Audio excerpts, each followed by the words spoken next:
life flash before my eyes, but at least there's one huge plus. We know that the bomber was a gay woman, drone pilot, hashtag girl boss. A gay woman, drone pilot, hashtag girl boss.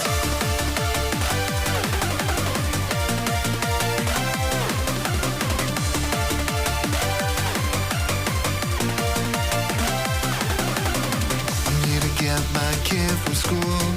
I pull up, don't see him at all. I stop the car to head inside when a black van cuts me off. An armed agent steps out of the van. Next thing I know, I'm in an ICE camp, and I won't see my son again. At least I wasn't deported by a man. Brown woman, ICE agent, hashtag girl boss. A brown woman, ICE agent, hashtag girl boss.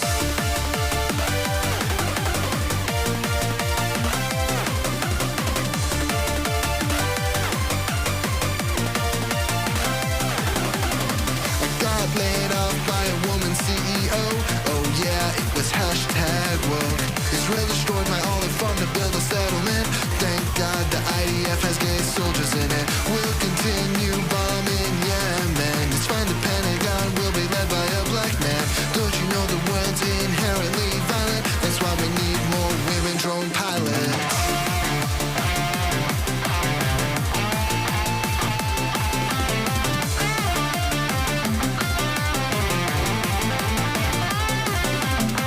Someone murdered a white family in the year 1983.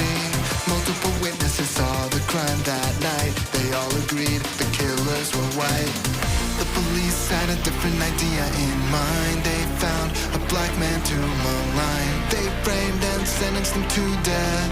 His appeal rejected by Harris. Black South Asian prosecutor, hashtag girl boss. Black South Asian prosecutor, hashtag girl boss. Black South Asian vice president, hashtag girl boss. Black South Asian vice president, hashtag girl boss. What's going on, everybody? I hope everyone's having a fantastic evening, afternoon, preening, no matter where you are in the world. I'm Hasan Piker, and this is the HasanAbi broadcast coming to you live from sunny California, Los Angeles. Folks, we're live and alive, and I hope all the boys, girls, and MBs are having a fantastic one, because today's a beautiful day. Today's a wonderful day. Today is Monday News Day. That's right. I am in Los Angeles, California still, folks. That's right. I am not in New York City, as I said I would be. And this is a part of the broadcast where I tell you about my personal news. So I'm going to tell you exactly what happened and all the events that unfolded and why I am not in New York, but instead I am in Los Angeles, California. Okay. Folks, we're alive. We're alive. Let's turn the heat up in here. And by that, I mean turn the AC on in here. I'm live. I'm alive. And I hope everyone's having a fantastic one, because today's a beautiful day. Today's a wonderful day. What is this? Okay, there we go. Today is Monday. March was right. Lola was right. I'll tell you all about it. I ended the broadcast last night at a reasonable hour. Hours before my fucking flight. Like literally hours before my flight. I ended the broadcast before my flight was supposed to take off. Like I had all my bags ready to go, ready to rip. I had everything ready to go. And I had already talked to Uncle Sam. I was going to co-host it with him this morning, take over a majority report. You know, all of this is lined up.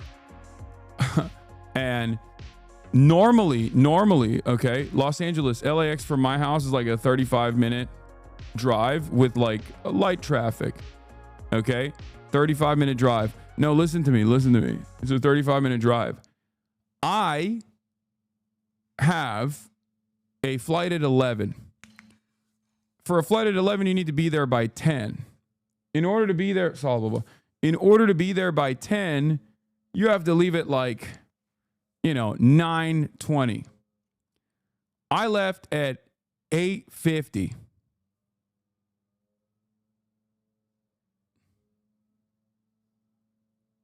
I left at 8:45. Giving myself a half-hour drive, which would put me there way, way before. Like, actually early as fuck. You need to be at the Terminal 5 by 9 o'clock, man. No, y'all are wrong. The 2-hour airport rule... Okay. The 2-hour airport rule is so that you can fucking make it to the air. It's not... The problem is internally in the airport. I already have fucking clear. I don't have pre-check anymore, obviously, because the government took it away from me. But I have clear, and I have fucking business class tickets. I have expedited entry throughout the entire fucking process. The airport part of the equation is not the equation that actually takes a long fucking time. The part of the equation that takes a long time is the travel, which I accounted for. Guys, the point is, this has happened. This is the second time now. The second time this has happened at LAX. LAX has like 2 different points of entry, and both of them are deadlocked traffic stuck at all times. I'm on Sepulveda. I'm far away that I can't fucking walk. I'm literally sitting in bumper to bumper. It's not moving. I don't know what happened. I don't know if it was a car crash. I don't know what the fuck was going on at LAX. I don't know if it was like terrorism. You know what I mean? But basically, it was so far that I could not walk with my gear, but so close that I can't just like, you know, I can't just say, fuck it. You know what I mean? I believe it. I'm going to make it.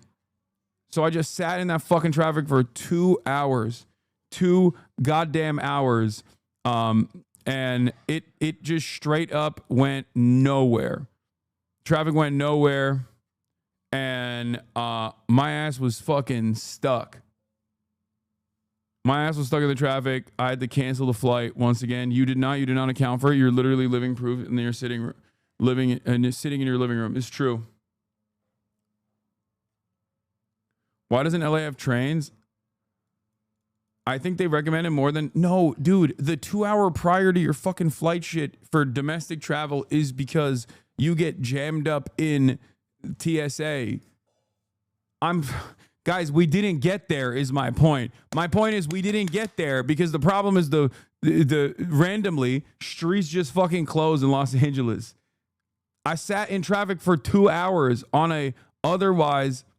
I can't even explain this to motherfuckers. I sat in traffic because there's no public transit in Los Angeles, and there's also a shit ton of car chases that take place. Last time, March and I got stuck in traffic because the Los Angeles Police Department was doing some fuck shit and doing another car chase, which ended up shutting down the freeway.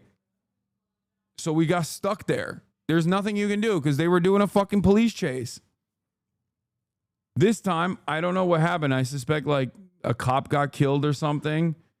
I don't know. Maybe like a cop got killed. Is that what it is? That makes a lot more sense.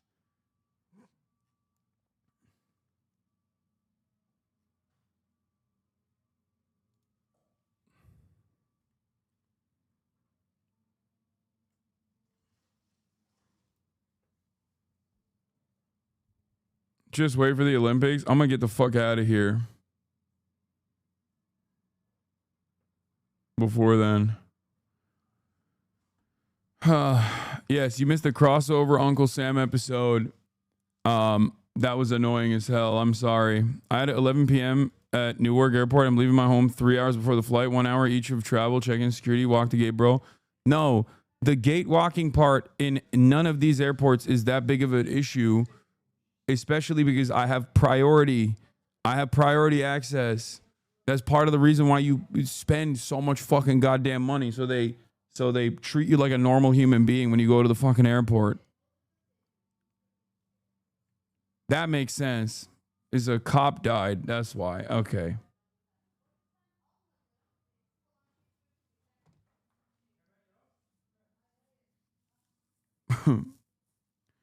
Anyway, lesson learned. Next time, I'm just going to go the day prior.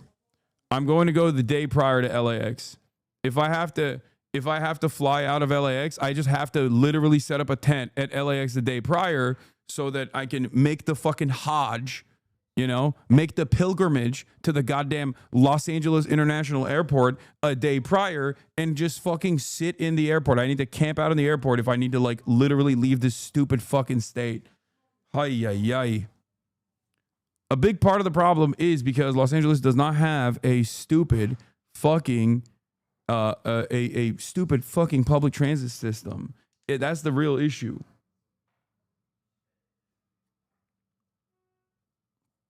You got to just stay at one of the hotels next door and get the shuttle. LAX is that bad? No, that doesn't even work either. You want to know why that doesn't work? Because the place that I was in, like, it was shut off. I suspect I'm not the only person who did not make it to their flight last night. Like, there was no entry into the Los Angeles airport. Do you understand? There was no entry whatsoever. There's only one point of entry into LAX, and it was completely slammed. I don't know what the fuck happened.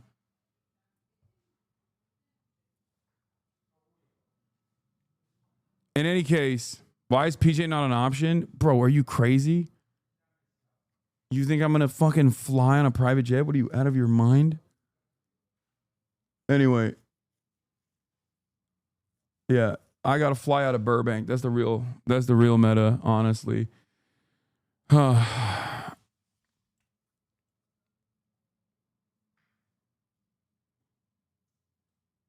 actually the real fucking meta.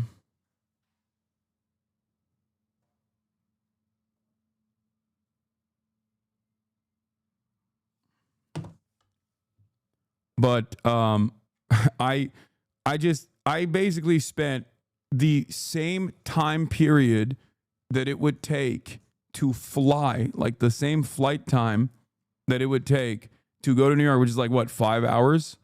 Okay, it's a 5-hour travel time. I basically spent 2 hours going one way and then another hour sitting in traffic to get out of the fucking to get out from one of the side streets. So I burned more than half of that time in the car. It was fantastic. And the worst part about it is when I first, because I'm, you know, I check it before I leave, obviously. I'm like constantly monitoring how many minutes it's going to take. It happened literally as I got into the Sepulveda street. All of a sudden, I got a warning when it said, "Ooh, traffic is slowing down." And I was like, what is this? Traffic is slowing down. That's not good. What's that about? Turns out it was slowing down permanently. It was dead stopping. A cop got run over at a traffic stop on the 405. He's dead, and they had to close it down for like 2 hours. Makes sense. Great.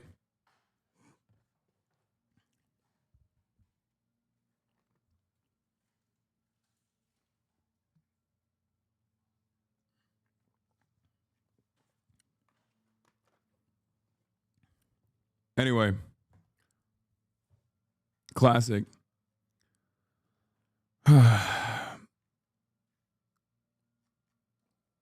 Anyway, that's what I got. I woke up. I went to bed.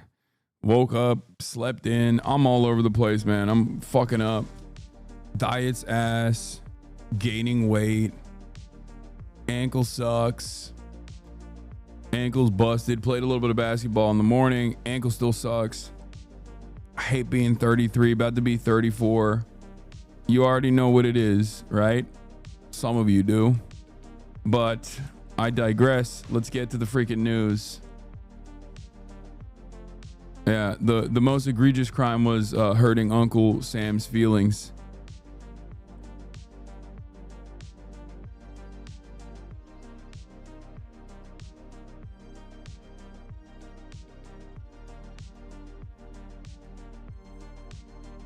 Meanwhile, we got the homie Zoran, also 33 years old, who is maybe going to win the New York City mayoral race. I mean, I don't want to jinx it, but looking, things are looking pretty good. We're going to be talking about that, obviously.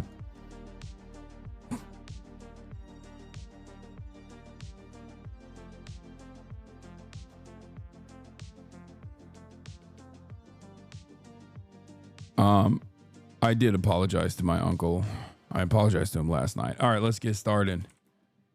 Iran hits back at U.S. bases. in limited retaliation. What happens next?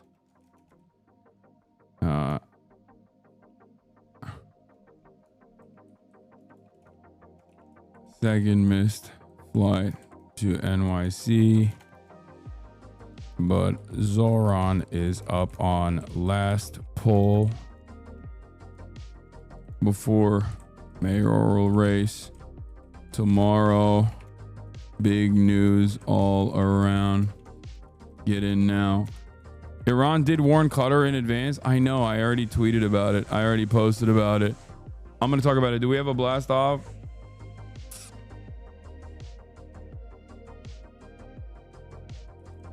Okay. Thank you. I'll use that one.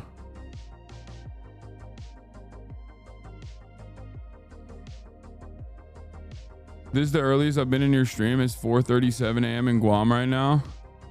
I mean, if you're fucking signing off from Guam, that means, was there mobilization taking place? What happened in Qatar? I'm going to explain it to you in a second. I mean, what happened in Qatar is also is expected. I already said that, judging by what Iran's immediate response, like statements were, that it was going to be a fairly limited restrained strike once again, which we can talk about tactically, whether it is actually a good, whether it's actually a good move or not. This kind of like restrained response, or whether it's actually is actually going to lead to America no longer is going to change America's calculation here. We'll talk about all of that. I'm messaging from Qatar. We're all safe. We heard loud explosions, saw interceptors in the sky. I know. It's really fucked up because all this Middle East stuff, all this like back and forth, all this tit for tat. I got Israeli chatters that are under under the bombs. I mean, they obviously, luckily, have a lot of them have fucking shelters and shit. But I got Iranian chatters that don't have shelters. Kahve. Iranian chatters that don't have shelters, and now my Oilers, my Qatari Oilers. You know, not the Oilers, dude. Qatar. As you guys know, the Piker Broadcasting Service is sponsored by the nation, the glorious nation of Qatar, and the glorious nation of Iran. Both of these, the Islamic Republic of Iran. And it's crazy to me. It's crazy to me that iki tanesi alıyorum. Veya annem istiyorsa bir de şey bir de dur baba dur. Şey değil. Oh. Dubai too? No, absolutely not. I would never be sponsored by the UAE. This broadcast is not sponsored by the United Arab Emirates, the JCC Council, or Saudi Arabia. This broadcast has no sponsors from Saudi Arabia and will never accept sponsors from Saudi Arabia, nor Israel, nor the UAE. This broadcast is sponsored by Qatar and the Islamic Republic of Iran and all of its proxies in the region. Anyway, sponsored by Yemen, the richest country on the planet, rich in bravery.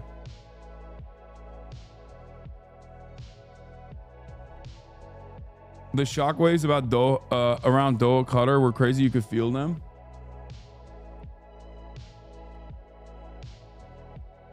Manchester'ın sponsoru kim? Ne bileyim amına koyayım. Is Manchester United sponsored by Saudi Arabia? It wouldn't be surprising. I don't know anything about that. All right, so let's get started. Do we have the Al Jazeera feed? Can someone send me the Al Jazeera feed? Actually, you know what? I'll just click into it live myself. And I don't know if there's a Themasius playlist ready to go, ready to rip, but unless he is offered a face-saving way out of this, and by opting again for a very careful, cautious response, he is signaling to the United States that he is still willing and able to take that path. But it would require two things, I believe. One is that the United States basically puts itself between Iran and Israel. Not on the... Okay, well, we won't do the live updates first. Let's get started with For anyone just joining. Iran launches missiles targeting U.S. base in Qatar. Okay. All right. Let's just get right to it. Let's just get right to it. Damn, Kai called out NYPD. Wait, Eric Adams did a fucking thing with Kai Cenat? Bro, stop. That's crazy. God damn it. Okay. All right. I mean, it's not like he's going to win, but it doesn't matter. It's just like,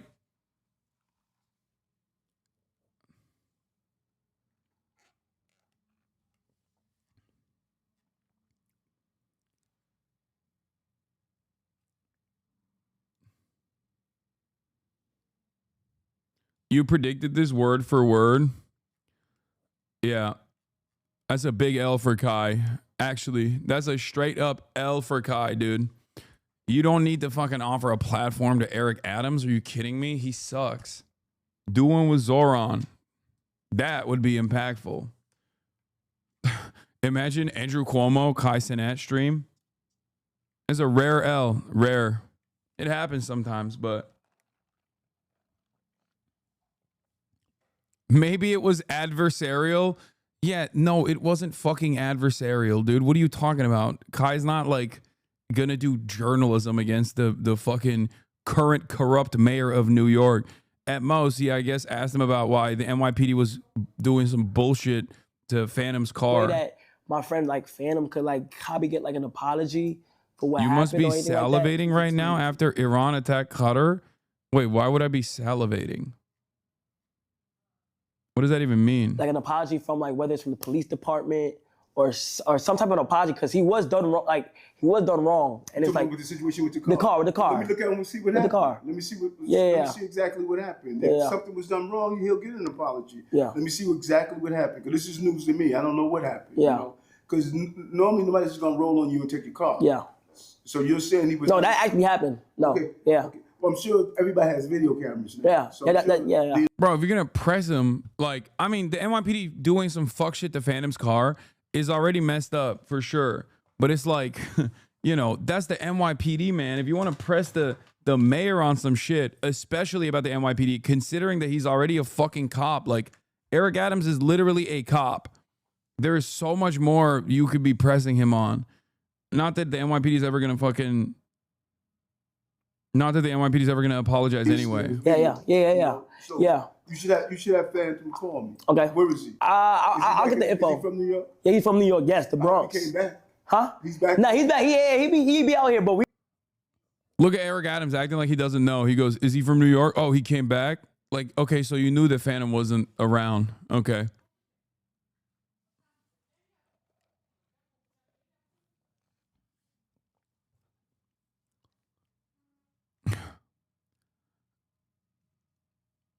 Anyway, all right, let's get started. So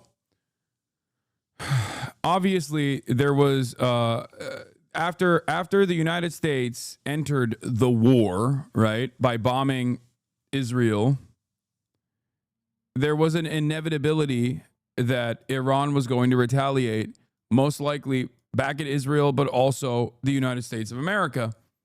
This is legally within the rights of Iran to do. It was illegal for the United States of America.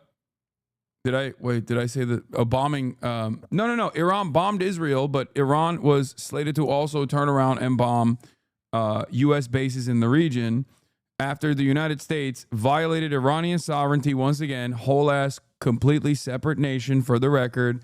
We don't get to just bomb other countries. Not only do we just not get to bomb other countries, I said America bombed Israel, sorry. When the U.S. bombed Iran, the 3 Iranian nuclear sites, that was done to create to provoke some kind of retaliation against the United States. There's 40,000 troops in the region. There's aircraft carriers in the region. There's numerous bases. Obviously, U.S. CENTCOM was being run out of Qatar. 10,000 troops positioned there. There's troops in Bahrain. There's troops in Syria, like 1,000, I think, or so. There are troops in Iraq. there's American troops all around, and there are plenty of opportunities. There's plenty of strike opportunities for Iran. But one of the things that I initially suspected and called out ahead of time was that given Iran's track record of restraint in this tit for tat, in this back and forth that was happening with Israel, and also in the limited response that took place when Donald Trump in his last tenure severely escalated and killed Qasem Soleimani, the famous Iranian head of the IRGC Quds force, like their special forces. When Donald Trump killed Qasem Soleimani in his first tenure, the Iranian retaliation was once again incredibly fucking limited, incredibly limited. And I think that the generals that were in Trump's ear this time around, on top of like the Israeli influence in this process, because it's pretty obvious that we are now letting Israel guide our foreign policy in the region. They're in the driver's seat, and they are running the show, right? This is these escalations that are happening, and no interest in negotiation whatsoever has always been Israel's most important policy. Iran is like the crown jewel that they want to take out in the region because it is a funder of all of these. It is a funder of all these resistance groups that resist against Israel. It goes against their ambition of doing this Greater Israel project, which is an exterminationist project. It's unfolding in Gaza right now, and it's happened in southern Lebanon in the past, and of course, for this reason, Iran being a sovereign nation state and being able to create like logistical supply chains in the entire region was a major issue for Israel's ambitions of developing a larger state of Israel, that's their goal, right? So this obviously is against America's interests in the region as well, because America is aligned with Israel on this. Israel is an extension of American imperialism in the region, and Israel is a forward operating base for the United States of America, as I've said time and time again. It is an unsinkable aircraft carrier. It has its own espionage capabilities. It is it plays a very important role in all of our operations in the Middle East, a resource-rich region that we want to dominate and control. Obviously, considering the entire, considering the other Gulf nation states, Saudi Arabia and Qatar as well, and the UAE and every other Gulf region oil-rich nation state is completely in the pocket of the U.S. empire.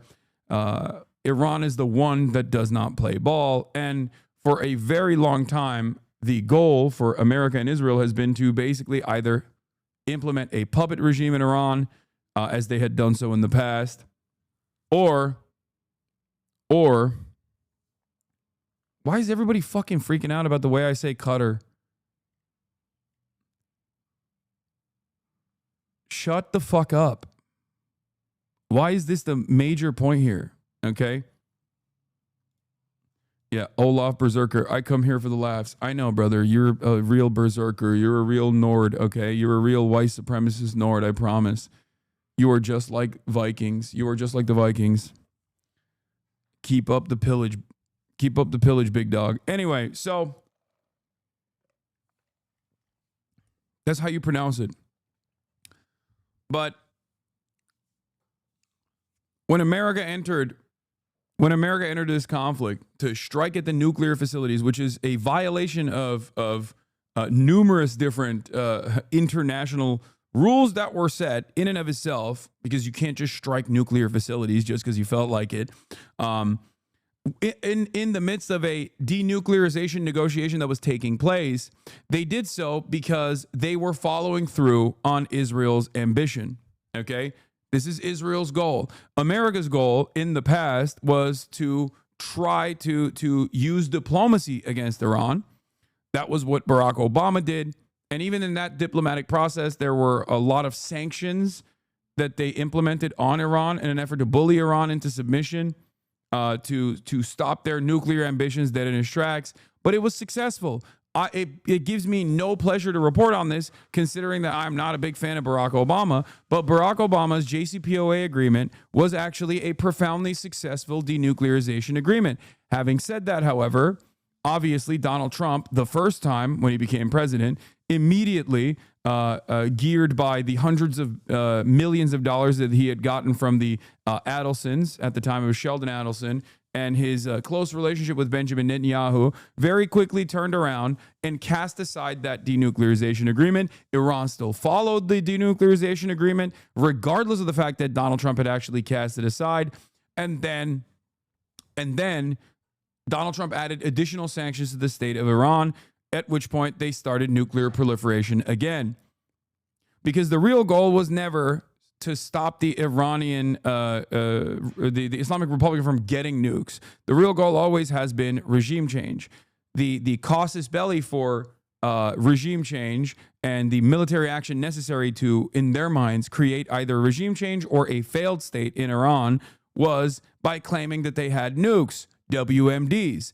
A lot of Americans who are old enough remember the WMD memes from the Iraq War. They lied about Iraq having weapons of mass destruction, and they used that as a reason for why they had to go to war with Iraq. Now, of course, this came in the aftermath of 2 years of unlimited propaganda post 9/11. It was immediately after 9/11, so obviously people were a lot more invested into going to war, as opposed to doing this in 2025. In the ashes of the war on terror, where everybody fucking understands that America lied to go to war with Iraq, and it was a major fucking L for America in general, and it caused so much instability in the region and had tremendous impact, and it's deeply unpopular, so unpopular that Donald Trump literally ran against the Iraq war in 2016 against Hillary Clinton for supporting the Iraq war and won. It's not working. The same meta is not really working unless you already have tremendous amounts of motivated reasoning to believe that Iran does have nukes and we have to fucking blow them up. And there are some people who believe that, but clearly, judging by the latest YouGov poll that came out that I posted, 85% of the country does not want to go to war with Iran. 85% of the country. And the support for going to war with Iran is at like 5%. So what's spectacular about everything that has unfolded in this past week has been that, one, Israel is very clearly guiding the Middle Eastern policy at this point. Just they are in charge. They are holding the wheel, and we are doing everything for Israel. Okay, that's number one. Number two, there is no appetite for this, and it's so crazy to me because there's no appetite for it, and they're not even trying. They're not even trying to develop consent for it. They're basically saying, no, this is what it means. America first, baby.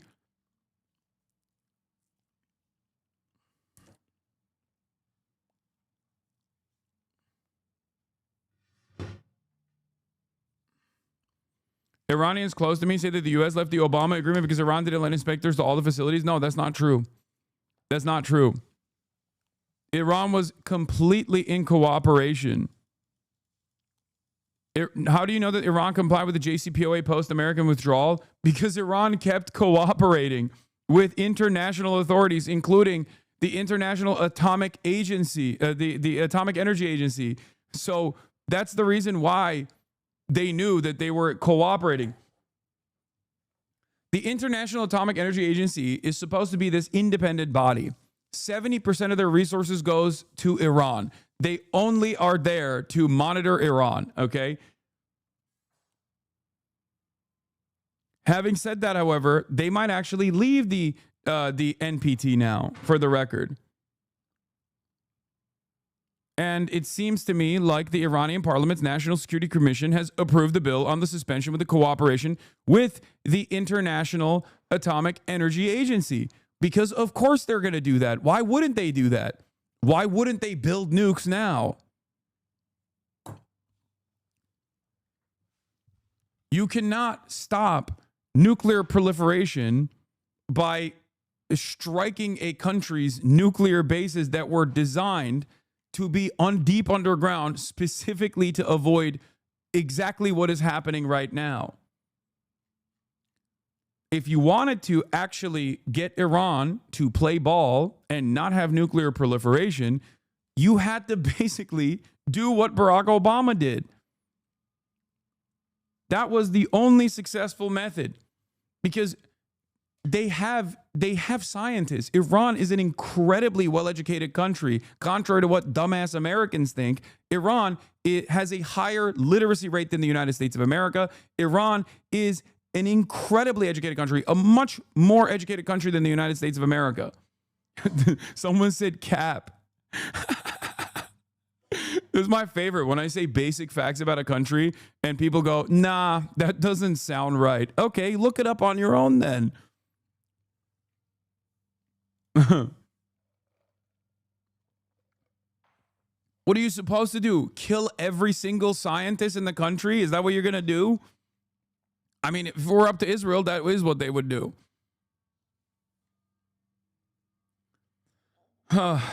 In any case, before we get to the stupid ass Hakeem Jeffries Democrat response, non-response, I just wanted to I know that there's a lot of extra attention and extra eyeballs on this process right now because people are confused, and I wanted to give them like a quick refresher, quick background on this history. America and England destabilized Iran initially because Iran democratically elected a moderate social democrat who wanted to basically keep their own oil, to have sovereignty over their own oil. And England, instead of turning around and saying, all right, you know what, British Petroleum, we are going to play ball. This is your oil after all. We'll design a 50-50 split for the revenue. Instead of saying 50-50 revenue split seems like a good idea, that's fair. Fair is fair, right?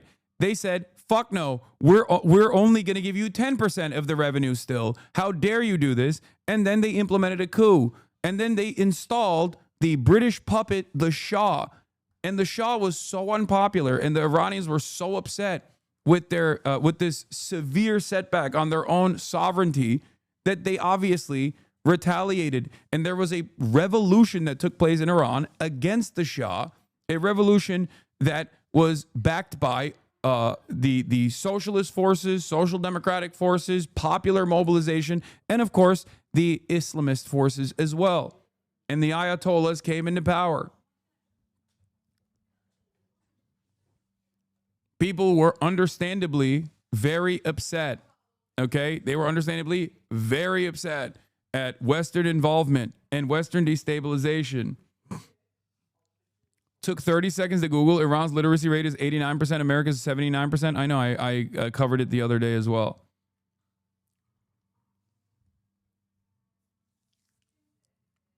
Having said that,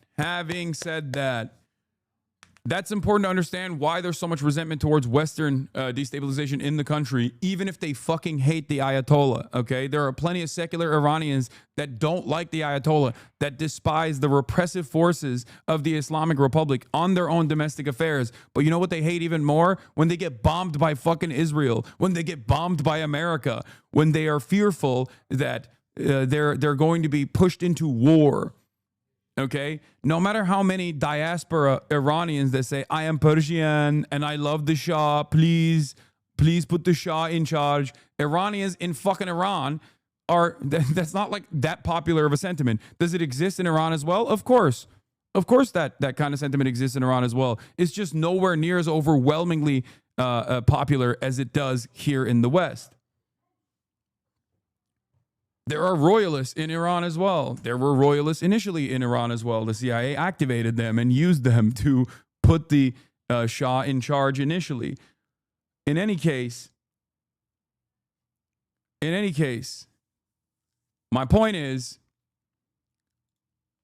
that is the reason why that is the reason why America's actions and Israel's actions against Iran is most likely galvanizing and drawing up more support for the current repressive regime, okay? And their repression is negligible in this situation. Obviously, they see what's gone on in Gaza, and they don't want that to fucking happen to Tehran. Are you kidding me? Who the fuck would want that? Because ultimately, I think Felix talked about this on the last Chapo episode that I listened to with those history podcast guys, and I thought it was like a really easy summarization, easy to understand summarization, where it's like Israel will just like increasingly point to things that normal nation states have that they consider to be unacceptable. Right? They'll be like, they have ballistic missiles, like we have to take them out. It's like, yeah, of course they have ballistic missiles. They're a sovereign nation. What sovereign nation is not supposed to have ballistic missiles? They have to have anti-air defenses. What do you mean? Israel will go, that's unfair. How come they have ballistic missiles? How come they have anti-aircraft defenses? That's unfair. They have nuclear power facilities. We can't let that happen. It's like, yeah, that's a country, man. Of course they have nuclear power facilities. They have every right to have a fucking nuclear power grid. What are you talking about? And the more that Israel gets, backed up by America, propped up by the United States of America, the more they demand. Gaza is obviously the final solution of this, the final equation of this, where they go, they have running water. That's unacceptable. They have food. That's unacceptable. How dare they have food? How dare they try to eat food? We must kill them all. That's the ultimate goal here. Every country in that region, unless they are directly servile to Western interests, to American interests, to Israel's interests, will get the Palestine treatment. Okay? That's it. It's just a matter of attrition. How quickly can they do this? Do they have the munitions to be able to do this? Do they have the capacity to be able to do this? And it's very clear that they're trying to do it all at once right now, because it feels like this is the last ditch effort of the ally or the extension of the dying empire, the United States of America. So, in this entire process, as I've said before, as I suspected, Iran has been incredibly restrained, constantly trying to do diplomacy with a bunch of belligerent actors that are not invested in diplomacy at all. Their goal, obviously, is to destabilize Iran. Their goal is to dismantle Iran. And they're going to do this by using ethnic tensions in the country. They're going to do this by using the Kurdish nationalist movements that are currently outside of Iran. I'm telling you right now, watch this space. They're going to say that the Iranian Kurds have finally had it, and they're going to try to use the Kurdish nationalist movement in Iran against the Iranian state. Just you fucking wait.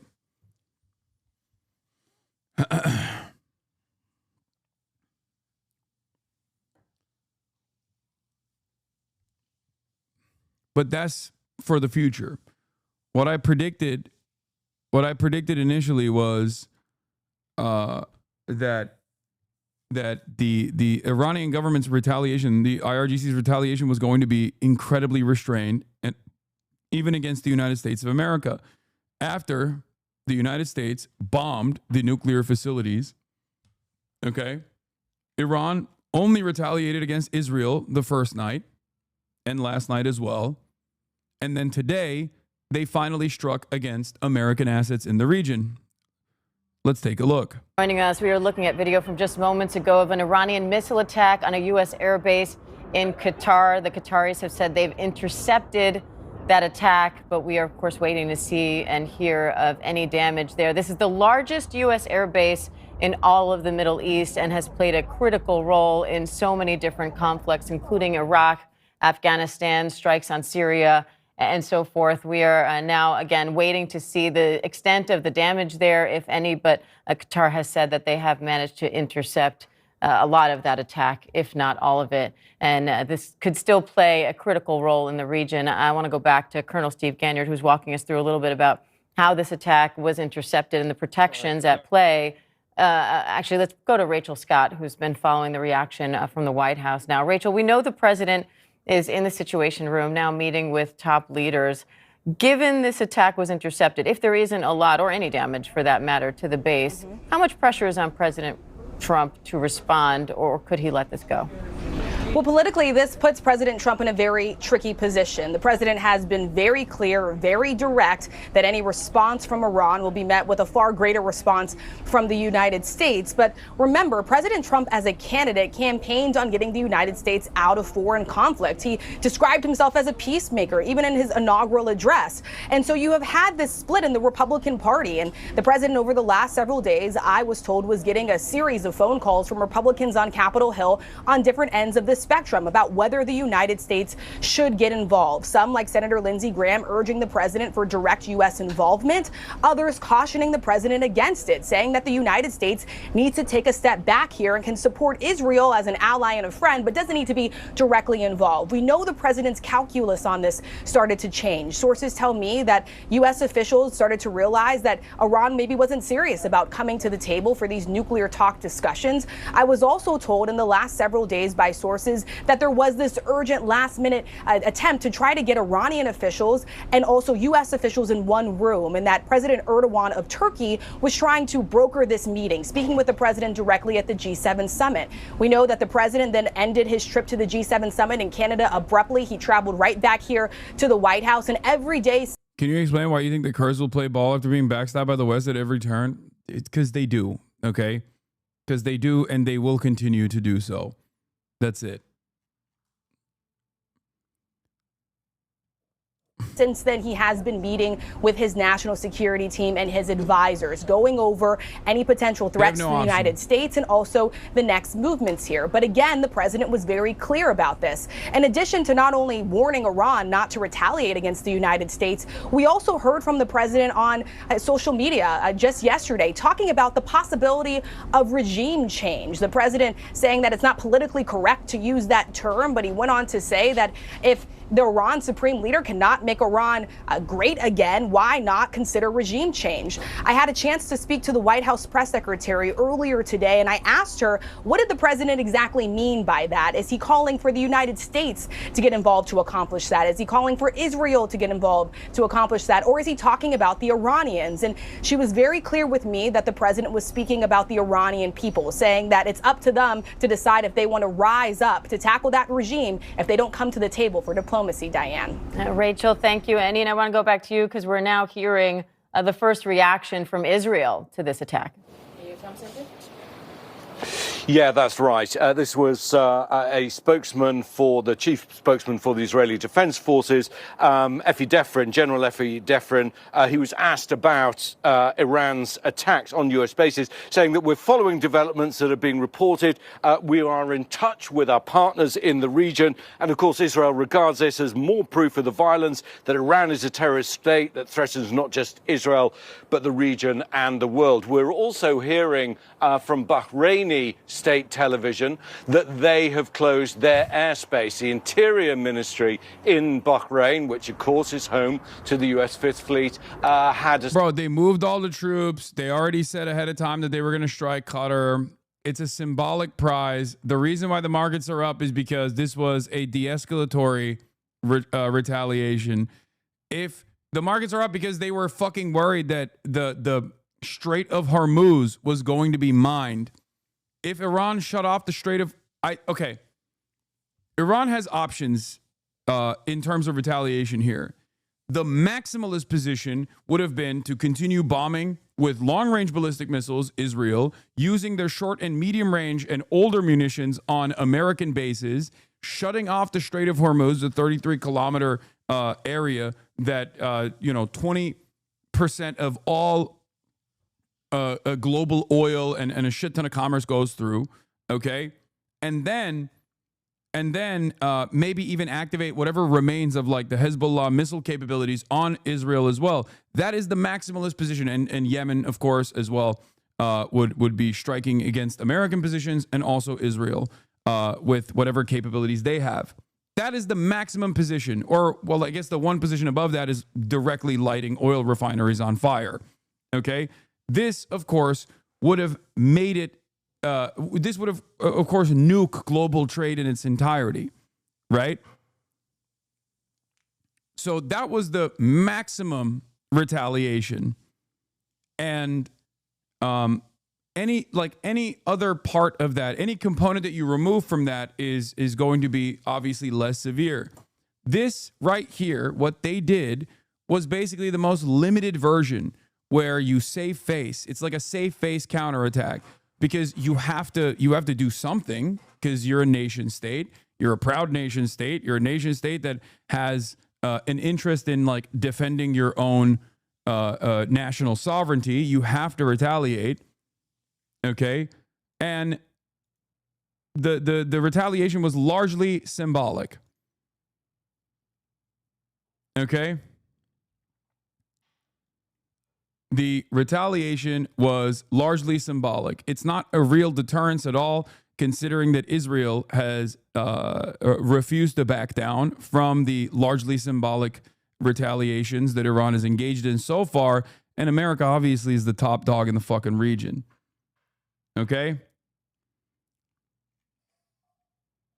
And I said that they were most likely going to eat it. They were going to tank the damage. They were going to say the facilities were not that damaged. There's not a state of disrepair. You only gave us a little fucking bruise. It's fine.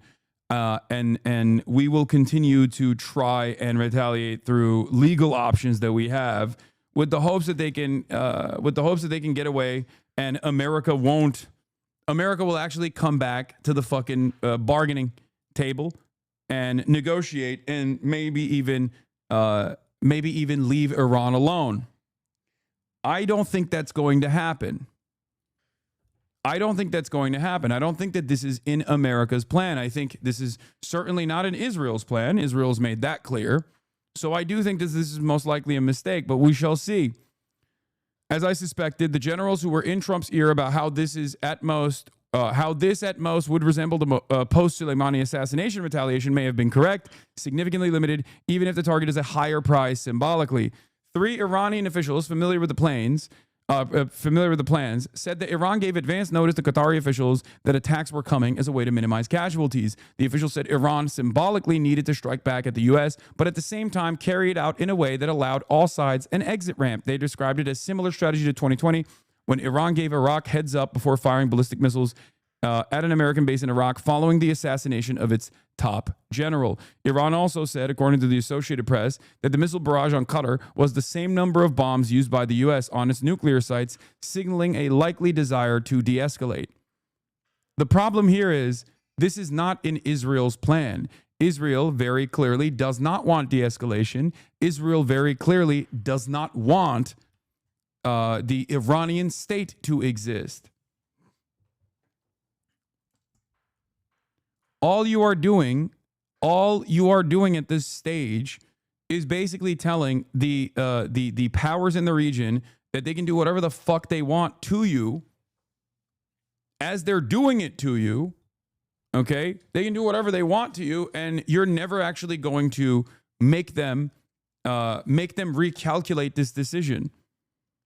Israel has time and time again proven to every country that is paying attention in its neighborhood, in its backyard, that the only way that Israel stands down is if they are forced to stand down, if the cost is too much. Lebanon is the best example of this, of course. Israel invades Lebanon, Hezbollah pushes them back, too many troops die, too many Israeli occupying force, diaper force troops die, they have to fucking recalculate, they have to inevitably pull out, okay? Israel has never, ever backed away, unless America told them to. Israel has never backed away from further military incursion and further land grabs unless they are forced to stand down. Okay?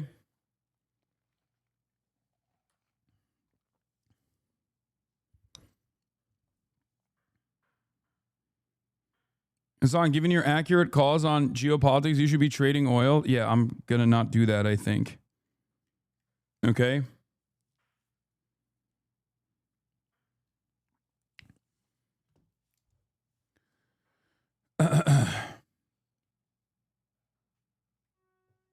Sorry if you already said. When did the Iran striking U.S. base happen? I just got here. It happened this morning. Iran this morning or last night struck Israel again. And then this morning, Iran struck Bahrain and Qatar and I think Iraq as well. Like they struck U.S. bases in the region, basically. Essentially issued an order advising people to stay at home. Now, no indications that anything has happened there, but it's just worth reiterating that the concerns about what just happened in Qatar are not just felt in that country, but I think throughout the Gulf region. But again, just to be very clear, we need to know whether any of these got through. A U.S. official speaking to ABC News has essentially said that the Qataris and the Americans were involved in the shoot-downs. They're also saying that they don't think any of those projectiles landed in Al Udeid Air Base. Interestingly, Press TV, which is the pro-Iranian or Iranian government television, is claiming that they did land there, but no evidence of that. And what more are you hearing about the way these missiles were intercepted? Well, again, this has come from U.S. officials. We know that the Qataris have basically U.S.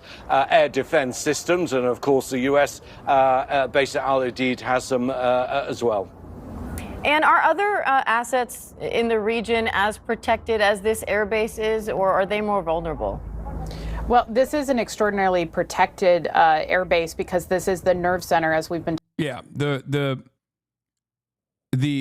base in Qatar is a U.S. CENTCOM. Like that is where their operations are being conducted. So it's very different from like the one in Iraq. The base in Iraq, you can just fucking lob missiles at. You'll blow up a couple fucking buildings. They probably will move. I think they did in 2020 when Iran said ahead of time that they were going to hit the bases in Iraq. They moved their troops away. They moved a lot of the equipment away so that they wouldn't get hit. It's symbolic. Trump has literally done this with Syrian bases in the past as well. Okay? You are pronouncing Qatar wrong. You keep saying Qatar lol instead of Qatar. I think I'm gonna ban people going forward that just keep hyper focusing on this. Not only are you wrong, but you're fucking annoying and stupid. Please stop. You said Israel does not want this current situation to de-escalate, but you also say they only respond to force. Wouldn't a limited strike such as this only embolden them instead of significantly damaging retaliation? Yes. Qatar. Qatar.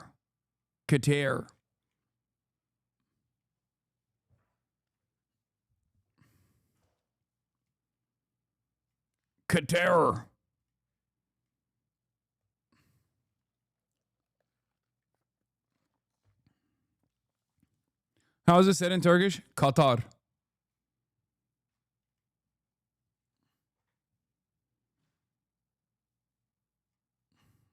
We say Qatar.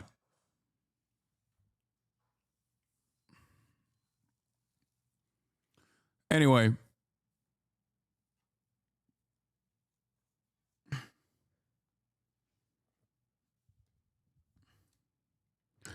This is so stupid. I can't believe we're hyper focusing on this. What is happening?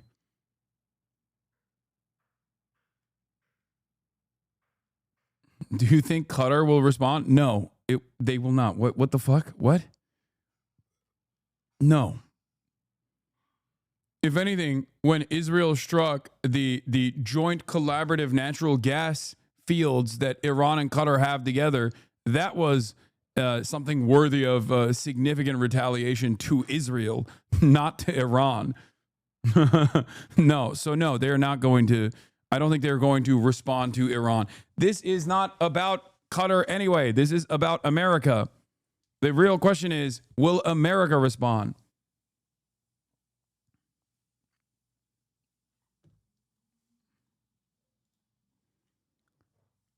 But as I said, judging by what Iran has done thus far, both in 2020 and also in the tit for tat back and forth, Operation True Promise 1, Operation True Promise 2, and now even Operation True Promise 3 between Iran and Israel, I said that their response was going to be an off-ramp, and it seems to be the case. Now, will America take this as an opportunity to actually back off from Iran? Will they? I don't think so, because I think that America has completely fucking given the command structure to Israel at this point. You have the horniest, most violent generals possible in Trump's ear. And also on top of that, you got constant phone calls coming in from Israel that actually sully whatever kind of negotiation process that Trump might have actually been working on. And please stop fangirling over the IR. There is no... You can't be a 15-month subscriber and assume that I am in any way, shape, or form fangirling over the Islamic Republic, okay? You have to be a real delusional weirdo to assume that any of the things that I've said thus far is fangirling over the Islamic Republic, you fucking moron.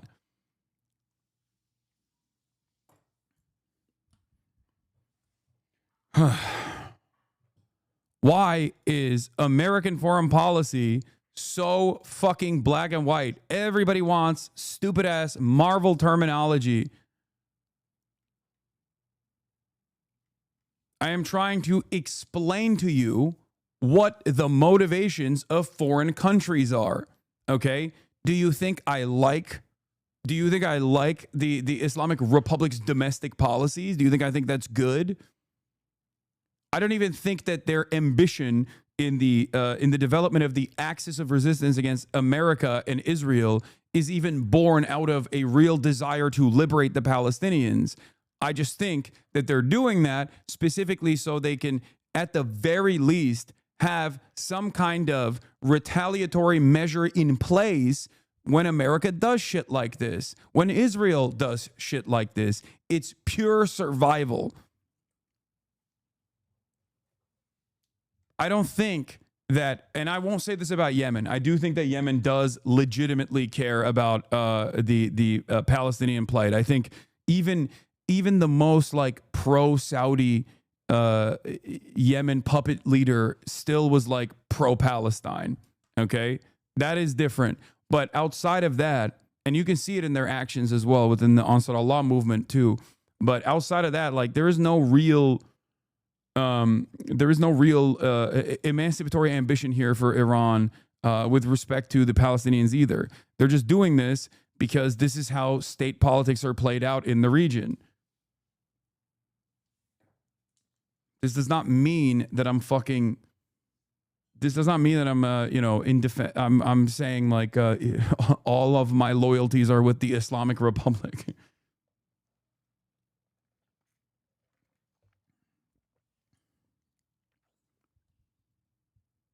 I think you're wrong. Israel and the U.S. wouldn't need to do shit like this if Iran did not support Palestinian emancipation. No, Iran's support for Palestinian emancipation is also strategic. Please understand. Palestinians are the indigenous population there. It is the easiest way to strike devastating blows at the Zionist enterprise. There is already a built-in nationalist emancipatory movement there. All you need to do is somehow get them weapons and training, and then they will constantly be an ever-present threat to whatever kind of ambitions Israel might have in the region. That's it. I don't get it. It seems like Trump is lying. Iran is lying. First of all, every state lies. Every state lies. There is not a single state that is honest. What are you talking about? You have to look at what they're... I am not like a Mersheimer style international relations analyst that looks at this from realpolitik terms, okay?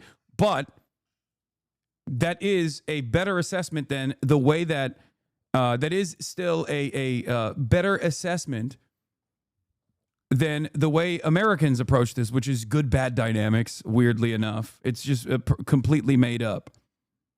Oh, our guys are good, our enemies are bad, we have to do everything we can and do a fuck ton of evil, actually, and it's totally warranted and perfectly acceptable to do all this evil to our enemies because they are fucking bad.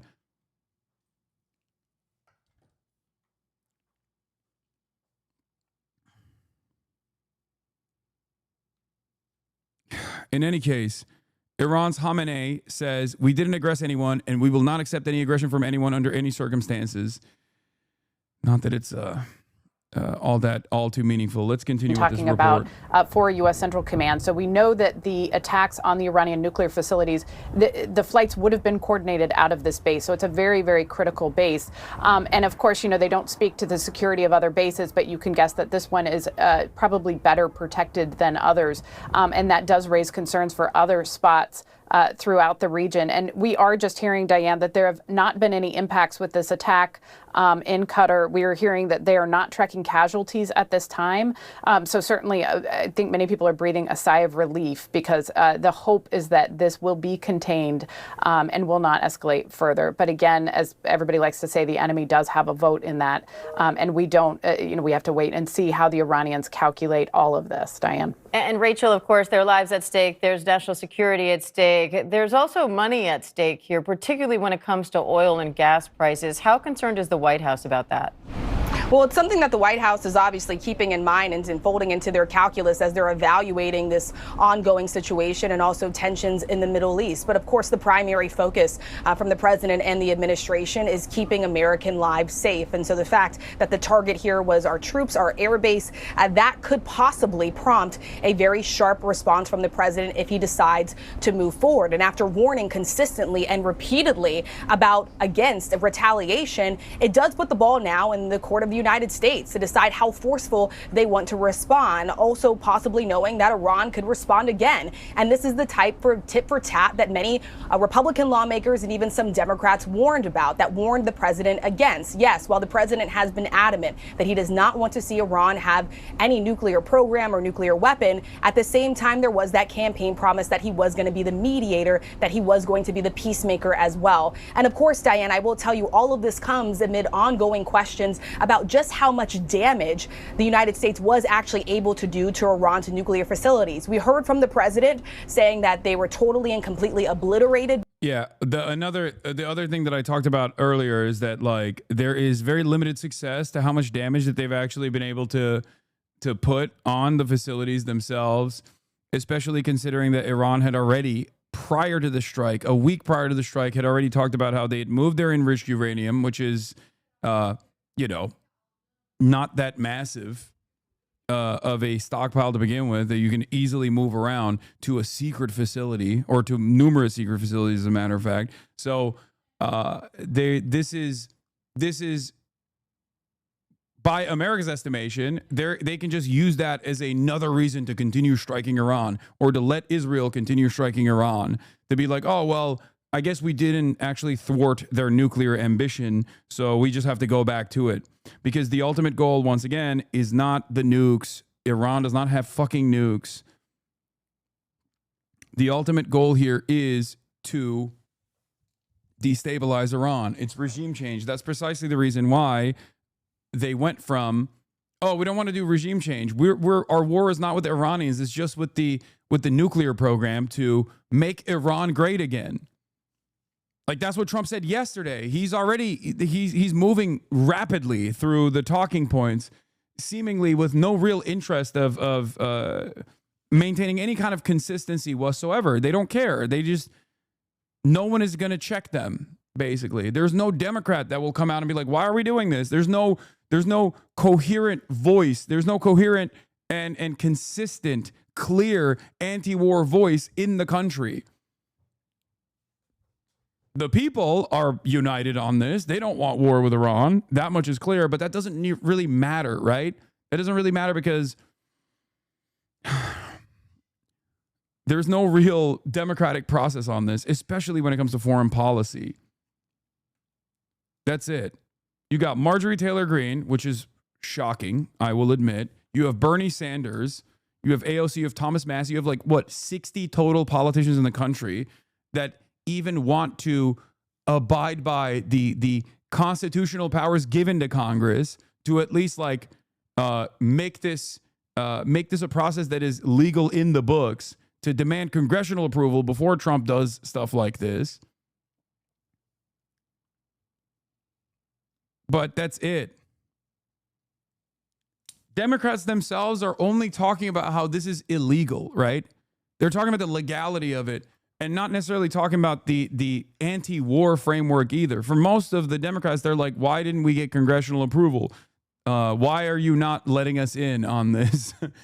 Why were like Chuck Schumer and Hakeem Jeffries basically talking about like how, you know, there is good cause. There is good cause to do this. But why won't they? Why won't they actually? Why would they actually? There is good cause to bomb Iran, but why won't you do it the legal way? Not all Dems are only talking about the illegal aspect, but if you oppose the war itself, it's fine to also point that it's illegal. Yeah, no, I agree. One of the things I wanted to talk about also was the Democrats, their response, the back and forth that's going on. It's very frustrating because I see a lot of stuff like this. I said last night, while I believe Kamala would also bomb Iran, this isn't about winning an argument. It's not about moral superiority. I don't know, well, because I see a lot of people posting on the timeline like, oh, y'all gonna learn today. You should have voted for Kamala Harris. Like she would have never done this.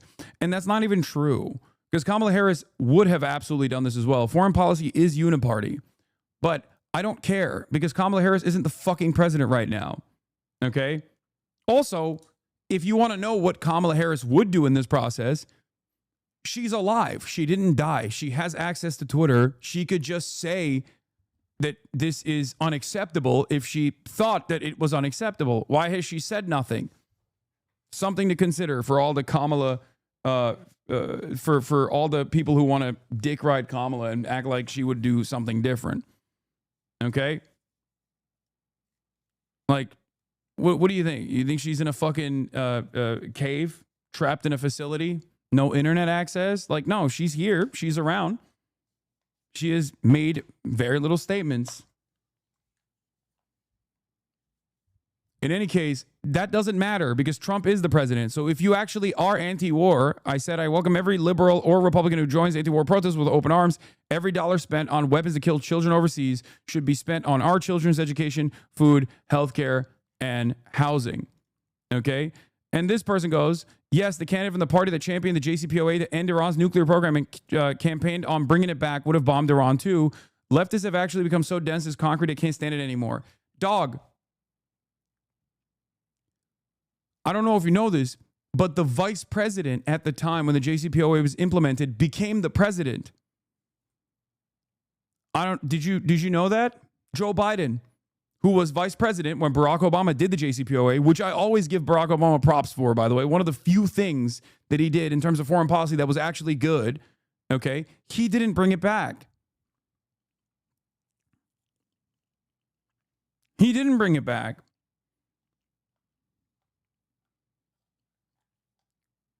And there's a reason why Brett McGurk, who was the chief architect of Barack Obama's Middle East policy and one of the most consequential decision makers in the Gaza genocide, has been glazing Trump up and down every day at CNN. It's because they set the stage for this to happen.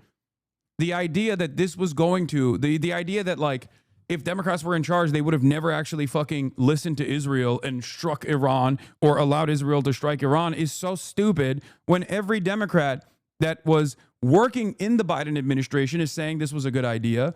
And all of the establishment Democrats are basically only complaining that they were not informed on this, even though they keep saying that the cause, the reason for attacking Iran is actually just manufacturing consent for going to war with Iran.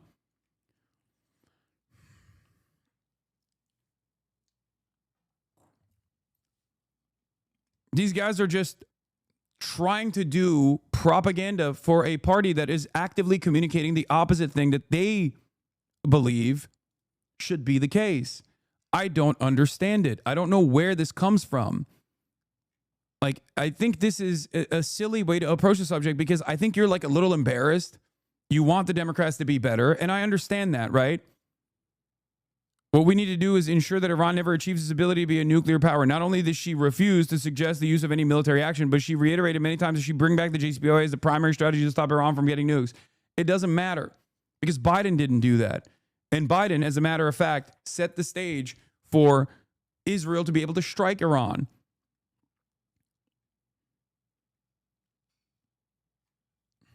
I don't understand why these guys are operating on this like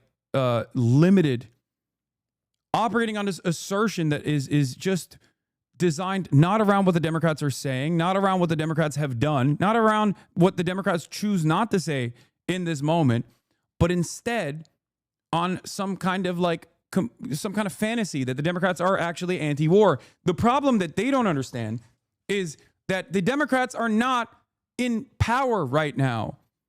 I understand that. I get it. So if you're actually anti-war, if you're really anti-war, okay, demand that the Democrats put out better fucking statements. Instead of trying to actively run defense for the Democrats at a time when there is unprecedented unpopularity towards war, they're not doing that. They're acting as though there is already an election happening right now in this very moment, and they're literally doing the same thing that they did with Kamala Harris. Instead of demanding that Kamala Harris actually communicate her policies during the election cycle that took place just now, they would just defend Kamala Harris's policies that she wasn't even advocating for. I don't understand why you would do that. Just, don't you think it's a much more productive use of your time to tell your elected representatives that they should take a stronger anti-war position? Don't you feel like that would allow them to look good? Even from a purely cynical, cold, and calculated perspective. Here's what the Dem leader Hakeem Jeffries is doing right now. Asked if he supports the Ro Khanna War Powers Resolution. Haven't taken a look at it.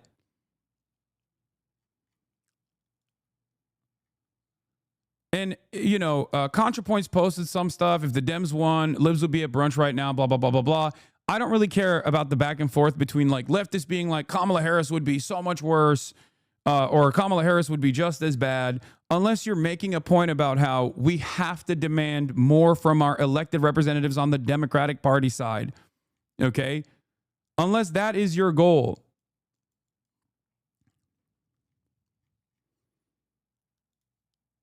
Anyway, I said, I don't think it's far-fetched to listen to what Kamala has said on Iran or Israel and what she's chosen not to say post-election as the Dems' current leadership refuses to use the 85-5 issue of going to war with Iran to their advantage, even in a calculated, cynical, and partisan way.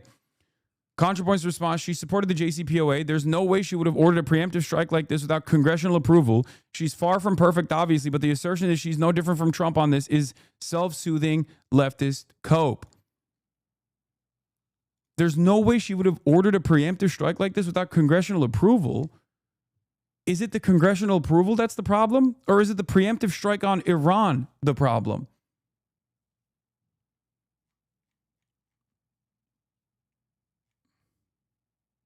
Homie can't math? No, it's 85-5 because it's literally 85-5 and the 10% is unsure.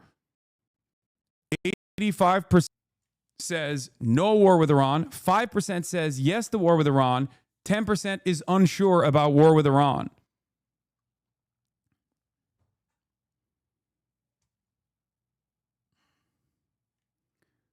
The idea that the Democrats would also not, hold on, I saw baby F, hold on, I'm going to track it. I'm going to track it real quick.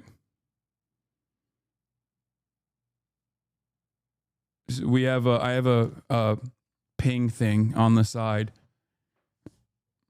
There was a little bit of an F, I know. There was a little bit of a drop frame on my end.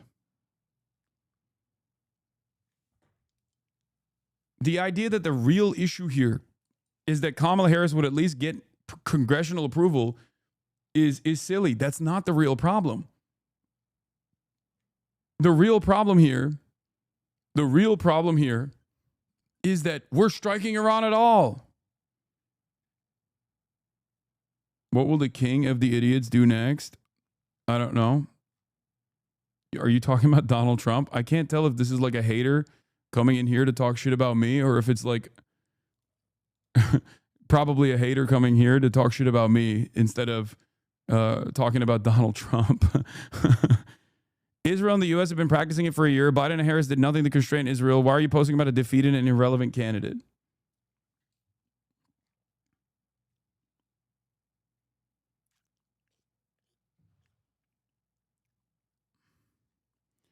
Who cares? Kamala is not president. The discourse is stupid. The discourse is only productive if people who genuinely have this anti-war position recognize that they need to apply pressure to their elected representatives to also make a big fuss about this and communicate their anger and resentment in the correct way. Either to do so from a cynical, cold, and calculated partisan way, or because they truly think it's abhorrent to engage in war like this. Do you understand? Because just like I said during the campaign over and over again, that taking a anti-Israel position, as Israel was doing an ethnic cleansing campaign in Gaza, and separating yourself from Biden in this meaningful way would have actually yielded tremendous benefit. Even if you didn't care about the morality of the situation, you should have at the very least communicated that you were interested in peace, specifically to win the fucking election. The Democrats, Kamala Harris's campaign, couldn't even get themselves to do that. And it wasn't about the popularity or the unpopularity at all. It was very clearly a popular position. It would have been a beneficial position.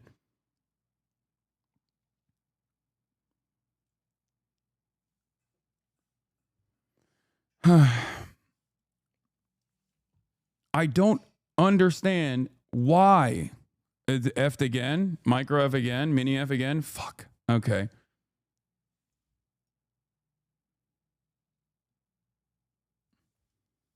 Do you think her going on Joe Rogan would have helped? I mean, there's so many things that she could have done that could have been helpful, but that's besides the point.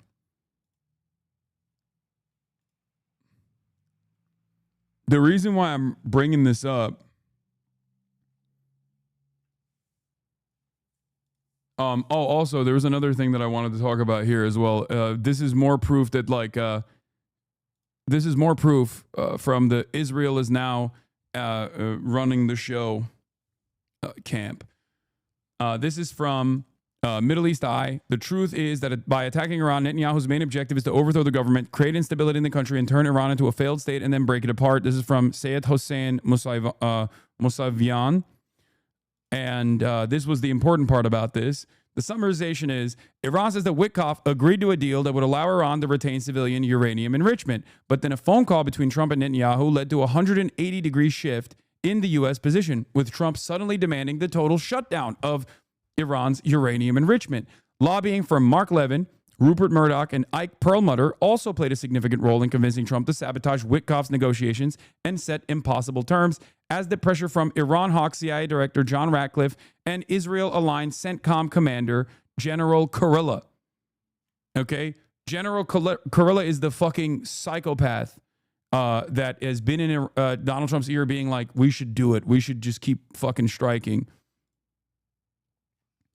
Ironically, the attack came after Trump's special envoy Steve Witkoff and Iranian Foreign Minister Abbas Araghchi agreed that the first 3 rounds of nuclear talks in Oman and Italy could be a credible base for an agreement.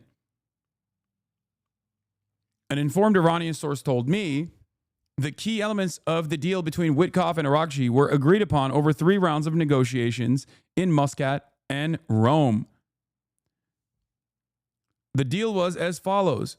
Iran would accept maximum nuclear inspections and transparency, including implementation of the additional protocol and the subsidiary arrangements Code 3.1, the highest international mechanism for inspecting a country's nuclear program. The source added, second, Iran would convert or export its existing stockpile of 60% enriched uranium, which is sufficient to build 10 nuclear bombs. Third, Iran would halt its current high-level enrichment at 60% and 20% and reduce it to the level of civil purposes, which is 3.67%. Finally, Iran would fully cooperate with the International Atomic Energy Agency to resolve all technical ambiguities. In return, the United States would lift the nuclear-related sanctions, the ones that Donald Trump reimposed on Iran after throwing away the JCPOA. It was agreed that the technical teams of both sides would draft a final agreement based on these 4 points. But suddenly, after a call between Netanyahu and Trump, the American side stopped sending its technical team to Muscat and in a 180-degree shift in its position, demanded the complete shutdown of Iran's peaceful enrichment program. The shift delayed the agreement until Trump's 2-month deadline expired. And while the 6th round was set for day 63, Israel launched an attack on Iran on day 61. This was Israel's trap, designed to drag the U.S. and Trump into a war with Iran. There's two different schools of thought here. Okay? Is American foreign policy now entirely designed around Israel's ambition in the region, or is Israel simply the attack dog that America uses in the region to fulfill their grand design for this resource-rich area? Okay? Iran being the final castle standing as a sovereign nation that actually has the capacity to, at times, thwart American ambition in the region. It's both. It's certainly both. One cannot exist without the other. Okay? One cannot exist without the other. If Israel did not play a formative role in America's designs as an extension of U.S. empire in the region, then Israel would not have access to this level of influence. And under the Trump administration, it is clear, and under the Biden administration as well, under Trump 1 and then Biden and then Trump 2, Israel has taken up more and more of this role of being the tip of the spear that also is holding on to the steering wheel of American foreign policy in the region. That's what this is. And I think that American foreign policy being uniparty in this process, considering that every Democrat, like most of the Democrats, all of the high-level Democrats, most of the Democrats, and the entire Republican Party is always going to entertain going to war with Iran, as they have for decades at this point. With the only time where like negotiations and diplomacy was the most effective outcome, ironically, under the Barack Obama administration. It is clear to me that this is turned into a belligerent campaign that is either today or tomorrow, or maybe a couple years down the line, depending on how this situation escalates or de-escalates. The final goal is still clear: complete destabilization, regime change, and if not regime change, just creating a failed state.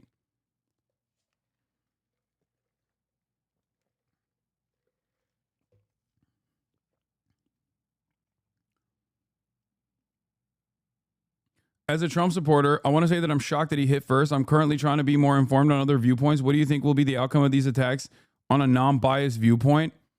I mean, if the goal is regime change, like I said, and I think it is, then this de-escalation, this like incredibly limited retaliation where Iran has to save face as a sovereign nation, and it has to like do a symbolic strike against American assets.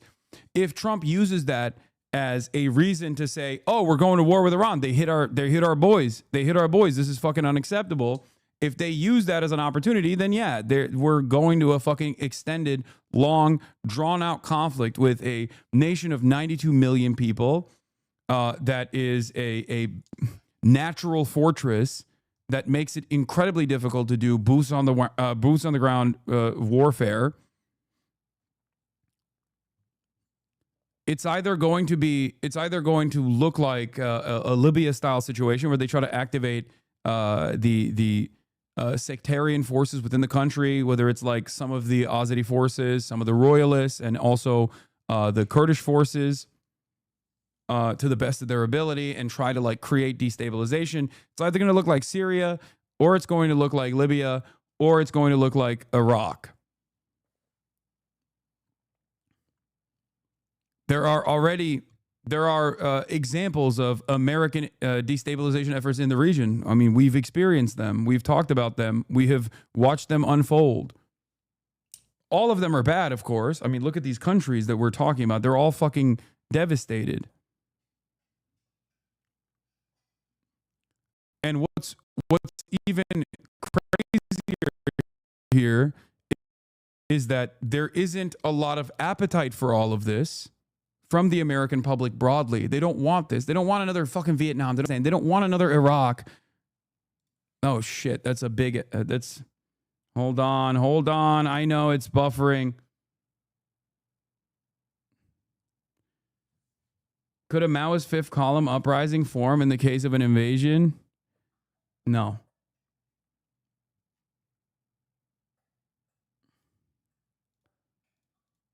Qatar is talking about a response. And there were no here on Al Jazeera or casualties. The escalation will continue in the region will only result in threatening the peace and stability not only in this region but in the whole world. As a result, all parties have no choice, and all the countries of the region has no choice but to go back to the peaceful means, to go back to the negotiation table, and also to go back to looking for peace for all our nations. Qatar has warned several times from the escalation of the actions of Israel in the region and those irresponsible behaviors that are being adopted, and we are now seeing the results and the consequences in our region. As far as preparedness is concerned, since the ongoing and increasing threats of, given that we have U.S. bases in our region, Qatar has taken all the needed precautions. That's why this attack was intercepted and failed. We consider this attack as being surprising, given the stances of Qatar that has always pledged for good neighboring and its mediation role for solving all the conflicts and crises. The state of Qatar was and will remain, with the grace of God, a believer in the peace choice, and will continue to play a vital role in this mediation throughout the world, and will never stop, or no action will hinder this role, and we will continue to play this role in our region and the whole world. This reminds us to thank the stances and reactions of all the sisterly countries and regional countries that supported the state of Qatar within the framework of this attack. And we thank them for this reaction and for their stance, given what Qatar has been subjected to. We would like to reassure our citizens and residents that the situation in Qatar is back to normal, and life is going back to normal as we speak, without any threat to mention after that we were able to intercept this attack. A series of measures will be announced soon by the colleagues who are with me today, but I would like to affirm and confirm that the Ministry of Education and in the interest. All right, here. Trump has responded. Iran has officially responded to our obliteration of their nuclear facilities with a very weak response, which we expected and have very effectively countered. There have been 14 missiles fired, 13 were knocked down, and 1 was set free because it was headed in a non-threatening direction. I am pleased to report that no Americans were harmed and hardly any damage was done. Most importantly, they've gotten it all out of their system. And there will hopefully be no further hate. I want to thank Iran for giving us early notice, which made it possible for no lives to be lost and nobody to be injured. Perhaps Iran can now proceed to peace and harmony in the region, and I will enthusiastically encourage Israel to do the same. Thank you for your attention to this matter. Donald J. Trump, President of the United States of America. We got a 10-year-old doing foreign policy? Yes. I mean, he has the brain of a 10-year-old, and it seems like Donald Trump is also eating it. I don't think Israel will like this, though. I think what Israel will continue to do is probably escalate the intensity of his strikes in Iran that provokes more of a response. We shall see what happens. I think Iran striking Israel first after the nuclear facilities were bombed by America instead of immediately fucking bombing America was a smarter option. But yeah, it seems, at least judging by what Trump says, even though Trump is so unstable in the way that he communicates and obviously doesn't shy away from lying over and over again, it seems like Trump is taking the off-ramp. He's basically, making fun of Iran in the process, but it seems like maybe the American involvement won't go beyond this point. I don't know.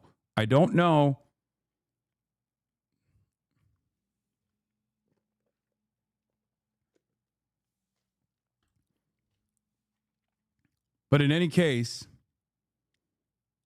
unless Trump tells Israel to stand down, this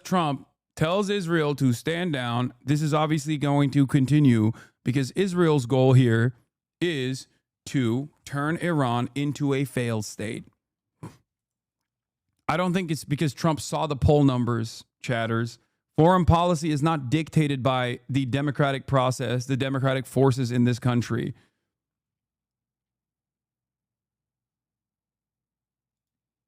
And yes, right on time. Israel says it will increase the pace of bombing in Iran in order to persuade Iran to end a war that Israel started against Iran. According to Khan News, Israel's Channel 11, military correspondent Itai Blumenthal reports that the Israeli defense establishment has set a goal to end the war against Iran by the end of the week.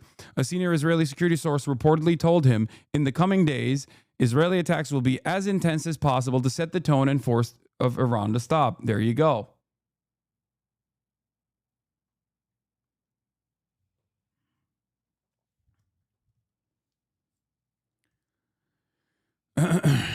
I don't think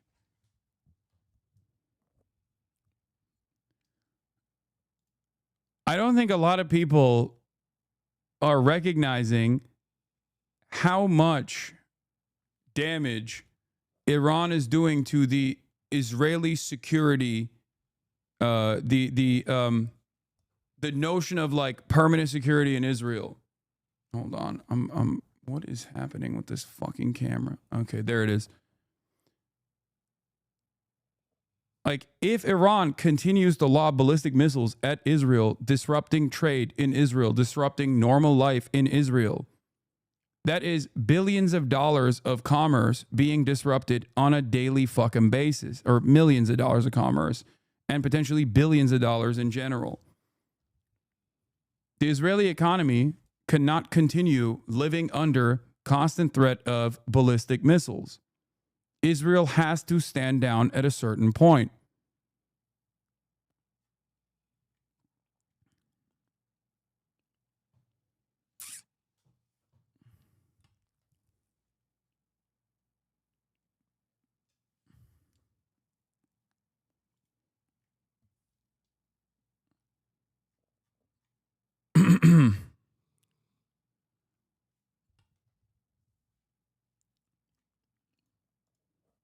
If this is the maximum amount of American response and Israel continues to escalate the bombing campaigns and the intensity of the bombing campaigns in Iran, and Iran continues its ballistic missile launches directly towards Israel at a time when Israel's anti-air defense capabilities are seemingly diminished, and we don't know what their stockpiles look like, we don't know what their capacity looks like, we don't know what the runway looks like.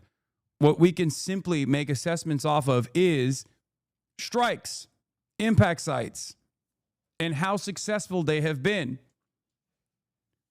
For the last, I would say, 76 hours, Iran had greatly limited its ballistic missile launches. Yesterday was different. They showed that they still do have the capacity to consistently send ballistic missiles, not just to the U.S. bases in the region, of course. That's not what I'm talking about, because those are medium range and short range ballistic missiles that they fired. I'm talking specifically about hypersonics that they're sending to Israel. So clearly, clearly the amount of devastation that has taken place in Tel Aviv, while still limited and nowhere near as devastating as what Israel has done to Tehran or Iran in general, is unique for Israeli society. And it would have never gotten to this place if Israel still had its excellent anti-ballistic defense capabilities, which are propped up by Western forces in the region and also simultaneously directly beefed up by THAAD anti-air defense launchers that America sent after Operation True Promise 2 last year. Here is a decent analysis from Sina Tusi from Center for International Policy. It's one of the few good anti-war think tanks. And I'm going to read his assessment that he wrote for The Guardian, that he summarized on his Twitter page. The U.S.-Israeli war in Iran isn't a strategic masterstroke. It's a desperate gamble that risks catastrophic escalation. Okay? Sina writes, his latest for The Guardian on why coercion is failing, diplomacy is the only way out, and how Netanyahu is playing Trump. The U.S.-Israel strikes on Iran, targeting nuclear and military sites, infrastructures, and state symbols, aren't a strategic game changer. They're a bid to prop up a failing regional order built on Israeli dominance, but the plan risks greatly backfiring. Netanyahu steamrolled Trump into this escalation. The timing just before the next round of U.S.-Iran talks was intentional. This was a trap, another Middle East conflict serving Bibi's agenda, not America's. I do think that Israel took over the steering wheel before the negotiations happened, though, for the record. I think that when Benjamin Netanyahu came to the United States of America, this is the plan that they whipped up together. I don't think that Benjamin Netanyahu, fucked over Trump somehow, and Trump genuinely was interested in negotiating with Iran. I think he convinced Trump that he could maybe even have a upper hand in the negotiations process if they were to engage in a dual strike on Iran and all of their nuclear facilities, and was able to convince him that these nuclear facilities had to be struck, and they were able to convince Trump that they would be able to effectively dismantle the regime.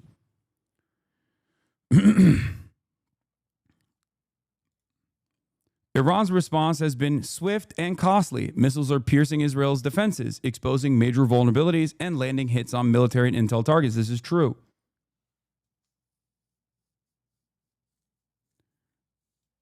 Tehran also anticipated the Fordow site, removing key equipment and material beforehand. Even U.S. officials now admit neither site nor enriched uranium stockpiles are destroyed, as we covered as soon as the impacts happened. The truth, Iran's nuclear program is designed to survive such attacks. Fully and verifiably destroying it would require a ground invasion, another Iraq-style disaster. These attacks aren't eliminating the nuclear program. They're making it covert and compelling Iran to weaponize. Regime change, a fantasy, at least the kind that U.S. and Israel want. The surprise attack has unified most Iranians, not behind the Islamic Republic, but against foreign aggression. Netanyahu's bet on Reza Pahlavi only highlights how out of touch the regime change project is. The Trump administration is seemingly in a state decision-making paralysis. Some officials like J.D. Vance wants talks to address fissile material stockpiles, an implicit admission that the war has failed. But diplomacy can't work under bombs and assassinations. Iran's nuclear program isn't a march to the bomb. It is a calibrated hedge, a deterrent. And it has advanced because of pressure and threats, not despite them. The U.S. must stop outsourcing Iran policy to an Israeli government that wants endless war and for America to be bogged down in the Middle East on its behalf. That means ending blind deference to an Israeli government that is a strategic liability. Washington needs a strategy based on regional balance, not blind support for Israel's destabilizing and quixotic quest for supremacy. Bottom line, bombs will always fail to remake the Middle East. If the U.S. wants stability, it must choose realism over fantasy. The current path leads only to more war. My full analysis here on The Guardian. So will that happen? Congratulations, world. It's time for peace. I'd like to thank the highly respected Emir of Qatar for all that he has done in seeking peace for the region. Regarding the attack today at the American base in Qatar, I am pleased to report that in addition to no Americans being killed or wounded, very importantly, there have also been no Qataris killed or wounded. Thank you for your attention to this matter. U.S. doesn't want stability in the region, not the military-industrial complex or oil companies. No. U.S. wants stability in the region under their control. That is the only kind of stability that they want. They do not want stability in the region that allows there to be an Iranian sovereign state. And, or rather, if there is stability in the region with a sovereign Iranian state, that goes against Israel's ambitions in the region. The only way to get that is by either developing a puppet state for Iran or completely crippling the state enterprise, completely destroying any chance of an Iranian state to exist.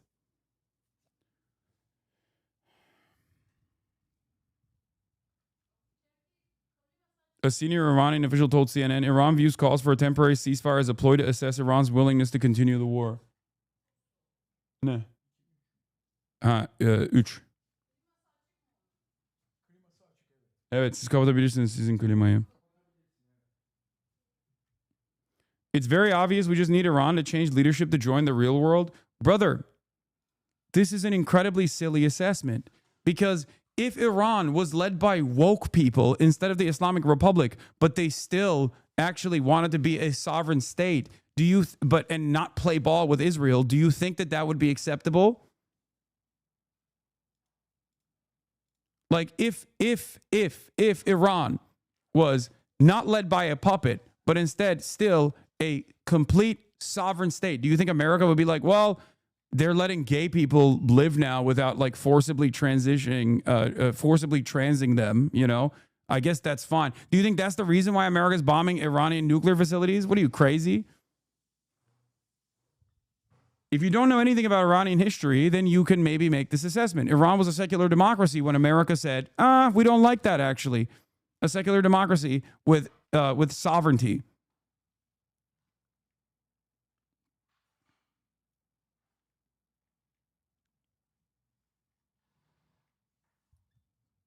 And American and British forces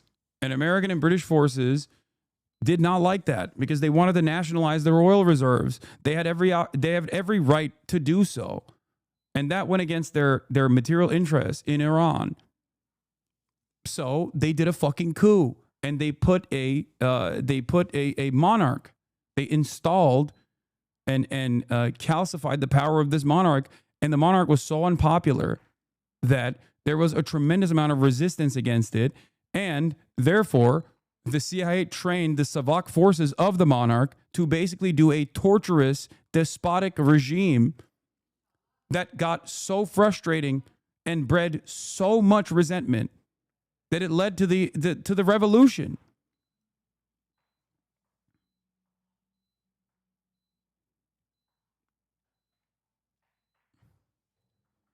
People talk about the Iranian Revolution, not realizing that 1953 is even more significant than this. The Iranian Revolution was an inevitability. Okay, was an inevitability due to the despotic regime of the Shah.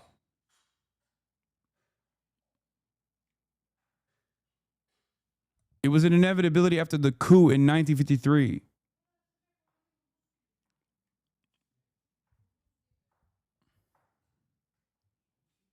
Balkanizing Iran just means Israel bombs all factions that don't suck its cock. Yeah.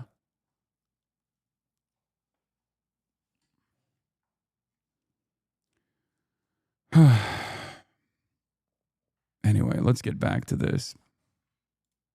Iran's Revolutionary Guards Corps has released a statement following the attacks in Doha. It says it launched a powerful and devastating missile attack on the Al Udeid air base in Qatar. Now, this base serves as the command center of the U.S. Air Force and is the largest strategic asset of the American terrorist army in West Asia. Qatar's Ministry of Defense has released a statement following the Iranian strike on that US base. Qatar is saying that its air defenses intercepted a salvo of missiles targeting the Al Udeid airbase. It continued saying the incident did not result in any deaths nor in any injuries. The ministry says Qatar's airspace and territory are safe. Well, joining us now from northern Doha is our correspondent, Dorsa Jabari. Dorsa, you are also out on the streets of Doha. Tell us what the situation is there, some hour now after we heard those explosions. Well, Laura, things are returning back to normal. It was quite a shock for the local population here when they heard those sounds of explosions over the Doha skies. Suddenly, just around 16:45 GMT, many people were initially shocked and scared and quite panicked. But then once they realized what had happened, things quieted down very rapidly. And now it appears, for now, the situation is very calm. Most people are going about their daily routine. This is, of course, very much a surprise to the local population, not something many people here were expecting. But there were signs from the hours leading up to this attack. First, the warnings issued by the U.S. Embassy here in Qatar, as well as the British Embassy, urging their nationals to stay indoors, basically, as well as then the Qatar International Airport, the Hamad International Airport, announcing the closure of its airspace temporarily. And then it was pretty much evident that there was an attack looming. What we have also heard from the Qatari Foreign Ministry spokesperson, Majid Al-Ansari, is that the Qataris have condemned this action, and they say this is an attack on their sovereignty, and it is within their right to respond accordingly. And they also called for an urgency to de-escalate the situation. They urged the parties involved, specifically Israel, to refrain from continuing their attacks and escalating the tension that is going to clearly, most likely, drag the regional countries into this conflict if it doesn't get resolved very soon. The interesting thing we have to note is that this airbase has been here since 1996. It has a very long history in Qatar. It was at that time when the Qataris spent $1 billion building it, and it is home to around over 10,000 U.S. personnel at the last figure that we have. So it is the biggest, one of the biggest airspace fields and military bases belonging to the U.S., but it is not the only one. There are over 40,000 U.S. troops in the Middle East. There are 19 bases across this region. So really, most of them have been put on high alert since the United States carried out those attacks on the Iranian nuclear facilities, Natanz, Fordow, and Esfahan early Sunday morning. Now, Dorsa, I'm just going to inform our viewers that in the top corner of our screens now, we're seeing debris that has fallen More minor Fs, I know. I see it. From one of those interceptions. Now, we're not quite sure whereabouts in Qatar that is. We'll try and get a location for you, or for our viewers. But we have talked a lot, haven't we, about missiles being fired over Israel, people having to go to shelters, not necessarily only because of the impact they might have if they're not intercepted, but from falling shrapnel. And here we are seeing exactly that in Qatar. There's about a 9-second chat delay now. Okay, let's test out the delay. Hit 4 if you see this. 1, 2, 3, 4, 5, 6, 7. Okay, 7-second delay. There's about a 7-second delay. I'm working on fixing the issues that are happening with my stream. A part of that is because of the CPU, and a part of that is the internet. I am going to now fix the ingest, so you will experience an F right now. 1, 2, 3, 4, 5.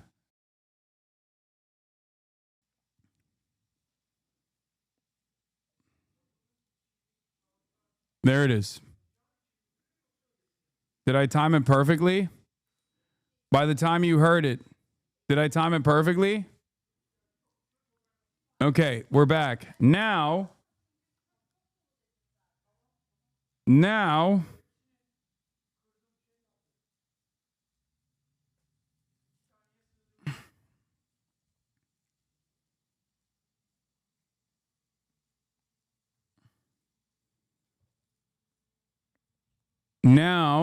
we try again to test out the delay. Okay. Subscribe. You can do that for you can do that with a $6 a month subscription or a free one in the form of a Twitch Prime. Twitch Prime is free as long as you connect your Amazon Prime account to your Twitch account. Subscription test. Go, go, go. Okay, yeah, it's immediate. All right, cool. We're back. We're good.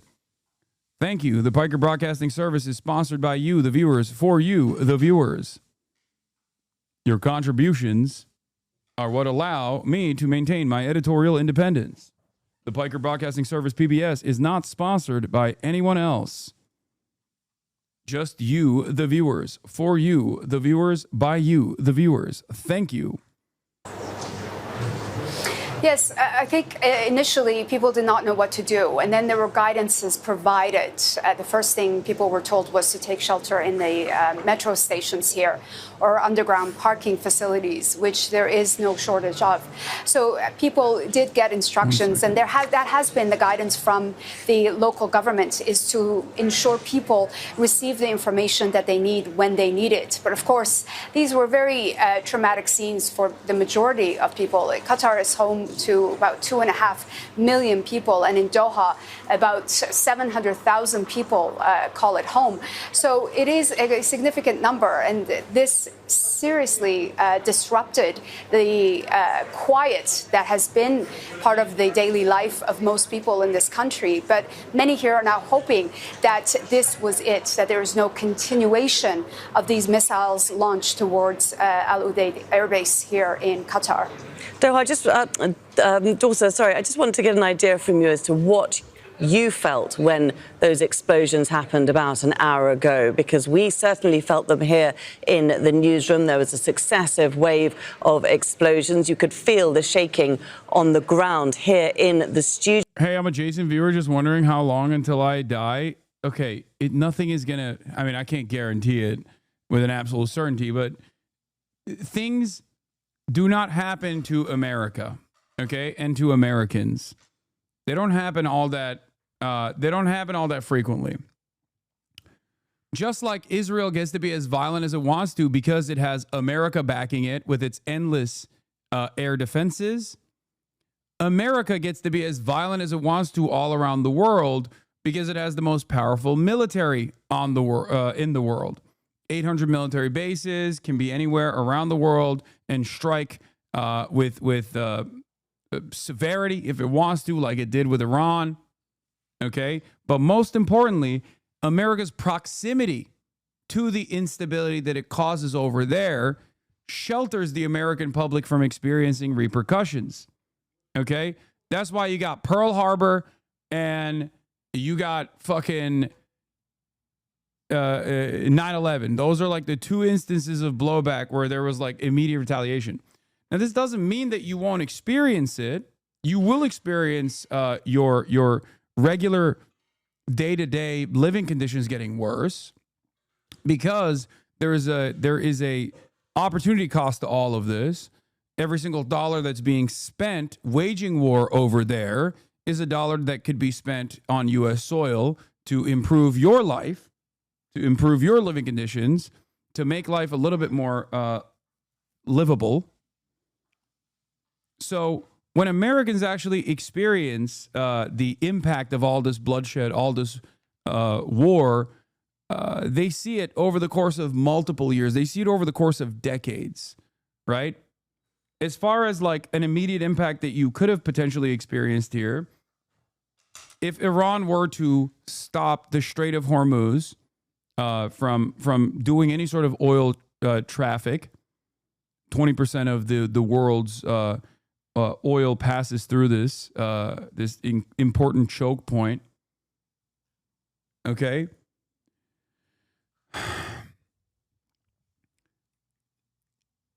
If if Iran were to actually mine the Strait of Hormuz and stop oil vessels from like passing through, then you would experience, then you would definitely experience some impact. Prices would go up. Gas would go up, even though a very tiny amount of gas or oil that passes through the Strait of Hormuz is oil that we end up getting here in the United States of America. It would just like drive up the prices across the board because OPEC Plus is a monopoly, is a cartel. They set the prices across the board, and American oil and gas companies do not actually increase its production or redirect some of its oil and gas back to the American market in an effort to stabilize American prices, because they take advantage of that oil. They take advantage of the higher prices in general. They have not done so during COVID. They did not play ball, regardless of how much Joe Biden tried to force them to do so, but they didn't do it because they also take advantage of the increased prices. It's beneficial for them. So that's one impact that you would see.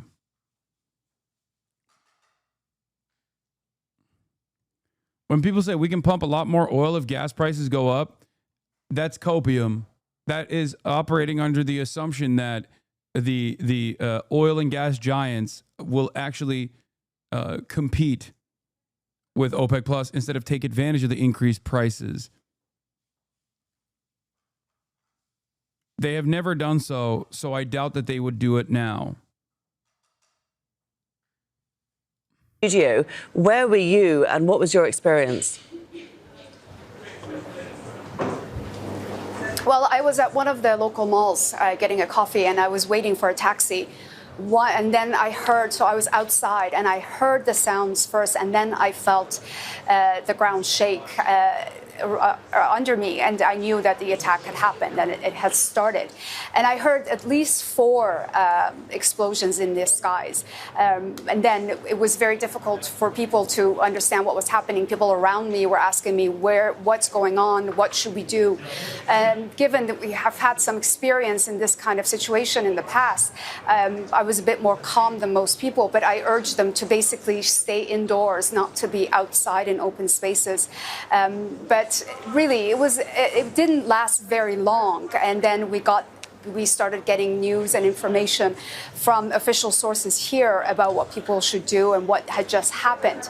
The main question now is whether or not this is the end. And most likely, many analysts believe that this is what Iran intended to do. And it was more of a show of force, not only to the Americans that are based in the region and the officials in the White House and U.S. President Donald Trump, but also to the regional countries that are now in the firing line. Of course, the Iranians, the last thing they want to do is to drag a country like Qatar into this conflict. But it is certainly a reminder that these U.S. bases in the region are now legitimate targets for Iran. And what it says is its sovereign right to defend itself against the Israeli and American aggression on its own soil. I mean, this may well be the end of the attack. We don't know that yet. We do know that Bahrain has closed its airspace and Syria has its main airbase there in Syria is on high alert, as are air bases in Iraq. We don't know what the next step is going to be. What we do know, though, is that the sense of security that Qatar enjoyed, its 2.5 million people, the 700,000 people in Doha, many of them expats from around the world, the sense of security that they... I was watching the missile interceptor from my window in Qatar. I support Iran, but it was scary as hell. I can only think about the Palestinian people and what they have been through for years. Yeah.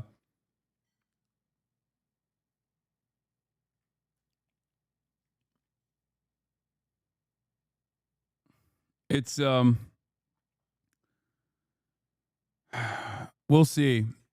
This seems like it might be a big boon for the Trump is a peace through strength president.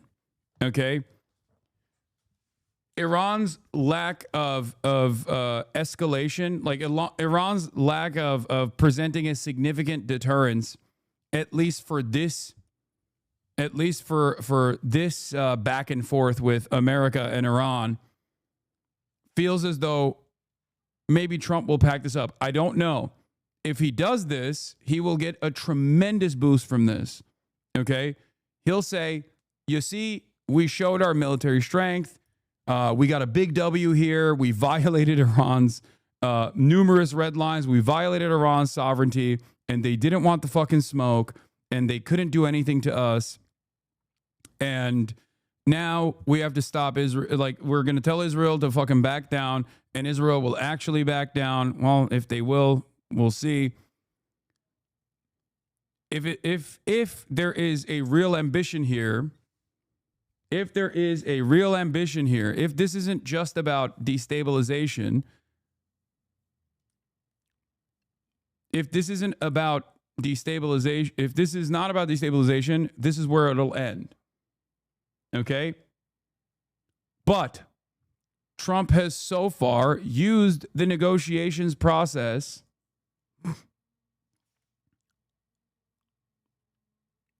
to basically do whatever the fuck they want. They've used the negotiations process to continue doing more war, working towards a destabilization effort. To be honest, I'm shocked the market didn't crash today. I don't think Wall Street thinks Iran is going to seriously retaliate. They're probably right, to be honest. I mean, Iran signaled that their retaliation was going to be very limited.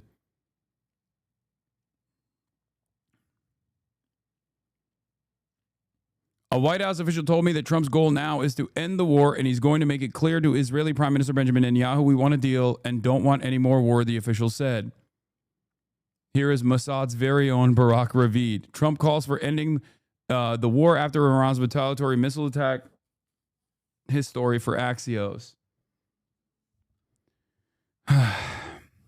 Israeli agent Barak Ravid reporting for Axios.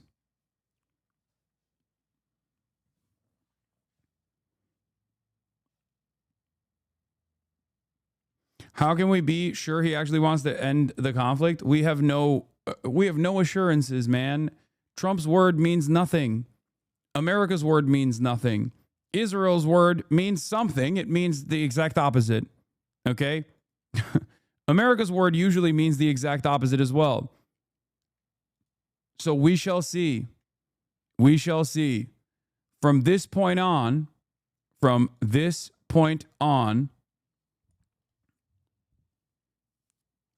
if Israel has more destabilization in mind for Iran, they will continue escalating the conflict, which will, of course, provoke even more ballistic missiles being lobbed in the direction of Tel Aviv. And that is unsustainable for Israel without, I don't know, America entering the conflict and redirecting the Iranian military response at American targets instead. Because if they're too busy defending themselves against like American bombing campaigns that will be overwhelming, they won't be able to continue successfully lobbing ballistic missiles in the direction of Israel. So Israel is the most significant player in this once again.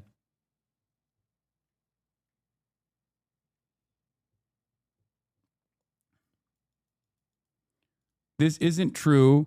It's Israel that wants the ceasefire most of all. Iran would be foolish to accept while they have the upper hand. This isn't true.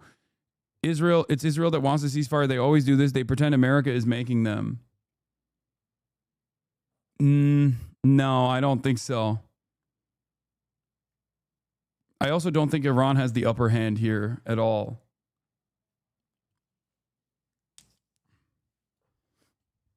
I think Iran has shown once again that they literally do not have the power to defend themselves.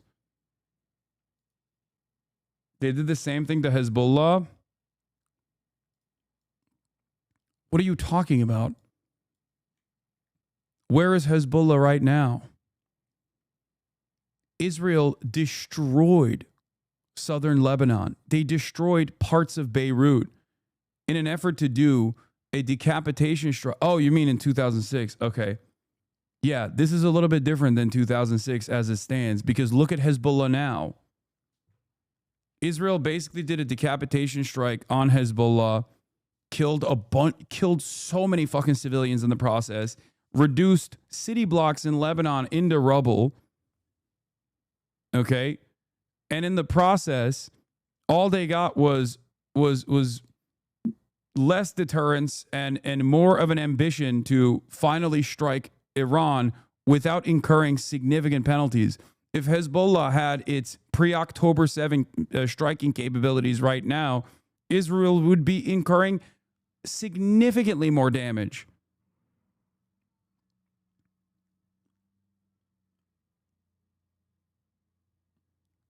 I understand that Israelis are talking about how they can't survive a war of attrition, and it's true. That's 100% true. You are absolutely correct on this. Yes, you are correct on this. That is why I'm saying, okay, do not misunderstand my statement here. Israel clearly cannot continue withstanding ballistic missile strikes from Iran unless America also joins the bombing campaigns and starts targeting ballistic missile launchers and takes advantage of the air superiority that Israel and America has created, at least in certain parts of Iran. Okay? That's the reason why Israel's goal in this equation is to bring America into the forefront, is to forcibly bring America and the American military into its war with Iran. Israel wants more involvement from America so that Iran's attention is shifted away from Israel towards the United States of America. Israel wants a costly and endless military campaign against Iran so that they can destabilize the Iranian government and turn it into a fucking fail state.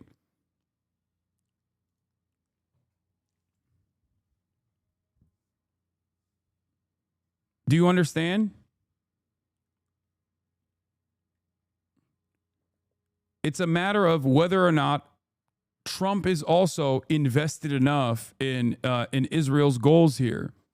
If Israel continues escalating its bombing campaigns and Iran continues striking Israel and punishing Israel, okay, then either Israel will have to stand down, or it will try to do its very best to bring America into the conflict again. I said this last week when we saw the Iranian ballistic missiles and the amount that they were sending, the amount of ballistic missiles that Iran was sending got smaller, but the success rate got significantly higher. The moment that I saw a Shahed drone successfully strike an Israeli residential building was the moment where I was like, it's over. A Shahed drone with the Tamir interceptors and the Iron Dome that Israel has should never be able to penetrate and should never be able to hit Israel at all. That means even their most robust arsenal of smaller ballistics or smaller missile systems that are normally tasked with intercepting with a super high interception rate, missiles that are being lobbed over the Gaza boundary or missiles that are coming in from Lebanon, those missiles normally make short work of the slower moving drones that are coming in from Iran. They're intercepted in over Iraq airspace. They're intercepted over Jordanian airspace. They can be intercepted with helicopters. And if it passes through all of those, all of those defenses, then Iron Dome makes short work of it.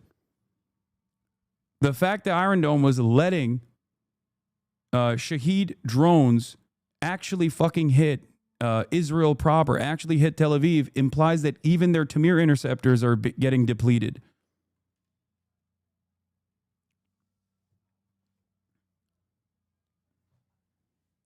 This means that Israel either has to move America into the forefront of this military campaign, so that Iran is too focused on defending itself against a much stronger military,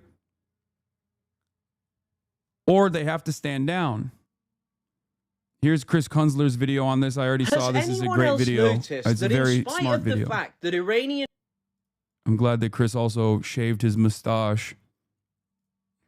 I'm the last person to talk about other people's facial hair, but I think the mustache wasn't working that good. Missiles. Has anyone else noticed that in spite of the fact that Iranian missiles are still hitting Tel Aviv and causing pretty major destruction, I mean, look at this photo from this morning, we are not hearing much information about this, and in many ways this is hardly surprising. The initial reaction to Iran's retaliation to Israel's assault on them was pretty damning for Israel. Most people were showing absolutely no sympathy for Israel and were openly celebrating Iran's attacks, and so the Israeli government went out to ensure that people were not posting videos of the destruction, failed missile interceptions, or impacts as a whole. But there is also a very important reason that this is not being shown, and this is because... Please watch this. You really need to watch this. Iran is winning, and it isn't even close. Iran is doing asymmetrical warfare, not imperial warfare. Iran is winning. Physical damage is not only the damage being done. How are you so bad at understanding that Iran is winning?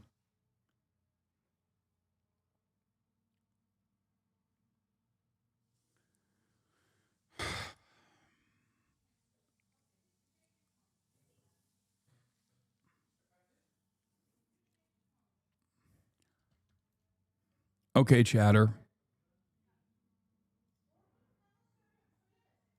Yeah, you're right. You're right. Predictive history said this in April, and they're correct. It's this one Chinese professor that is now going viral that talks about how Iran is winning this. Iran is going to win this war, or is going to inevitably destroy Israel's air defense capabilities. To be fair, you've fallen for the Iran is running out of missiles this past week. No, I didn't say that Iran was running out of missiles. I said that given the limited amount of ballistic missiles that they were sending, Iran's missile, I said there is a suspicion, there's a reasonable statement to make here that Iran's ballistic missile launching capabilities might have actually diminished. Not to the fucking same degree that Israel was claiming, where they were like, oh, we destroyed all of their launchers. We destroyed all the launchers. I never said that their launchers are all destroyed or a third of their launchers are destroyed. I'm saying that looking at the intensity of the strikes, looking at the amount of missiles that they're capable of launching initially versus the amount of missiles that they were capable of launching as of like yesterday, it's clear that their launching capabilities have diminished. That is true. That is not untrue.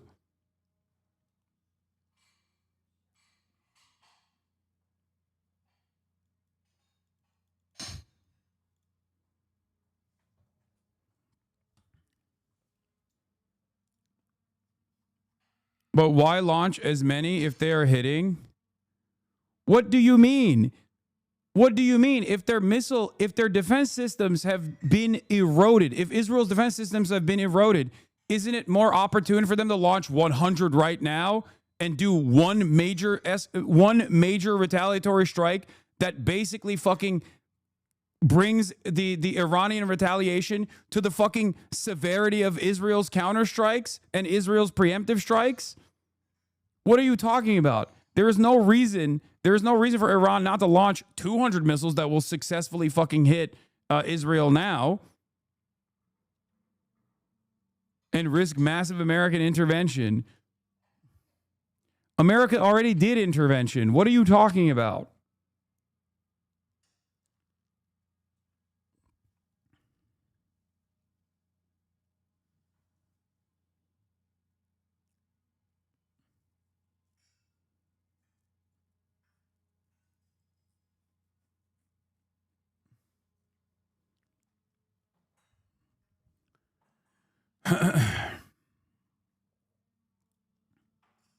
Anyway, let's continue. It's because the first few days showed Israel clearly hides military infrastructure within the vicinity of civilians. They have continually, baselessly claimed that in Gaza it is okay to violate international law over and over again because Hamas are evil and use Palestinians as human shields, and that's why people get killed. Thank you, Open Presence, for the 100 gifted subs. But when it comes to Israel, it was increasingly clear, as many people have known, that Israel hides military infrastructure near civilians. This was noted by a senior journalist, Ori Goldberg, just a few days ago. And Israel has a Yeah, this, by the way, is also... This was the first couple of days of Operation True Promise 3. The first couple of days of Operation True Promise 3 showed us with 100% certainty that Israel's anti-air defense capabilities were directly slammed in residential neighborhoods. Ironically enough, once again, proving the point that everything Israel says about its enemies is pure projection. Okay? Pure projection. When they say, oh, Hamas is launching missiles from hospitals, it's motherfucking Israel that is literally using human shields. Okay? If that's the assessment, if this is like the human shields meta, Israel showed anyone with two eyes that can fucking see the initial strikes that were taking place and the bombings that successfully struck areas of Tel Aviv, that it was actually anti-air defense systems that were being targeted, and the anti-air defense systems were being deployed from inside of Israel, inside of Tel Aviv, in crowded residential fucking neighborhoods. Israel has its base of command, the Mossad headquarters in the heart of Tel Aviv. Israel has military installations in residential neighborhoods. Israel has intelligence installations in the middle of residential neighborhoods where other businesses are doing commerce. This much is true. So yes, of course, Israel was, once again, projecting. History of this. In 2008, Jonathan Cook published this article about Hezbollah's attacks on Israel, and what he said is that the military censor prevents publication of a considerable amount of things, but what was clear is that Israel's practices were endangering civilians because they were planting military infrastructure near them, using them as human shields. And these are the reasons that you have stopped seeing images of these attacks, because Israel was losing control of the narrative. It was showing that all the things they had claimed about Palestinians were actually true of themselves. Not only that, but also, Israel kept showing successful strikes to garner sympathy in the global stage, thinking that this would actually, once again, make Israel look like the victim. And that failed spectacularly. It didn't even move people's attention one bit. Partially because while they were in the process of getting bombed and then continuing to bomb Iran, one, they killed more people and more civilians in Iran than Iran killed in Israel, of course. And on top of that, they never stopped their ethnic cleansing campaign in Gaza. They never stopped their ethnic cleansing campaign in Gaza. They kept killing people at the humanitarian aid drops. The Gaza Humanitarian Foundation, if you remember, is yet another violation of international human rights and the Geneva Conventions, engaging in perfidy, using aid and aid delivery mechanisms as a military installation. So, of course, there was no sympathy for Israel. They never even got any sort of sympathy whatsoever.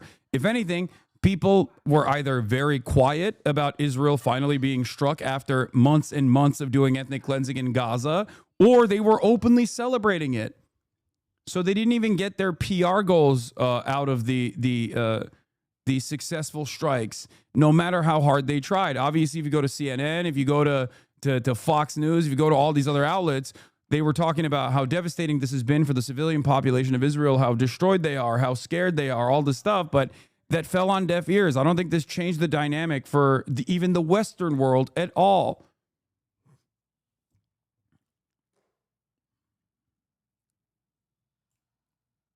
And there we are. This is part of the reason why I've said, regardless of this back and forth with Iran and Israel, Israel's ambitions are over. the moment that the ethnic cleansing ends, either by force or because Israel finalized this ethnic cleansing project, and I hope that's not the case, but that is the assessment of the likes of Chris Hedges and many others, that the Israeli Zionist project is done. This is the last bastion, okay? The last attempt at winning as much territory as possible and forcing America's hand to join the battle to the best of their ability and try to redesign the region under Israeli control. Okay? Because once the world finally sees, so you're an anti-Zionist now? First time chatters, Israel's small country, Iran is huge. Pretty sure it's different. There's never been a moment where I wasn't an anti-Zionist. What the fuck are you talking about? Now? Oh, you're joking. Okay. Shameful. Israel is small. Iran is big. Because there was a lot of it over the weekend. The surging tensions in the Middle East after those U.S. military strikes on Iranian sites on Saturday. And then overnight, Iran fired a new barrage of missiles against Israel, and Israeli warplanes launched fresh attacks inside Iran. Meanwhile, the Iranian government is vowing a, quote, decisive response to the American attacks on 3 of its nuclear sites. How'd those attacks do? Satellite images of those facilities show bomb craters and significant damage, but how about underground? The U.S. military is still assessing that question and the full effects. We've got complete coverage and a look at what is next, but we're going to begin with Deborah Pata. She is inside Tel Aviv, Israel for us. Deborah, good morning to you. Good morning, Tony. Well, several countries across the Middle East have criticized the U.S. strikes on Iran's nuclear sites, calling for diplomacy amid fears the war could spiral out of control. Now, this as Israel and Iran continued to trade strikes. This morning, sirens warned of another wave of Iranian missiles, this one exploding in Ashdod. And just hours after the weekend's U.S. strikes, Iran unleashed a barrage of rockets, devastating a huge residential neighborhood in Tel Aviv. All that remained of this building were the hollowed-out shells of apartments where people once lived. There were no fatalities. Israel has also not let up its bombing campaign on Iran. And thousands. Yeah, the Ashdod attack was on a power station. They don't mention that, do they? No, because it's not beneficial. It's not beneficial for Israel to show how weak they are, especially how weak their infrastructure is. Just like they stopped talking about the Haifa oil refinery that was successfully struck and was shut down for an extended period of time. That only came after Israel blew up the oil depot in Tehran, by the way. Israel blew up the oil depot in Tehran, and then Iran in retaliation blew up the Haifa oil refinery and took it out of commission. Israel hid that fact, and the only reason why we found out about it is because other people had filmed it on their phones while it was happening, and the refinery was on fire. And then also the Haifa oil refinery had to release a statement in their. They had to release a statement to their shareholders, basically, that they were getting decommissioned. Israel is also successfully striking around the ports as well, from what I understand. So, or not Israel, sorry. Iran is striking Israeli ports or around the Israeli ports as well. So they have kept up tremendous pressure. They've kept up tremendous pressure on Israeli society. They've kept up tremendous pressure on the Israeli economy. Thousands of Iranians rallied in Tehran to protest Israeli and U.S. strikes. The U.S. has no right to tell us what to do, said Ali. We must slap America hard. Iran's foreign minister, Abbas Araghchi, is in Moscow today. This is IRGC propaganda. Please, please, please don't give them the platform or show this, please. These people are being paid by the IRGC. CBS Mornings?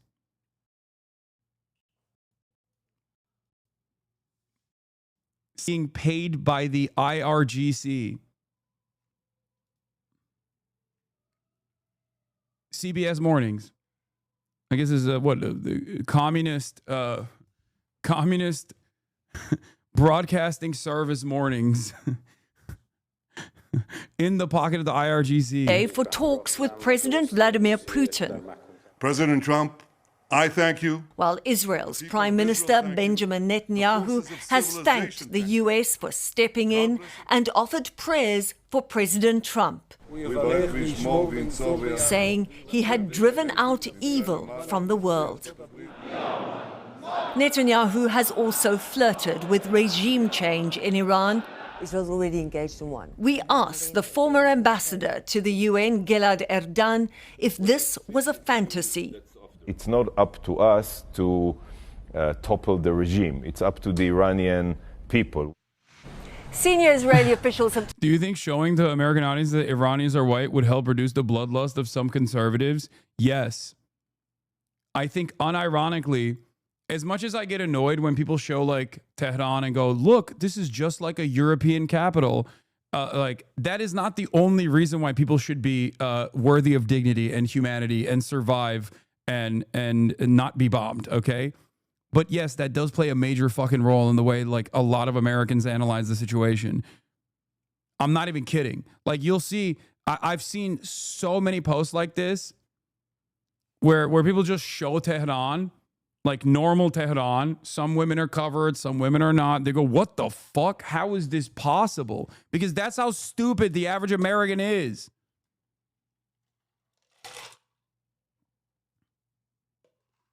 The average Westerner literally thinks Iranians are like living in huts and fucking riding camels to work, okay?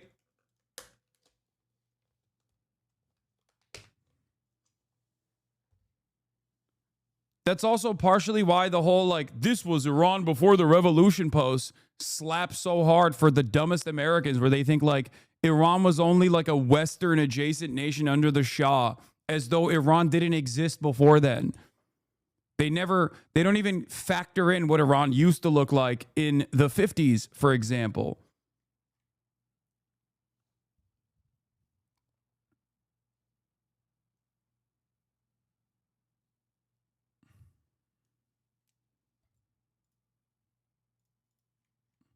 Iranians are more sophisticated and smarter than Oslo. You get shunned by your whole family if you're not a doctor, engineer, or lawyer. The Iranian public is also more educated. Iranian women have more educational attainment than even American women do. That's like the other side of the story that is like insane, where people that will turn around and be like, Iranian women are not allowed to leave their homes. They're not allowed to get an education. It's so stupid. It's just wrong. It's additionally dumb for an American to say that. Iran is a fucking STEM nation, okay? They are the most stem cell ass nation. You'll be shocked to find out Palestinians broadly are also incredibly educated as well, in spite of living under a ruthless blockade in Gaza and a ruthless and cruel and bloody apartheid for 77 fucking years. This does not mean that this is not the only metric of worthiness for humanity, for the record.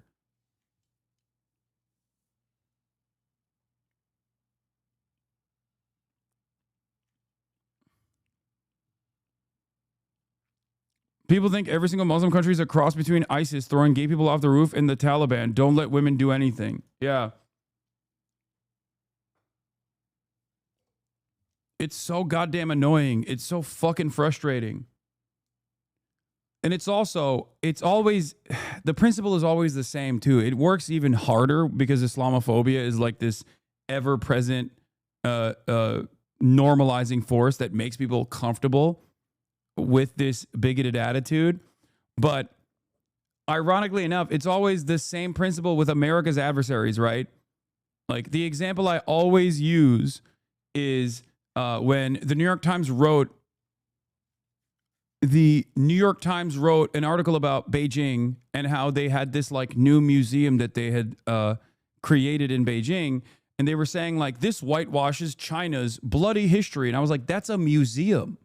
That's every museum. Have you been to an American museum? Like, that's literally what museums do.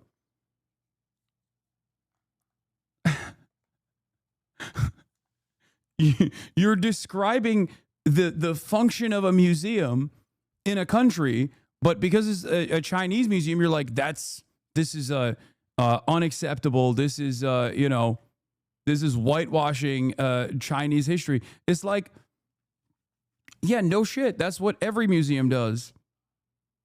That, and also they house a bunch of stolen artifacts for the most part. Okay.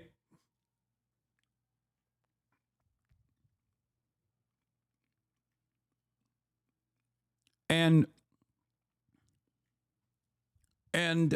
I mean, I still love museums, by the way. I'm not saying museums are bad in general, but like we don't actually have like the same metrics for our foreign adversaries. And this is yet another example of this. Like, is the Islamic Republic of Iran a repressive force upon the secular population of Iranians? Abso-fucking-lutely. And at times, this has created real instability. At times, this has been a threat to its own power, right? This is correct. This is 100% correct. But the solution to this is not bombing campaigns and forced military intervention and a puppet state that is implemented in the process that will play along with Western ambitions in the region. And in an effort to also justify its control over the society, like the Shah did, create this ruthless force, a torturous force like the Savak, right? That's not the solution. That's not how you liberate Iran. As a matter of fact, bombing campaigns such as this one only create additional instability that forces the public to focus on that, focus on self-defense, and it sets back the stage for any sort of civil struggle that might happen organically in these countries. You understand?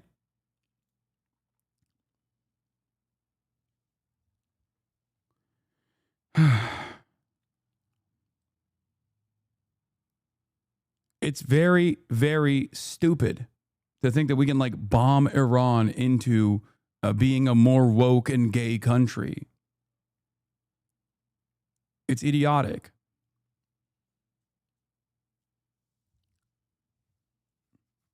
Just like you can't bomb Georgia into being more woke. Just like you can't bomb America into being more woke. You can't bomb Iran into being more woke either. That's not how this goes.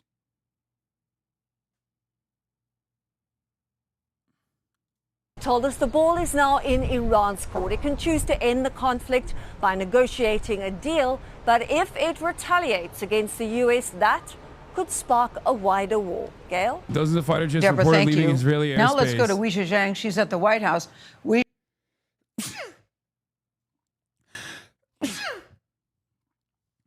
That's so... Trump is like, come on, it's time for peace. I'm going to tell Israel it's time for peace as well. Meanwhile, Israeli fighter jets. Congratulations, world. It's time for peace. Israel's like, nah, actually, it's fine. We're not. Not time for us.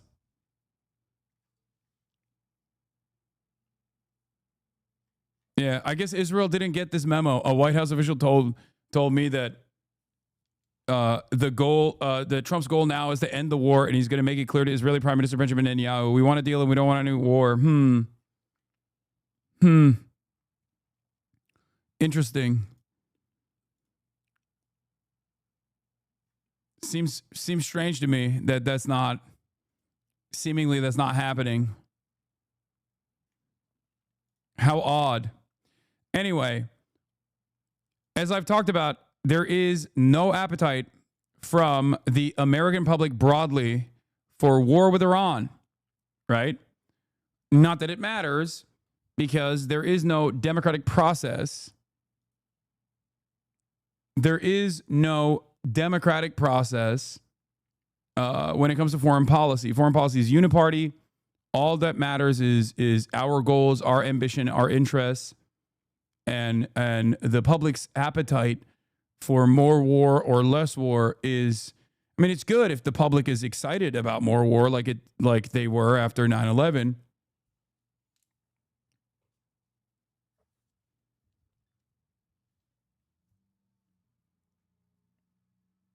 Having said that,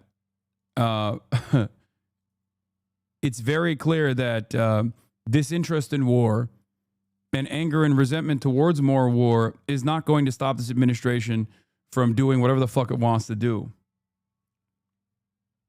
Okay?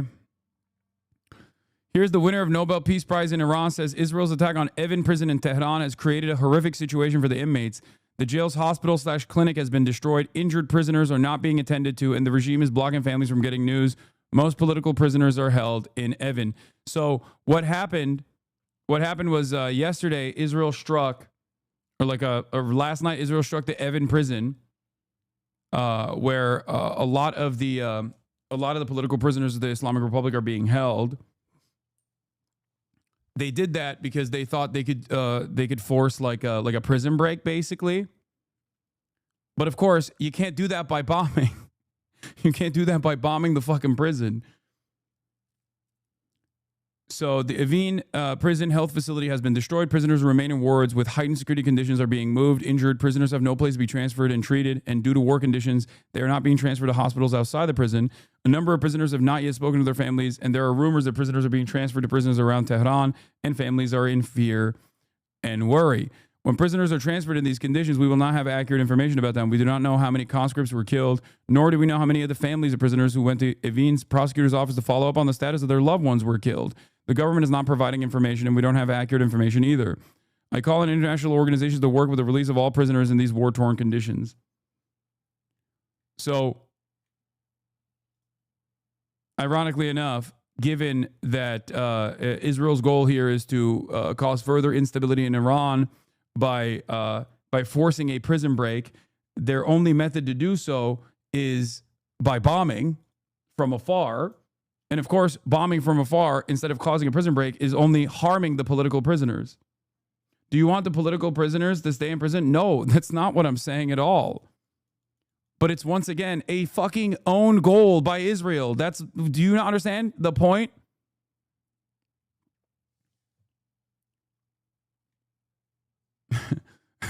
This is no different than Israel being like, don't you want the gays to be liberated in Iran? Free them. By what? Killing them with bombs? Because that's what happens. Don't you want the gays in Gaza to be liberated? By what? Being bombed and starved by the Israeli bombing campaign? That's not gonna liberate them.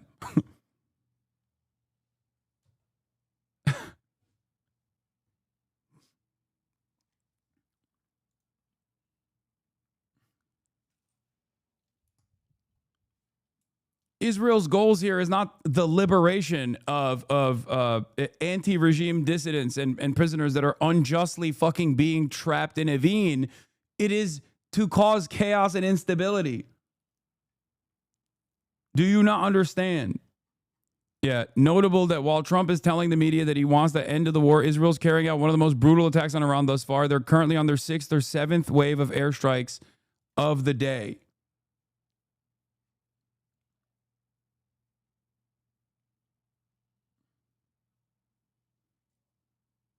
Like, do you think America should have bombed Auschwitz to liberate Auschwitz? Do you think that would have worked better? What are we talking about?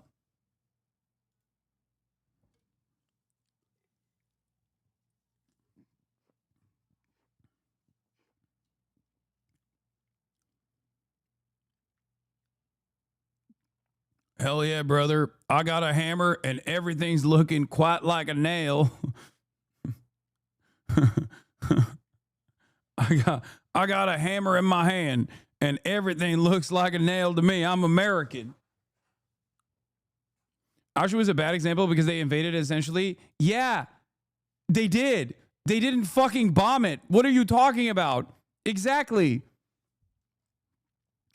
That is the USSR's liberation of Auschwitz came because they fucking successfully operated a military campaign on the ground, a ground invasion. Not to say that Israel would ever do a ground invasion in Iran. Obviously, they would never be able to do that. They would get fucking destroyed.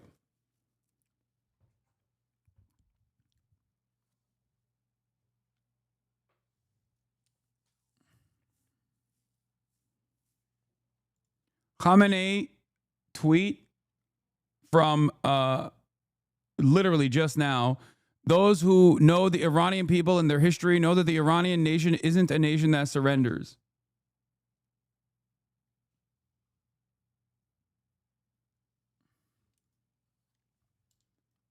Khamenei with another tweet, this time in English.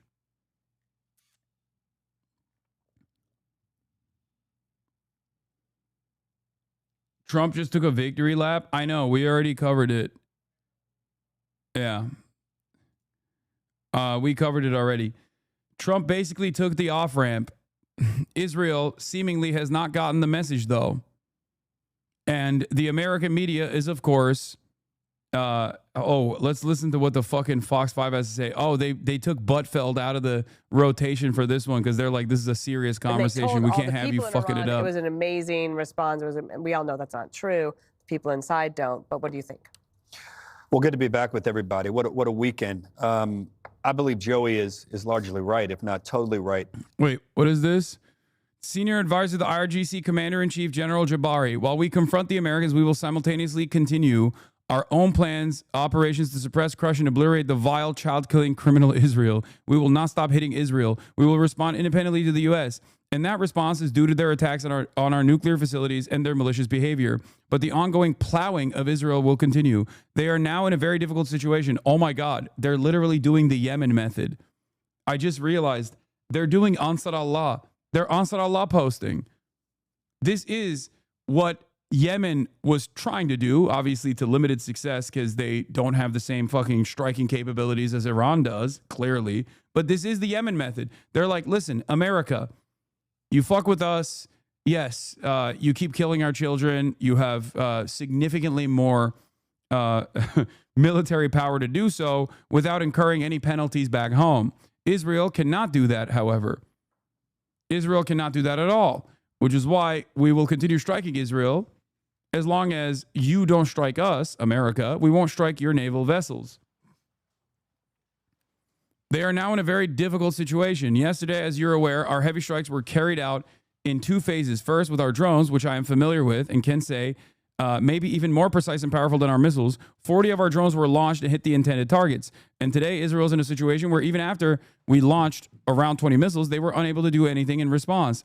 Our 40 drones and 20 missiles struck exactly where we intended and caused severe consequences. I say to you and the viewers, but let me emphasize, America's main assets in the region are not as ships or bases. Those are highly vulnerable. Israel's, he misspoke, he meant U.S. U.S.'s most important military asset is Israel itself, which today is incapable and overwhelmed in the face of our attacks. Israel has realized it is losing, and it must lose. It must be destroyed. It must be crushed. The people of the region must be freed from this wicked criminal. This is part of a broader strategic package we have with America. As you mentioned earlier, that's precisely why the Americans have come, to try to save Israel. But they will not succeed and will suffer damage themselves. The outcome of this story remains to be seen. I mean, Iranian generals talk a fucking big game, okay? Ayatollah Khamenei also talks a big game. What matters is not what they say on television. What matters is what they do. But listen to my words, at least, or my assessment of this. What is happening? The camera's being extra wonky today. I don't like it. Maybe if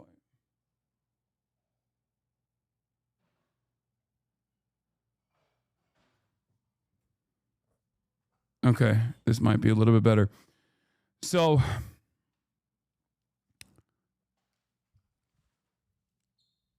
Israel's more offensive campaigns with its Air Force right now is happening because they have more offensive capabilities than they do defensive capabilities.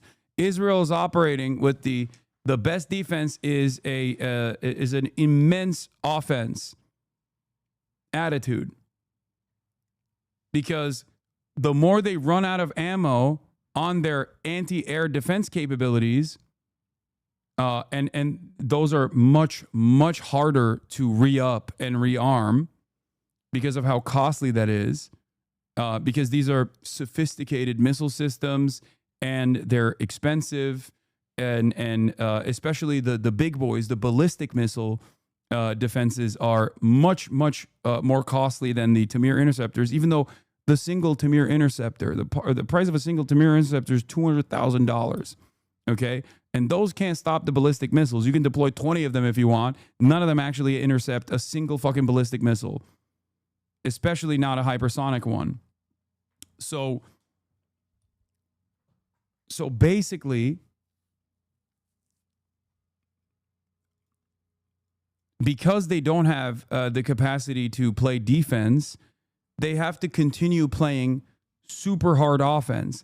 And the more Israel strikes Iran, the more Iran continues to strike Israel with increased intensity. Israel knows they cannot survive a war of attrition without the Americans playing a role, a significant role. And I don't mean just like a defensive role, because America has already been playing a defensive role in this, and it's obvious that, you know, ballistic missiles are still piercing through the Iron Dome, the Arrow systems, David Sling, and even the THAAD launchers that America sent. Okay? If they can't defend, why won't Iran hit their air bases? You think Iran is not hitting their air bases? Iran is hitting their bases. You don't see it because, like, their air bases are far away from the public eye, and therefore their air bases are far away from the public eye, and also their military installations. So the Israeli government does not allow any sort of filming of impact sites on air bases.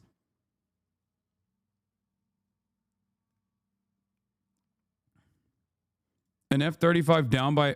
No, this is fake too, man. Stop. What?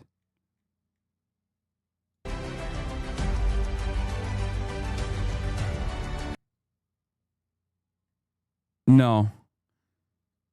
I don't think this is real either. And the reason why I don't think this is real is because Tal is correct. It's been 9 days, no new footage of this alleged F-35. Dude, this is correct. This assessment is correct. If this video, I don't know where it's from. I don't know where this video is from, and I don't think it's an F-35. The reason why I don't think it's an F-35, and I don't even know if it's from Iran, is because if Iran struck a fucking F-35 successfully and downed it, they would release photos. Okay? They would release photos of it.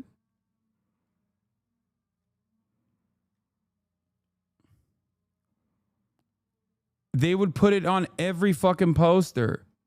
This would showcase that America's latest gen fighter that is multi-role is a dud, is a complete fucking dud. And I know this because they have successfully struck drones. They've successfully struck and shot down Israeli drones. Why do I know that they've successfully shot down Israeli drones? Because the moment that those Israeli drones are struck and successfully intercepted, the Iranian outlets will make a big show of it, understandably. And also, Israel will release a statement. The Israeli military command will release a statement saying, oh, our drone was struck. It's fine. It's negligible. They have no information that they can derive out of this drone. It's not a big deal.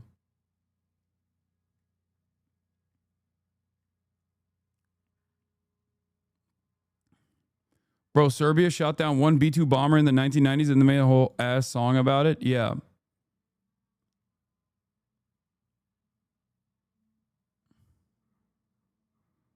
Israeli jets are mostly using standoff air-launched missiles to avoid air defenses.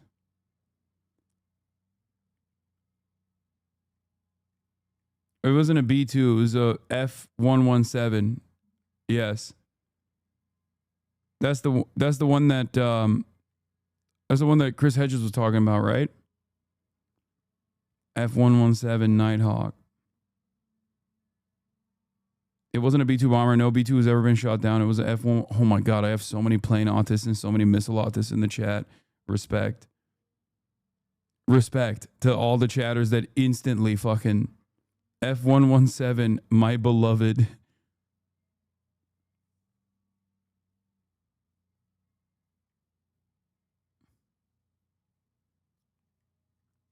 The F-35 wreckage is also a tremendously important, a potential F-35 wreckage is a tremendously important wreckage, dude. The amount of intelligence that you can give to Russia and China off of that is so insane. It's worth numerous Dongfeng missiles, okay? I don't know how many Dongfeng missiles you can get in response to the wreckage of a F-35. Are you kidding me? Unlimited Dongfeng missiles to Iran for a crumb of intelligence to offer the Chinese government or the Russian government. Russia would send every S-400 they have to Iran. Lifetime supply of Dongfeng missiles, all of the Dongfeng missiles for you, sir.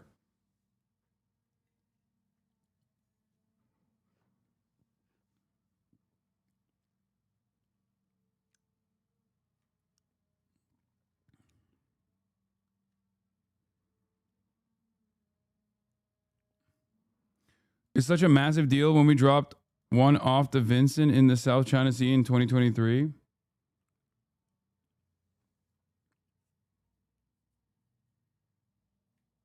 Yeah. The only thing that I've seen so far is just like AI shit about the F-35s. Far's new Minister of Comms is saying that after they shot down a drone, they discovered it was using the American Iridium satellite network. Iridium was initially funded by Saudi bin Laden Group. Yeah, I saw that too. And also saved from bankruptcy by the DOD in 2000. Yeah, I saw that as well. There's also some interesting, Washington Post releases, which I suspect is a release from Mossad. So I assume this is like more propaganda. Like Israel allowed this to be released. The Washington Post has published an audio file in which Mossad agents contact 20 IRGC commanders and give them 12 hours to flee Iran, or they and their families will be killed. Which, of course, is also a fucking war crime, by the way. Like openly admitting that you're going to kill people's children and their families, like you're going to kill civilians, is insane. This is a recording of a call that took place between an Israeli intelligence operative and a senior Iranian general on June 13th. The voice of the Israeli intelligence operative had been digitally altered in audio recording obtained by the Post. The Post prepared its own translation of the conversation and removed the audio, removed the voice of the Iranian general to avoid identifying him. Hello, Salvador. Hello, Commander. He says hello. Salam alaikum. He says hello. Salvador. Salam alaikum. Can you hear me? And you are. I'm calling from a country which 2 hours ago sent Salami, Bagheri, and Shamkhani to hell.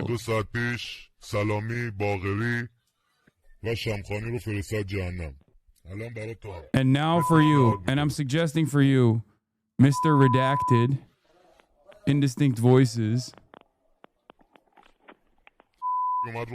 Did Redacted come on the line? Bring him on the line. Can you hear me now? And you are. Listen carefully. I'm calling from a country that I'll explain to you. Listen carefully. I'm calling from a country that 2 hours ago sent Bagheri, Salami, and Shamkhani one by one to hell. By the way, Shamkhani didn't die.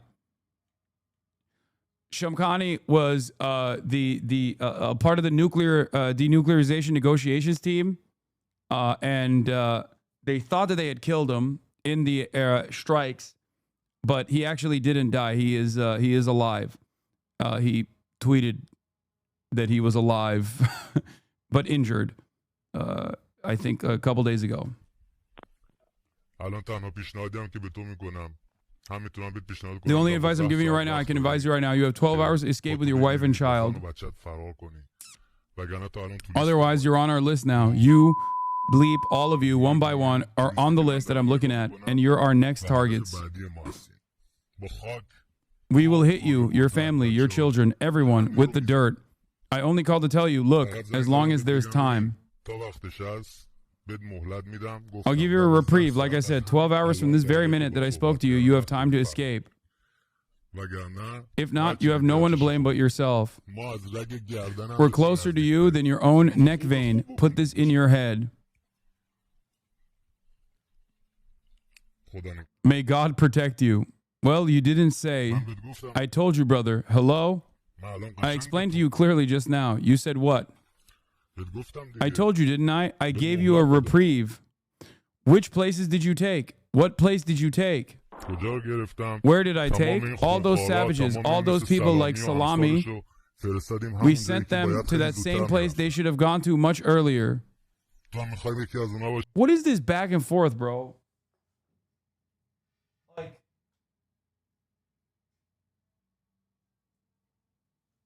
Is he trying to kill him with this annoying conversation? Is that what's going on?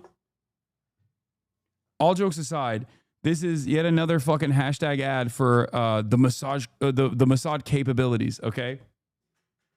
The reason why they're showing this is to say, like, look at how cool and badass we are, that we have the capabilities of, like, reaching Iranian generals directly and warning them ahead of time, and that they are fearful and that they're scared.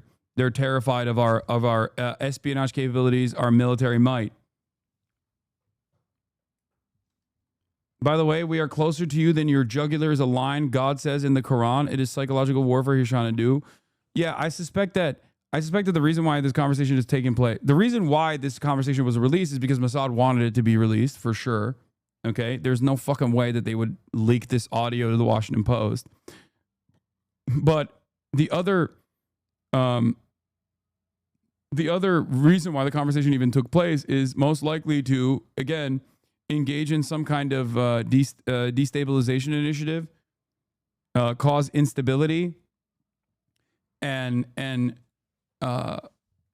assume that, like, the IRGC generals would panic and flee, or it's probably to engage in more information gathering so that they can monitor with the embedded Mossad assets that they have in Iran at the time, that they could monitor where they go so they can more successfully strike whichever area that they go to. How is this good optics? Your pause on a threat to his wife and child, literally proving what they deny daily. Brother, what do you mean good optics? They don't give a shit. What are you talking about? They have literally been conducting an ethnic cleansing campaign on a starving population, primarily killing women and children for the past 20 months. It is clear that the Western countries and their leadership does not give a fuck. They don't give a fuck that I'll prove it to you. Bezalel Smotrich, the finance minister, a couple months ago at this point, openly said, we are killing everyone in Gaza, and the Western world doesn't say a peep about it. Of course we have to let them have a crumb of food, because he was defending why there was any food being let into Gaza at all. He said, we're killing everyone there. We're doing the ethnic cleansing campaign. We're doing the final solution, and the Western world is not stopping us. But this is the one thing that they actually get up in their feelings about. So we have to let, like, a little bit of food in while we implement our final solution. He said that openly. He said that openly. Did anything happen? No, nothing happened. You might not have even heard about it until this very moment. I covered it extensively at the time, obviously, but, you know, it is obvious that it doesn't fucking matter what Israel does in terms of, like, numerous violations, in terms of all of these war crimes that they engage in on a daily basis. Do you want to be one of them? Do you want to be the next one on the list? Do you also want to destroy your wife and child?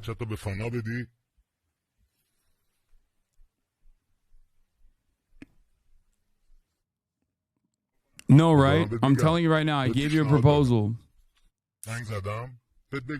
Say it. You have 12 hours to make a video saying we have walked away from this government and we're unwilling to sacrifice our lives.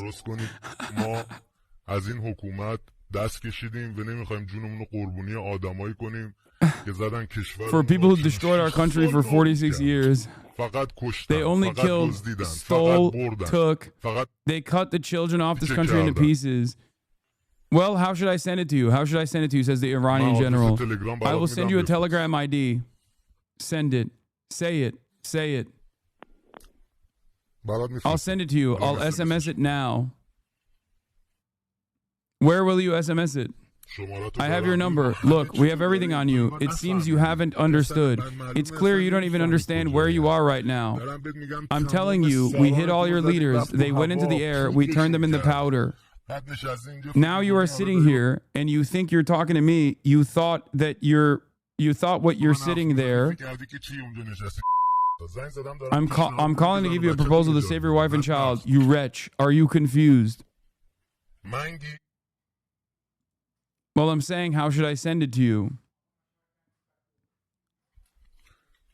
I'm saying I'll send it to you. Hello? And I'm with you. I hear you. This is what happens when millennials are in intelligence. They don't know how to speak on the phone. Yeah. Okay, I'm starting to see why diplomatic negotiations have broken down. Yeah. The average Israeli is incapable of conducting a normal conversation without instantly trying to bully ball his way.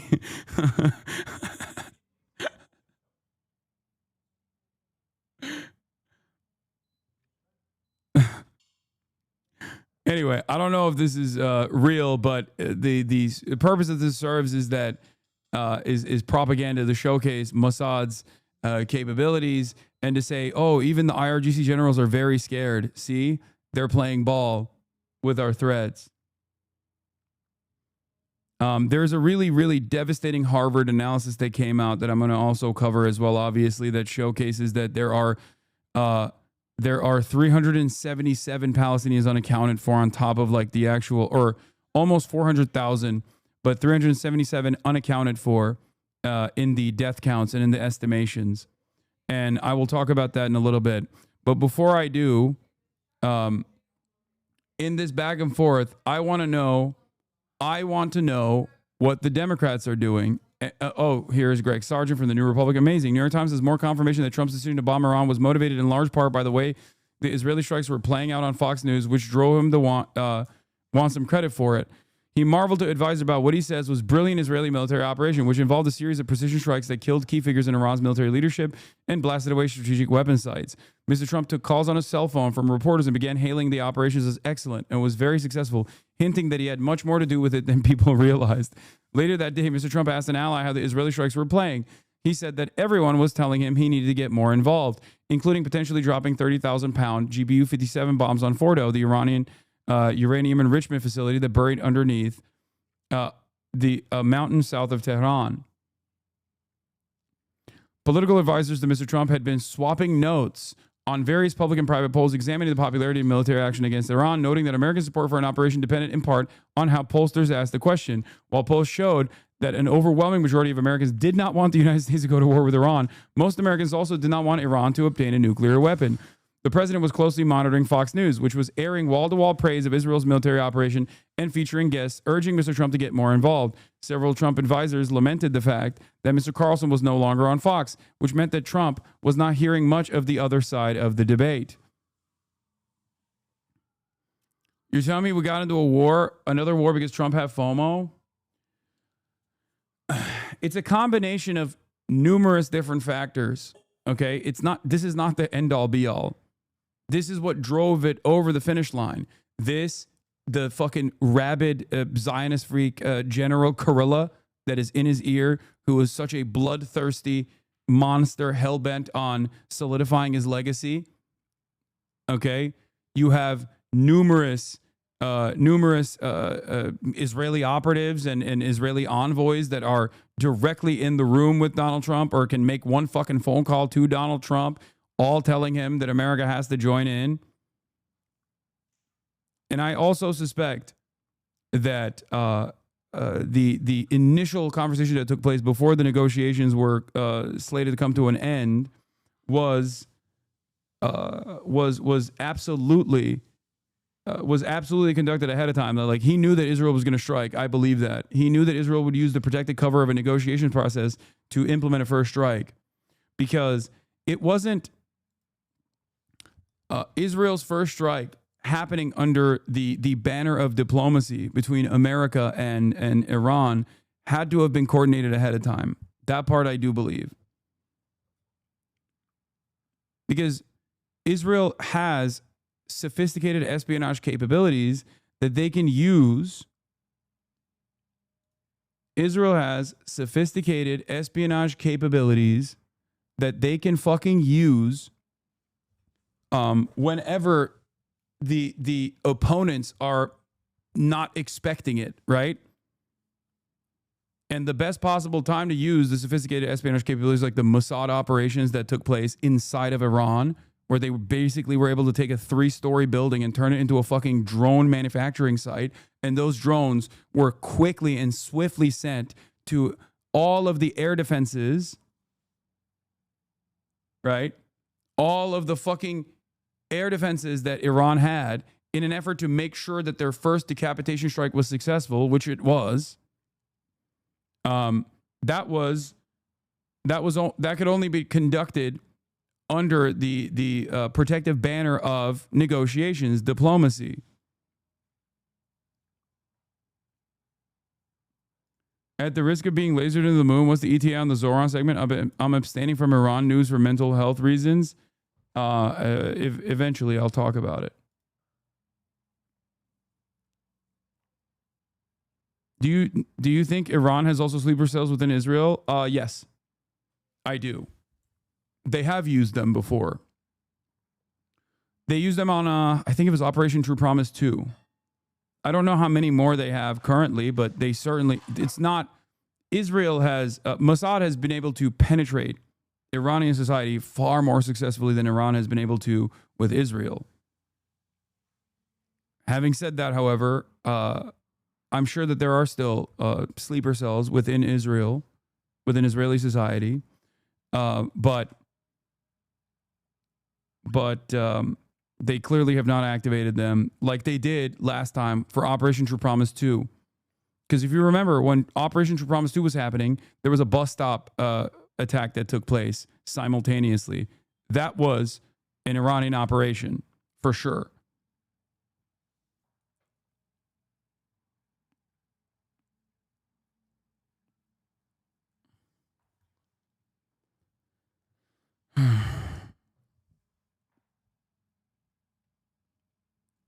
I'm shocked that Iran has those. Seems like hell to get sleeper cells in there. No, it doesn't. That's not how it works. You find sympathetic figures. Like Mossad's operations doesn't mean like literal Israeli nationals, Israeli Jews living in fucking Iran. They're not. They're not like going to Iran and they're like, hey, I'm actually Iranian. But secretly they're Israeli nationals. No, they fucking activate. They take advantage of instability inside of the country, just like Iran would take advantage of instability inside of Israel, and sympathetic figures that they could find that are sympathetic to taking down Israel. And there's plenty of fucking people in Israeli society that would be invested in that. Palestinian citizens of Israel, or or other like-minded figures they can find, in the same way that Israel can use the existing groups that are already very much unsympathetic to the Islamic Republic.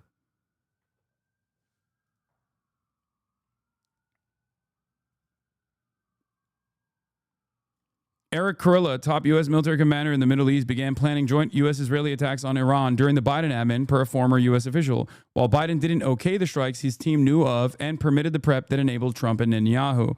Yeah. H3 Atanomi, Heather Nomi, thank you for the 10 gifted.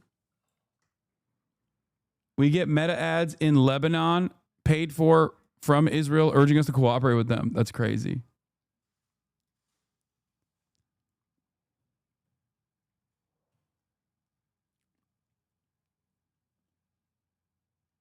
Heathenami.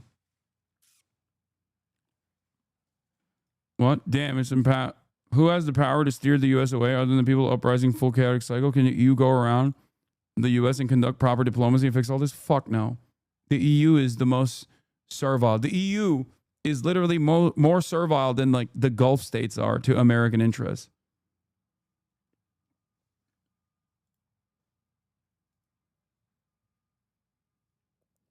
Iranian scholar Heliet Doutaghi spoke to Drop Site's Jeremy Scale about Israel's three-phase campaign against Iran. She describes it as Phase 1, sudden military onslaught to paralyze Iran's command structure and terrorize civilians. Phase 2, a failed effort to provoke regime collapse through unrest and infiltration. Phase 3, U.S. direct entry into the war, reflecting a declining empire's desperation.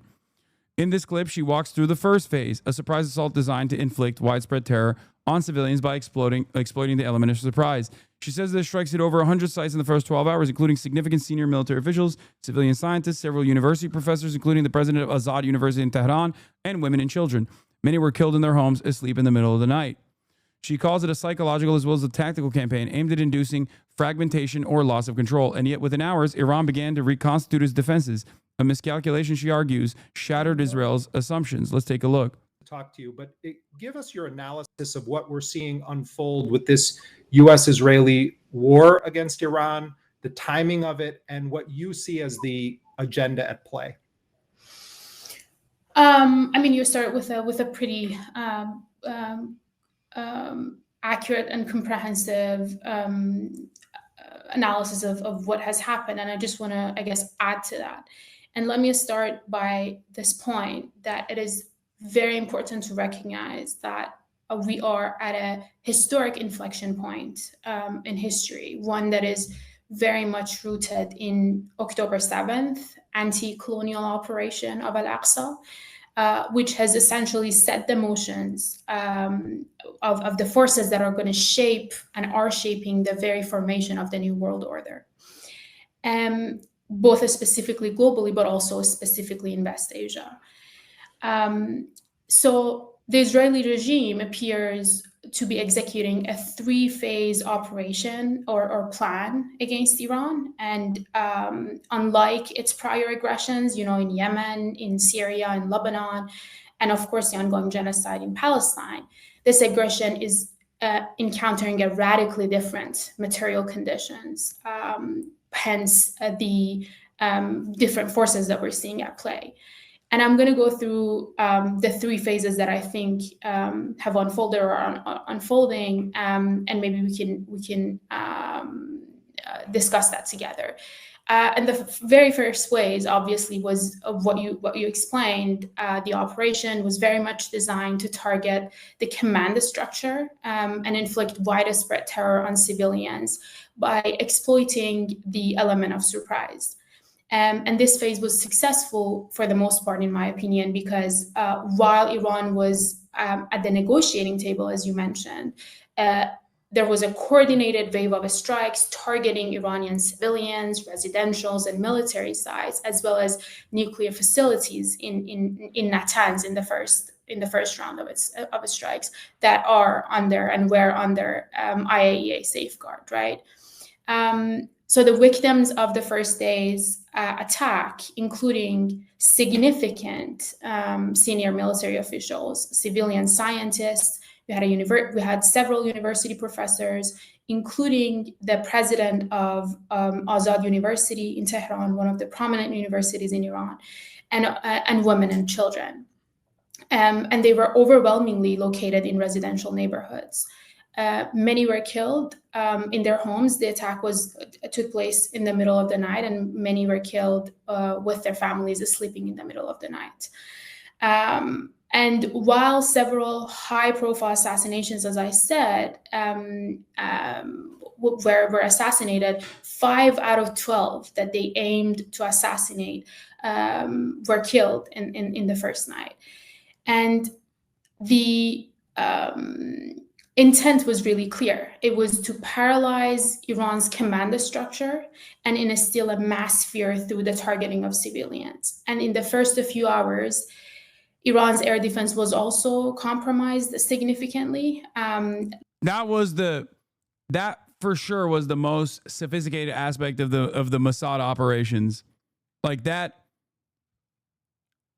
I would say that in and of itself is like, that wasn't even like the fucking the act of terrorism that the also sophisticated, but an act of terrorism that was the bombing campaigns from the beepers. The fact that they were able to deeply penetrate the IRGC and deeply penetrate Iranian society, so they could actually have a drone building facility in the fucking heart of Tehran is insane.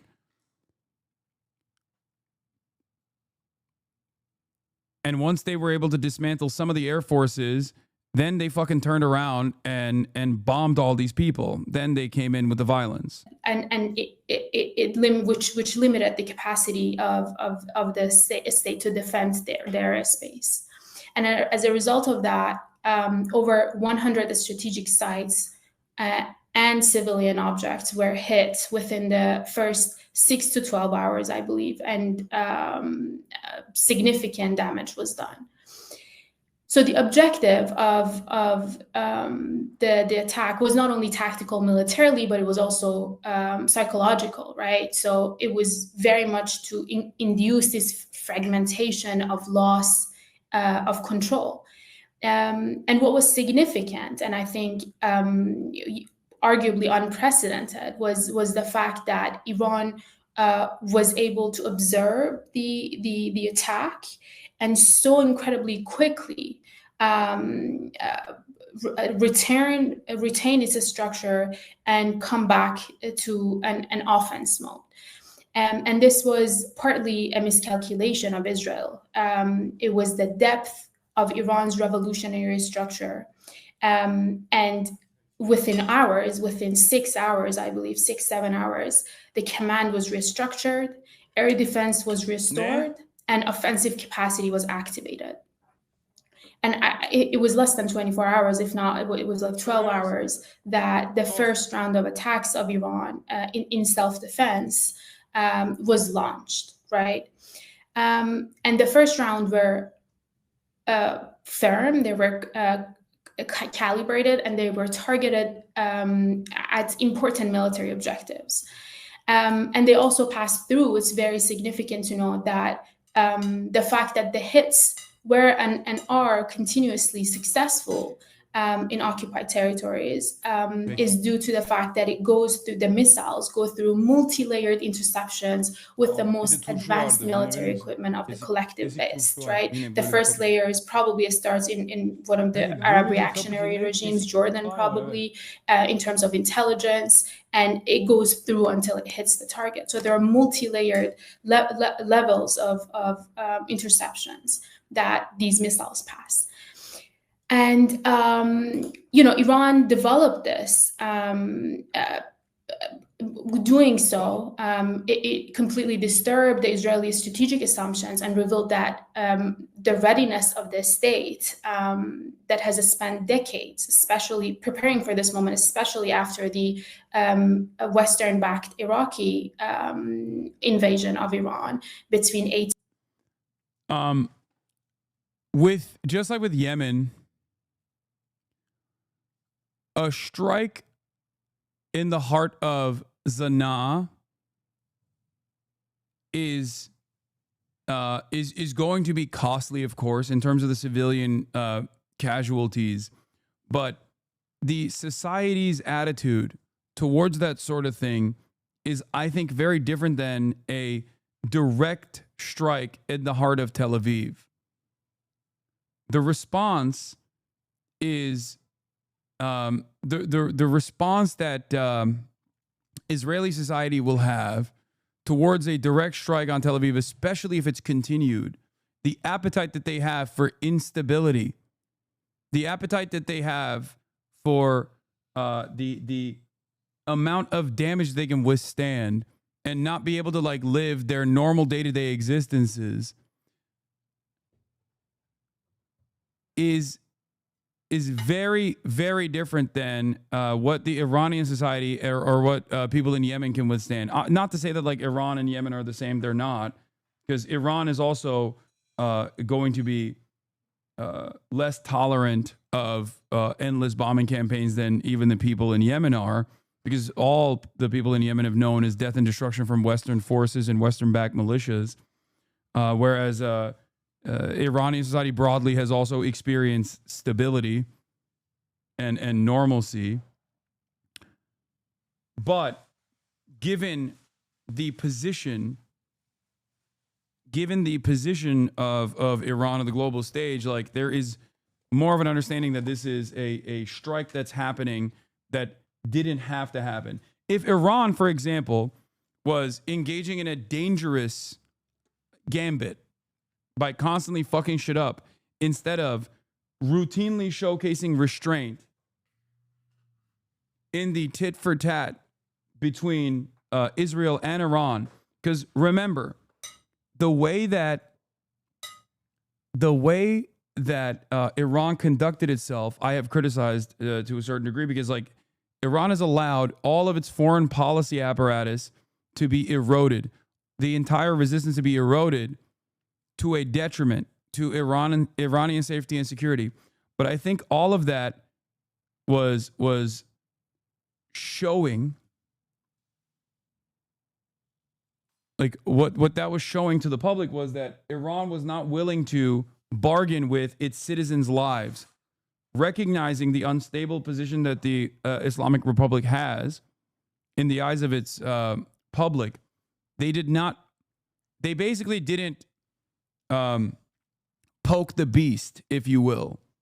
They didn't poke the beast at all, and then the beast still came for them, which is precisely why I think Israel was not able to take advantage of the initial destabilization that they thought they would get. They didn't poke the bear, and the bear still came for Iran.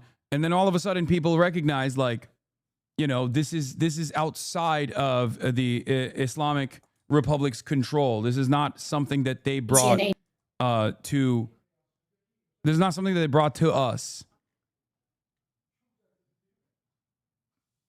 That's what I think. That's why I think it's like, in spite of the negative feelings that a lot of Iranian society, especially secular forces within Iranian society, felt towards the government, there isn't like a tremendous amount of instability.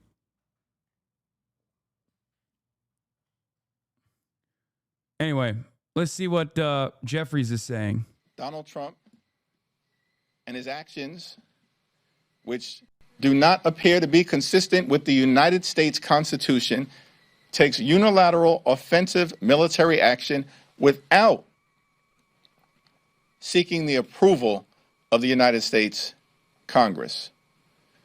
The use of military force, which is offensive in nature, must be approved by the House and the Senate. That's according to the Constitution. It's not optional, Donald. It's not.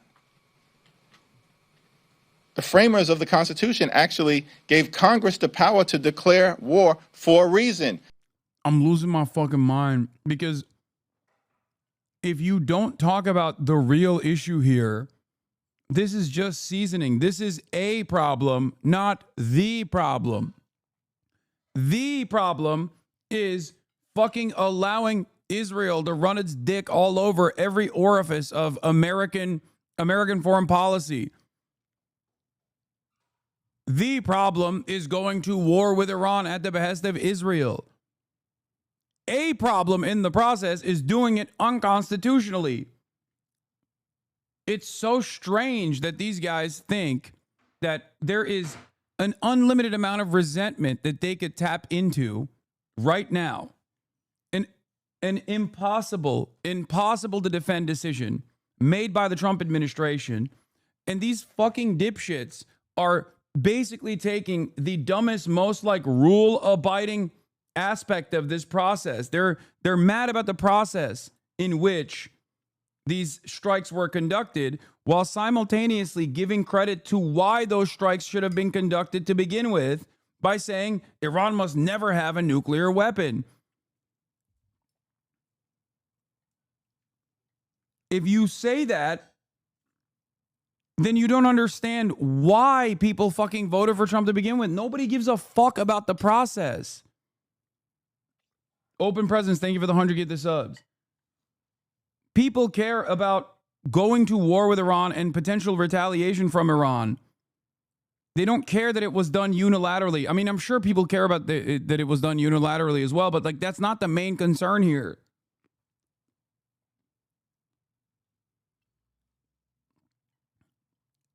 Trump does everything unilaterally. He doesn't give a shit. Even things that he could get across through congressional approval, he still does on his own to prove a fucking point.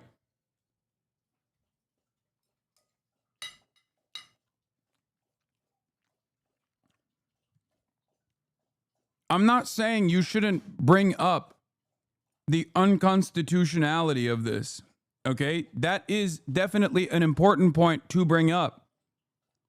But you shouldn't only focus on that, while simultaneously offering credit to why these campaigns must happen by taking Trump's framing and running with it. The framing that even our intelligence communities did not agree with in their initial assessments. But of course, Hakeem Jeffries is saying this because he is also bought and paid for by AIPAC. Democrats have a unique opportunity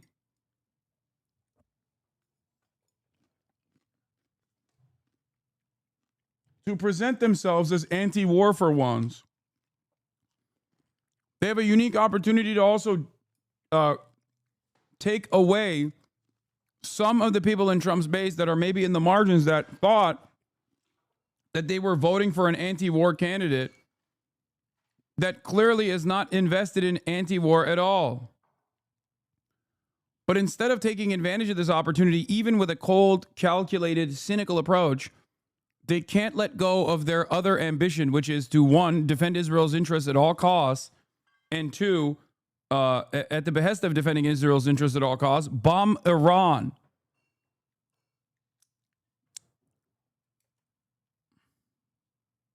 So the American people, through their elected representatives, would have the opportunity to debate the issue and make some decisions as it relates to what's in the best interest and the national security of the American people. Donald Trump and the administration chose to ignore the Constitution. And so they're going to have to come before Congress and explain their justification for an offensive military strike against Iran.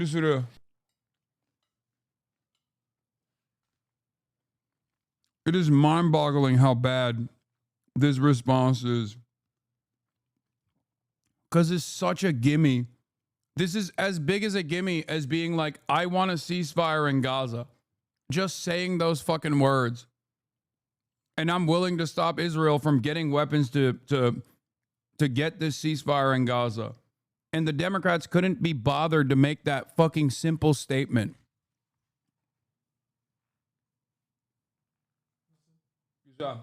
And they lost the election. Babaannemin kine benziyor. Evet. Yok, hayır, tercih etmiyorum. I cannot understand the U.S. how insane they are. And I also especially do not understand why so many Democrats, like visible Democrats on Twitter, Democratic Party supporters rather, are going along with this like false narrative. They're fantasizing about like Kamala Harris being a great peacekeeper somehow. It is obvious to me that the Democrats do not want to be anti-war at a time when there is tremendous resentment against war, even by fucking Trump's own base. A good article about this because they're talking about making a comparison to Reagan's invasion of Grenada well before you were born. Reagan's invasion of Grenada, and it was not sanctioned. It was quick, very few casualties, if any, and didn't cost much. this will cost a tremendous amount of money. And are we thinking that Congress is actually going to engage in an appropriation to make this happen? I think you bring up such an important point that I just want to add to real quickly, which is Democrats right now can literally put aside what they feel about Iran and whether Iran, and no one is here justifying or defending Iran's actions, but they can at least stand up for the rule of law in this country and say the president cannot start a war without the approval of Congress, and laser focus the conversation on saying do not start a war without the approval of Congress. And yet they seem to have completely abandoned that principle and say, well, he should. All of Congress has abandoned that principle for decades. Right, but we're talking about the politics of what the Democratic leadership should be doing instead of Americans looking at Tucker Carlson skewering Ted Cruz or Steve Bannon and saying, wow, I can't believe these are the people who are saying, hey, let's have a minute, let's have this conversation. That should be coming out of the senior leadership of the Democratic Party, front and center, say, hey, I can't say this about Steve Bannon, but Tucker Carlson isn't just talking about congressional approval for war.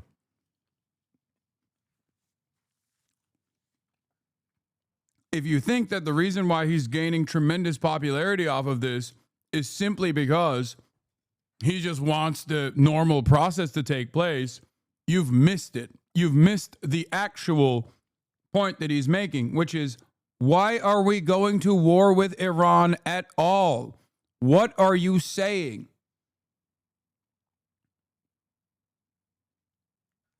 Why are we getting dog walked by our special client state?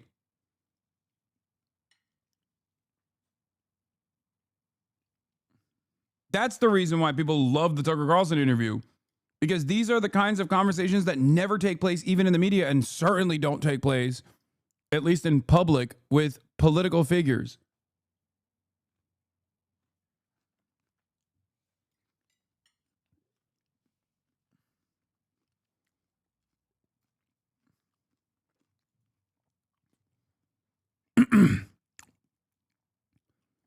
This is why Hakeem Jeffries calls Iran a sworn enemy. And he says Israel has a right to defend itself from Iranian aggression.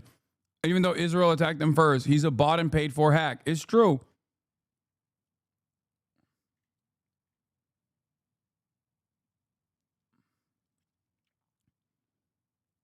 What's wrong with Iran's actions? They're defending themselves against a genocidal state? No, 100%. I think it's cowardly for American politicians to not be like, dude, what are we talking about? Israel is a fucking foreign state that struck another foreign state, a massive foreign nation state. What do you mean? Like, they just have to eat it? Like, what are you talking about? That's not how that works.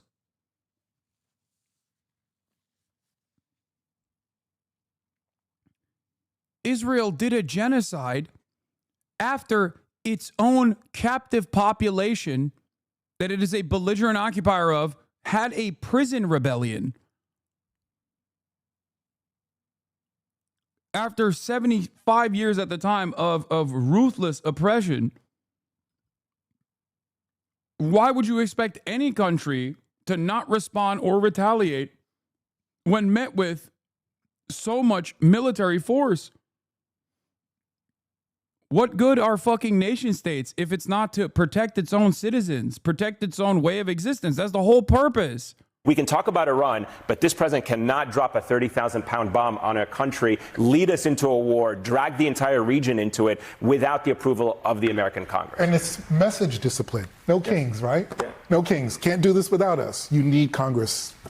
I like no oligarchs more than I like no kings. I think the Democratic Party keeps getting served issues we can win on a silver platter and just kind of turning them away. If we were staunchly anti-war, boom, skyrocketing popularity. If we really, really took it to the oligarchy, skyrocketing popularity. But the problem is they're not anti-war and they're not anti-oligarchy, and that's the problem that we have with the Democratic Party. And then they're like, why won't your generation vote for us? Well, Bernie had thousands of people in deep red South Texas at a rally last night, though. All right, guys, we're going to have to... Okay, Cam. Okay, Cam. Friend of the show, Cameron Kasky, who also has a show now with Tim Miller, who I don't really like too much. but it is what it is. At the bulwark. Cameron on this panel is like the inverse of this meme. Okay, so there's a 56-year-old woman here. Oh, yeah, it's the opposite. Yeah.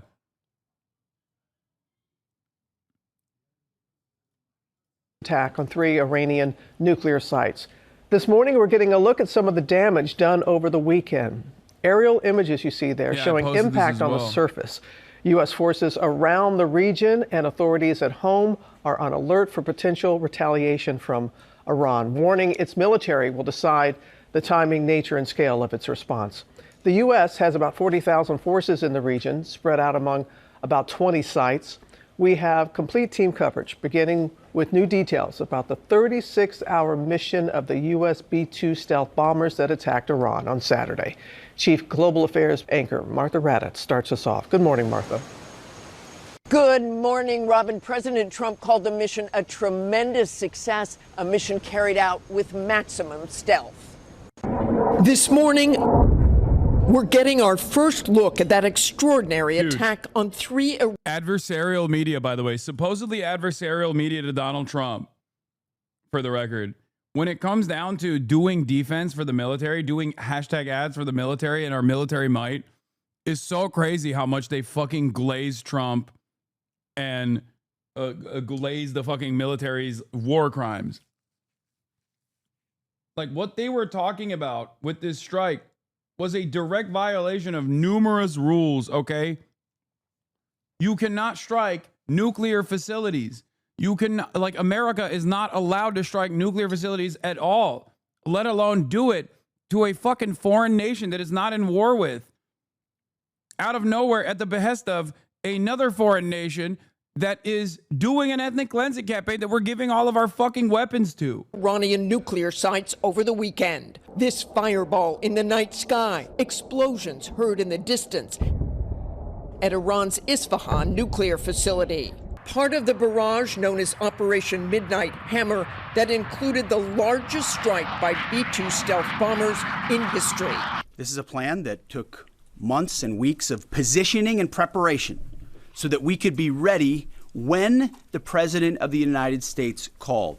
The operation carried out in complete secrecy, beginning at 12:01 a.m. Saturday morning. About a dozen B-2 bombers taking flight from Whiteman Air Force Base in Missouri. Around half of them heading west towards Guam, those with trackable movements. This was a decoy.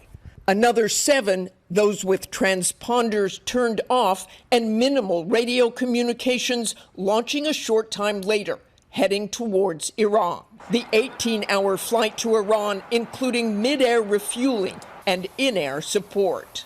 The B-2s linked up with escort and support aircraft in a complex, tightly timed maneuver requiring exact synchronization across multiple platforms in a narrow piece of airspace, all done with minimal communications. Approximately 5 p.m. Eastern Time Saturday, a U.S. submarine launching 24 Tomahawk land cruise missiles at key service infrastructure targets for nuclear facility Isfahan. By 6:40 p.m. Eastern Time, the 25-minute mission inside Iran's airspace activating. U.S. fighter jets sweeping in to protect the B-2s from possible enemy missiles and warplanes. The B-2s dropping 30,000-pound massive ordnance penetrator weapons. I think it's fucking insane that this anchor is salivating while talking about a direct war crime. Like, this is, I can't stress this enough. This is just a straightforward crime of war. Okay?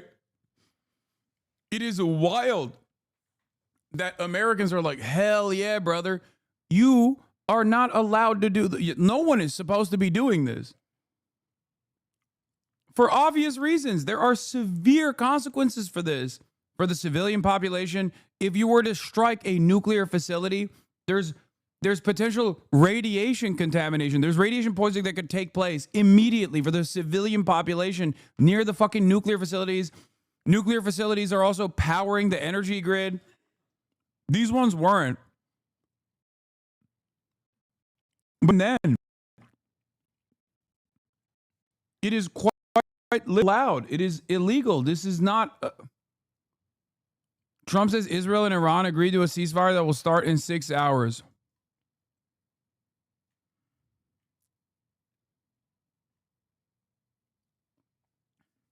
Okay, that makes sense as to why Israel was striking super hard.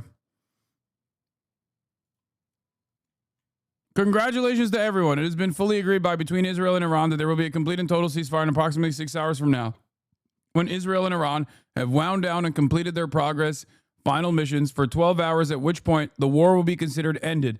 Officially, Iran will start the ceasefire, and upon the 12th hour, Israel will start the ceasefire upon the 24th hour. Wait, what? An official end to the 12-day war will be saluted by the world. During each ceasefire, the other side will remain peaceful and respectful. On the assumption that everything works as it should, which it will, I would like to congratulate both countries, Israel and Iran, on having the stamina, courage, and intelligence to end what should be called the 12-day war. This is a war that could have gone on for years and destroyed the entire Middle East, but it didn't and never will. God bless Israel, God bless Iran, God bless the Middle East, God bless the United States of America, and God bless the world. Donald J. Trump, President of the United States of America. He said, good game, guys. Well played. He said, GGWP. Fox News is live with J.D. Vance explaining the ceasefire. Destruction of the Iranian nuclear program that has already happened is not something they try to rebuild. I want to get to the obliterated part in just a minute, but I just want to read this fully so I get the context here. Congratulations to everyone. It has been fully agreed by and between Israel and Iran that there will be a complete and total ceasefire in approximately 6 hours from now, when Israel and Iran have wound down and completed their in-progress final missions for 12 hours, at which point, the ceasefire for 12 hours, at which point the war will be considered ended.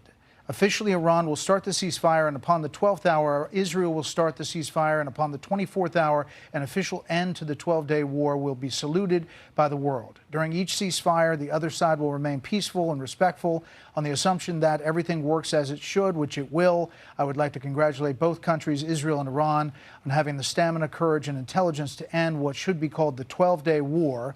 This is a war that could have gone on for years and destroyed the entire Middle East, but it didn't and never will. God bless Israel. God bless Iran. God bless Iran. God bless the Middle East. God bless the United States of America. And God bless the world.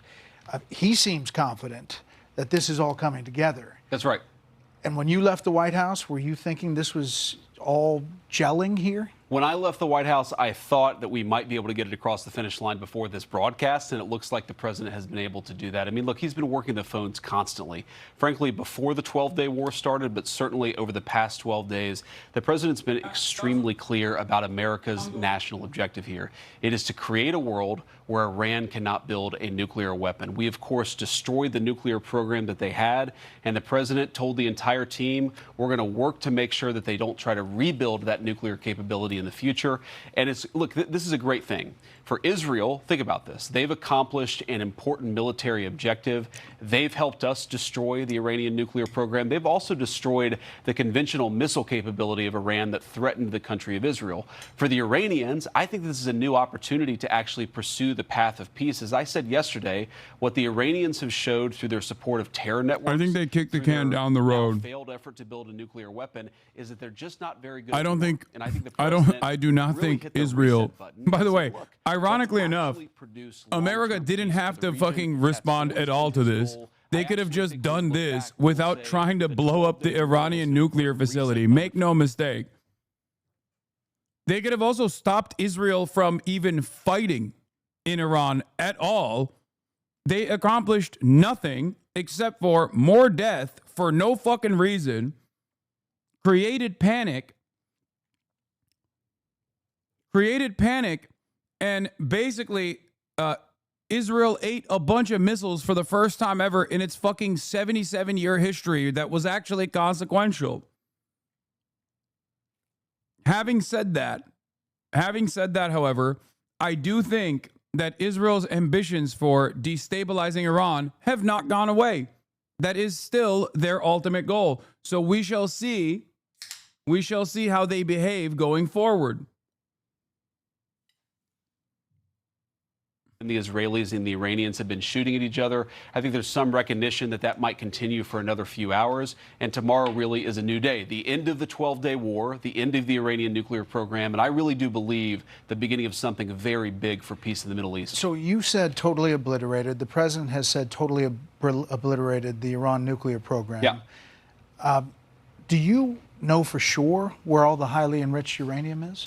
Well, Brett, I think that's actually not the question before us. The question before us is, can Iran enrich the uranium to a weapons-grade level, and can they convert that fuel to a nuclear weapon? And we know, based on the success of our mission, of course, the leadership of the president, but the incredible skill of our military, that the two mission objectives are completely successful. We know that they cannot build a nuclear weapon. Now, you asked about the highly enriched uranium. Yeah, like 900 pounds of it. But what we know, Brett, is that uranium is something that exists in very large supply. Our goal was to bury the uranium, and I do think the uranium is buried, but our goal was to eliminate the enrichment and eliminate their ability to convert that enriched fuel into a nuclear weapon. I think this is an important point, Brett, because so many of the folks who have focused on the highly enriched uranium, 60%. The main focus, Brett, has been to destroy their enrichment capacity, because we don't want that 60% uranium to become 90% uranium. That's the real concern, and that's what was so successful about our mission. So after all this, if the Iranian government survives as is, what's to stop it from rebuilding over time if they, in fact, moved the 60% highly enriched uranium?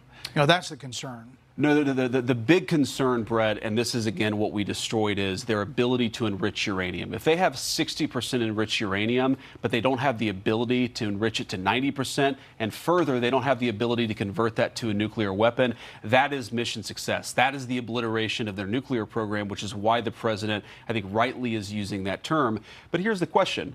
If Iran is desperate to build a nuclear weapon in the future, then they're going to have to deal with a very, very powerful American military again. Our hope is that the lesson that the Iranians have learned here is, look, we can fly a bunker buster bomb from Missouri to Iran completely undetected without landing once on the ground, knew that and we already. can destroy whatever nuclear capacity Everyone you build knows up. this. I think What do that you lesson mean? is what's going to teach them not to rebuild their nuclear capacity. Yesterday, were you speaking on the president's behalf when you said he was not interested in regime change? Well, Brett, what I've said is the American military, that is not our mission as regime. They did this in 2002. They did this in Afghanistan. Or it was like, what? When was it? The longest running bombing mission was conducted by the same fucking plane 20 years ago.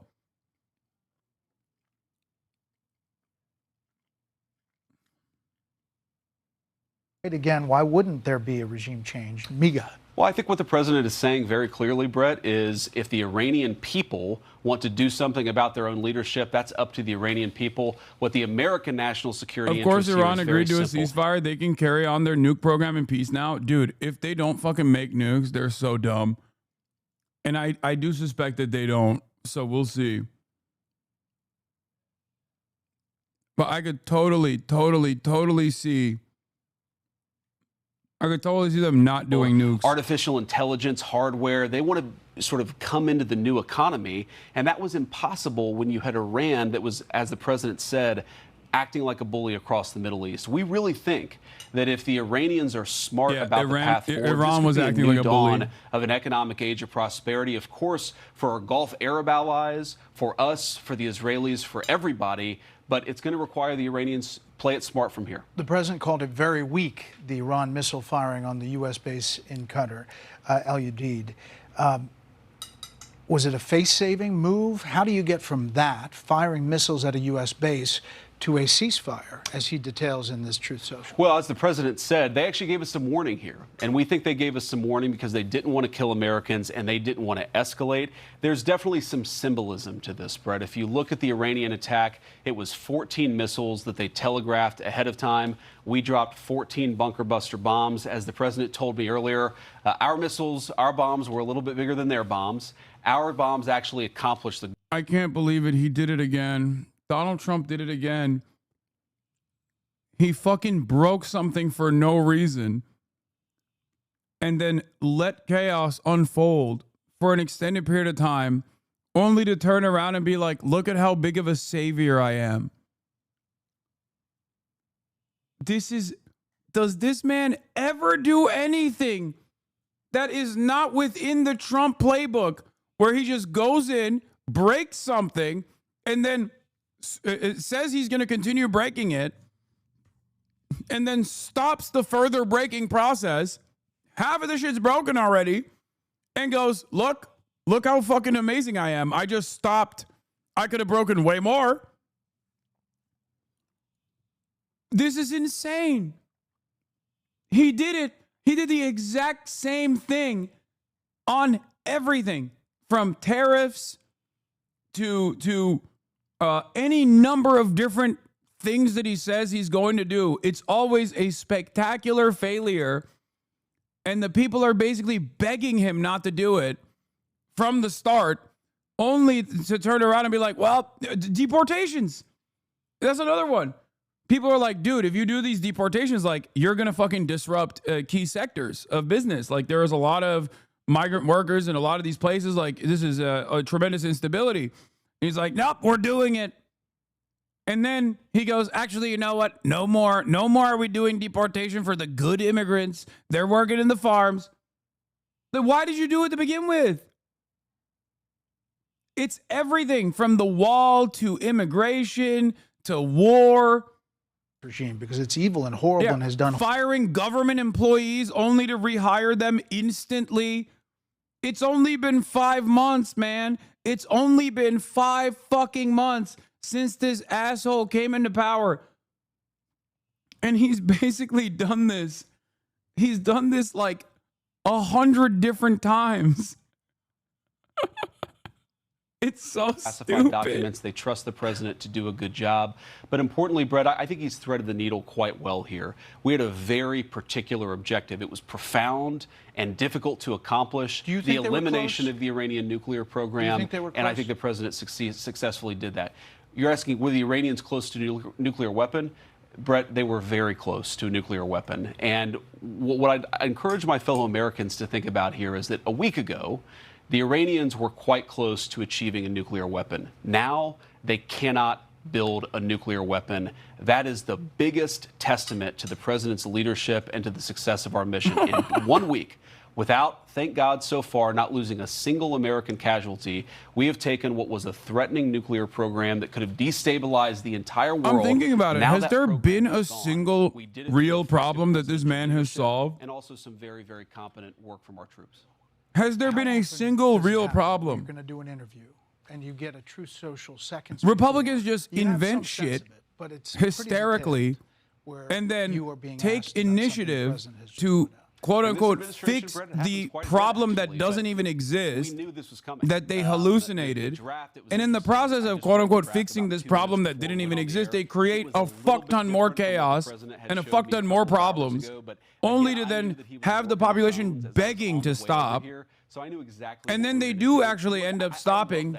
And then they're like, come on, we're the savior. He's always working. We are your salvation. We did it. I'm going to do an interview, so I'm going to stop doing anything. He says, we're going to do the American people's business. The vice president knows what I'm trying to accomplish. And if I get it done, great, because we're going to talk about it and celebrate it, because it is a thing to celebrate. I can't emphasize this enough, Brett. COVID-19 vaccines were created on Trump's watch. Yeah, that's it. That's his signature accomplishment.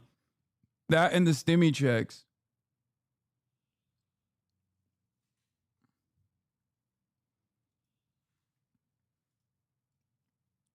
Amazing. Here's some other headlines tonight. Falling oil prices sent stocks up. The Dow surged 375. The S&P 500 finished ahead 57. The Nasdaq jumped 184. First major heat wave of the summer is hitting much of the nation. Temperatures soaring 10 to 20 degrees above average for more than 200 million Americans. Highs in the 90s, even creeping into the low 100s. The prosecution in the Sean Diddy Combs sex trafficking trial expected to conclude its case tomorrow. Today, the jury viewed additional video recordings of the sex marathons that have played a prominent role in the case. Prosecutors have cited the drug-fueled multi-day events as evidence of sex trafficking and racketeering conspiracy charges. The U.S. Supreme Court. I need everyone to understand something. if this ceasefire holds, and I need you to understand this. This did not have to happen at all. I cannot think of a dumber fucking way that this could have gone.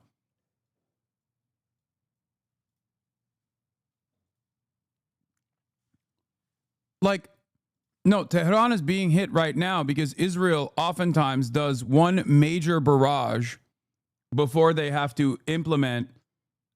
Israel always goes all out on the last day of the ceasefire. They do that with Lebanon. They did that on the numerous short-term ceasefires in Gaza. I don't know if there's Iranian confirmation on the ceasefires yet, so I don't even know what that fucking means. But Israel usually will go all out in their last barrage of missiles that took part in Saturday's U.S. strikes on Iran. Congressman, really appreciate your time. Just to start with the breaking news, what is your understanding of what the president just announced? Has the House conference been briefed on this ceasefire? Well, no, we haven't. I just arrived back from our district and Whiteman Air Force Base, and we'll get to that in just a little bit. But look, Phil, this is what success... CNN said Iran did not accept it. We don't know yet. Dude, first of all, I told you, Iran is the fucking chillest. Ironically enough, Iran is restrained to a fault. So it would not shock me at all if they said yes to this ceasefire. I told you this before. Iran is a glutton for fucking punishment, dude. Are you kidding me? They love it. They love getting fucking whipped around and then going, oh yeah, we don't want any more, please. Iran has not received a ceasefire proposal. Trump announces a ceasefire between Israel and Iran. Oh my God. I wonder if he just told Israel this and then tweeted it out with the hopes that Iran will say yes, because he knows Iran will most likely say yes. Why is Iran being so chill? Because they are a fucking... That's a weird way to say that. No, it's not a weird way to say that. They literally will get dominated over and over again by Israel and America, as they have so far. With the hopes that, like, America will stop punishing them super hard. God, we are living in the dumbest fucking... This is the dumbest order of events, only to be even dumber tomorrow. That is a fucking guarantee. But yeah, Iran said yes. Update. Iranian sources confirmed that the ceasefire with Israel has been agreed. According to one source, the truce will go into effect at 3:30 a.m. Jerusalem time. Is this not a big Iran W? They held out against nonstop strikes and did a significant amount of damage to Israel. I think it's not as bad for Iran as what could have happened. So yes, it is definitely a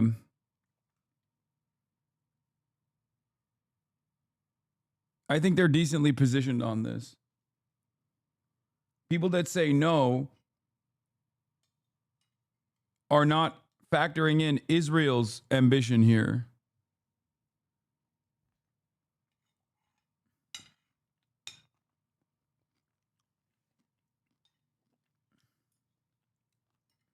I don't think this is over.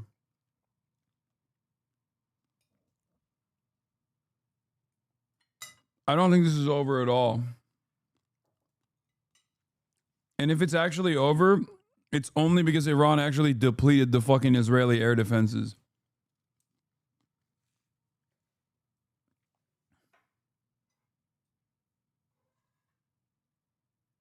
Which would be a pretty solid W.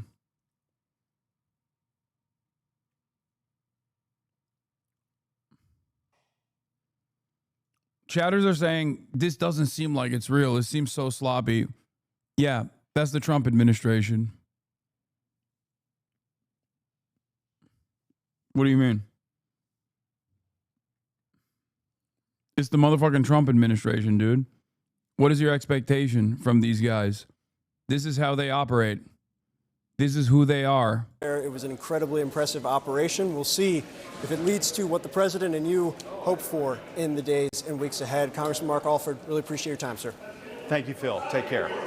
And up next, we'll continue to follow the breaking news. President Trump just announced a ceasefire between Iran and Israel. Says it will begin in the next 6 hours. I'll get reaction from a former Army Lieutenant General who has extensive. Live Aid, when rock and roll took on the world. Premieres July 13th on CNN. It can be.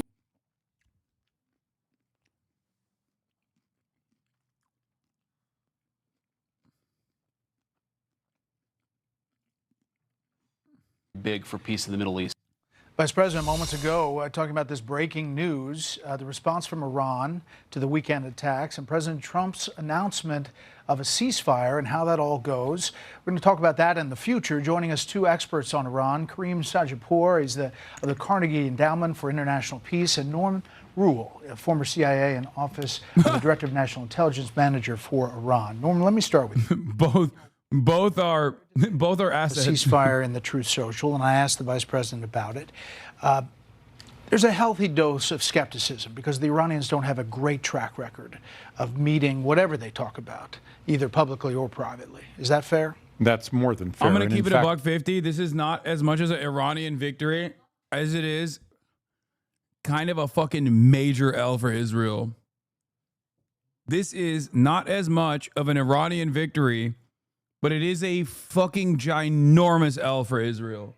Israel came in, wanted to actually fuck up any kind of standing that Iran might have,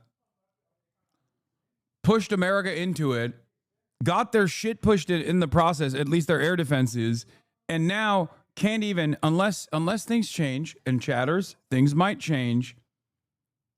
Things might change. Remember, Israel's a very dangerous, very unstable government, but this was a fucking-tacular L for Israel. Because their goal, and this is not a secret, their goal is Iran becoming a failed state. Their goal is to basically fucking erode the Iranian state capabilities and to have them never be able to send missiles that penetrate the Israeli defenses ever again. And all they got in the process was America forcibly coming into the equation. No actual military priorities were accomplished in this process, and they didn't even get to do the full prize, which is regime destabilization, complete dismantling of the regime, and turning Iran into a fucking fail state.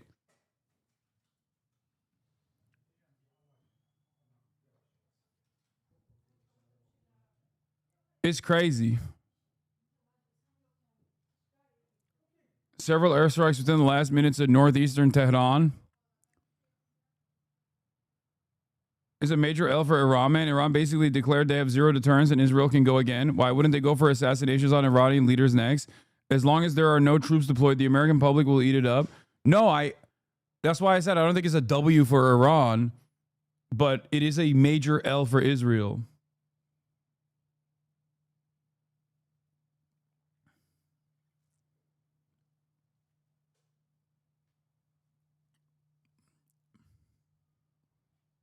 Iran being fooled a third time? Oh, no, for sure.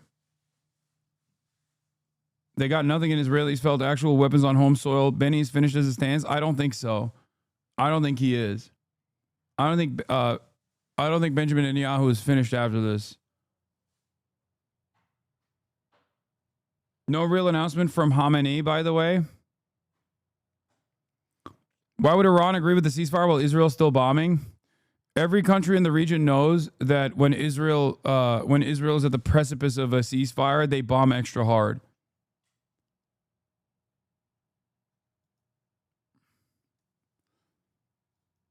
Weird. Axios says Israel and Iran have agreed to a ceasefire that will begin in 6 hours. This makes no sense. No Iranian sources said anything. I'm not even kidding when I say... I'm not even kidding.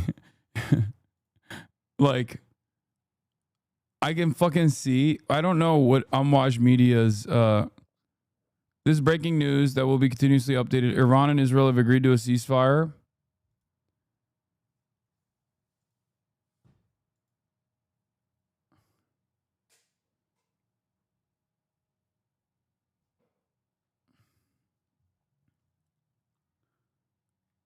Morandi said it's fake.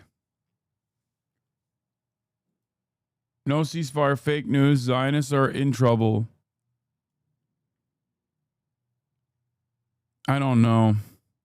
I think Iran will eat the fucking ceasefire at any off-ramp that Iran will get, they'll take. I think as much as I respect Syed Mohammed Morandi, I think I could see America being like, oh, it's a ceasefire, we did it, without telling Iran, knowing full well that Iran will most likely take on the ceasefire or something. I'm actually surprised. Is this successful deterrence?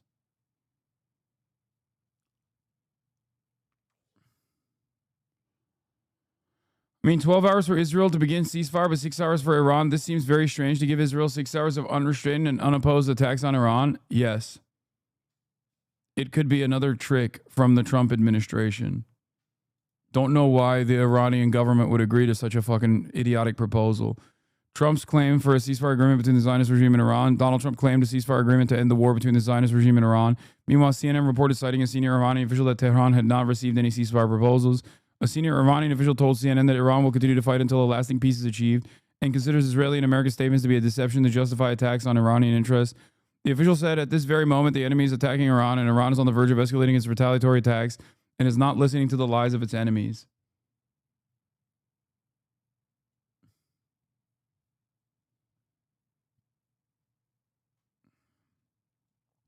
The funny thing about misdirection as a war tactic is that you can only credibly use it once before it's nullified. Trump did that with the initial Israel attacks on Iran, but now they've painted themselves as untrustworthy in perpetuity over it. No, but it doesn't matter. When you're the most powerful fucking state, when you're the most powerful state, it doesn't matter. People are desperate to believe you. You know what I mean? Let's see what Al Jazeera is saying. I don't want to be too hopeful, is that we see the continuation of Israeli strikes, whether or not this social media post is going to be translated into real, let's say, peace or real suspension of the strikings between the two sides remains to be really seen. We have to keep in mind that there are several points in this regard. First, we have to wait to see whether Iran is going to accept that proposal. Second, we are not sure if Israelis are going to accept that proposal because of the very fact that we see the continuation. Also, by nature, this is not a fair proposal. You just give some time for one of these sides to continue their strikes, ask the other to keep silent, and go on with just being silent and then receiving more and more attacks targeting your territories. That doesn't seem fair, and of course this is going to be something that should be taken into consideration when it comes to Iran's calculations. And at the time being, Iran is trying to use the most possible amount of strategic precision when it comes to the next steps down the road.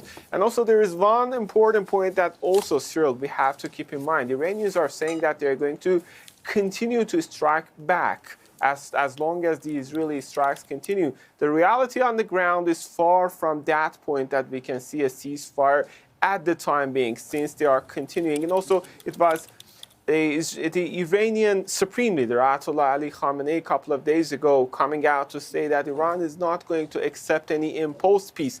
If this recent statement by U.S. President is going to be considered as an imposed peace, obviously based upon the previous statements, we can say that Iran may not accept it. But still, we don't have any official statement. We don't have any official... What if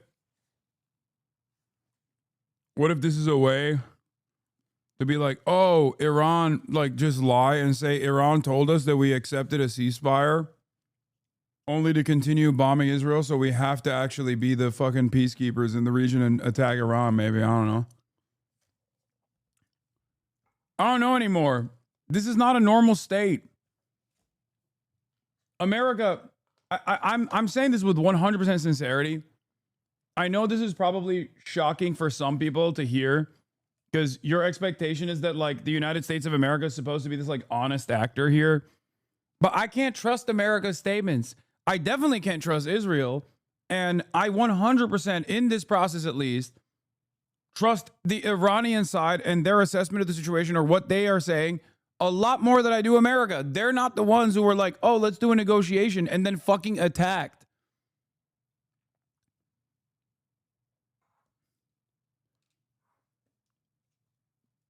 I mean, we're doing a war, but it wasn't a war before Israel made it a war. What do you mean? You can't say we're doing a war. Donald Trump says it literally wasn't a war before Israel decided it is supposed to be a war.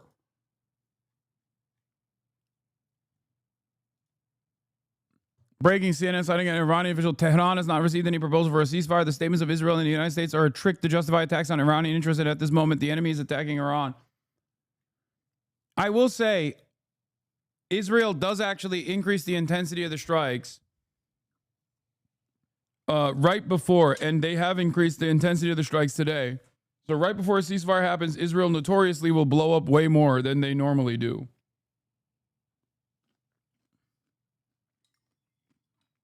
Yet another reason why you should not fucking trust them ever.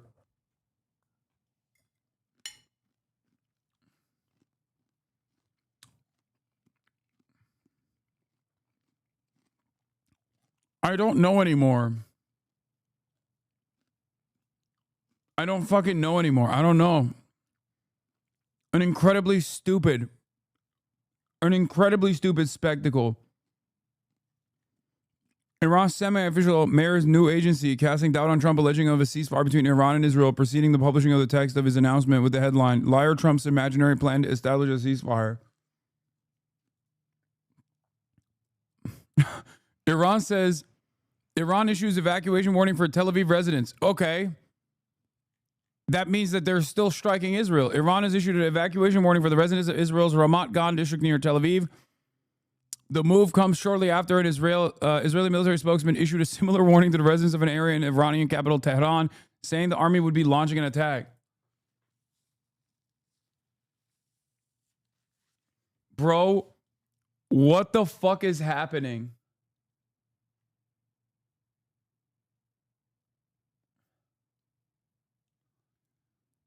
I don't know anymore.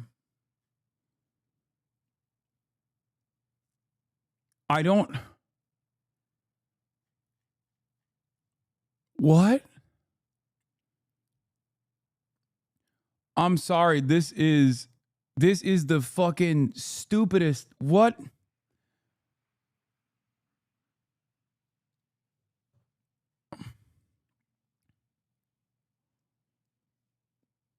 Scroll down, keep reading. Why are you saying scroll down?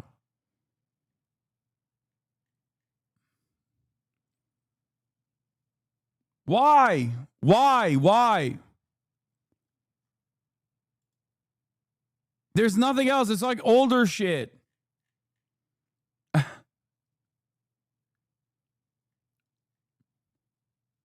There are no W's for Iran as long as the U.S. is allowed to do shock and awe.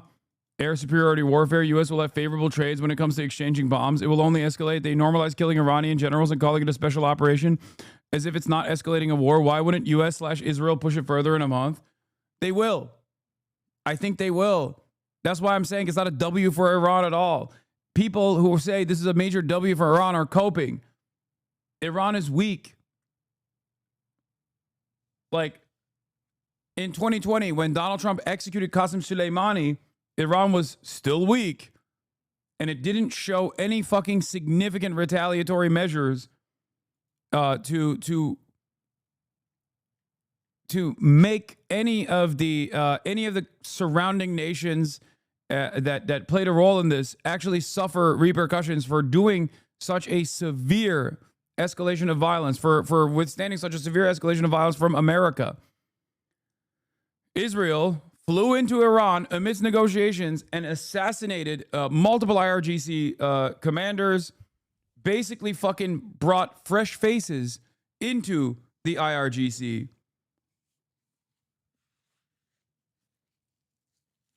Iran's foreign minister Abbas Araghchi said Tehran's attack on Al Udeid Air Base in Qatar came in response to the U.S. aggression.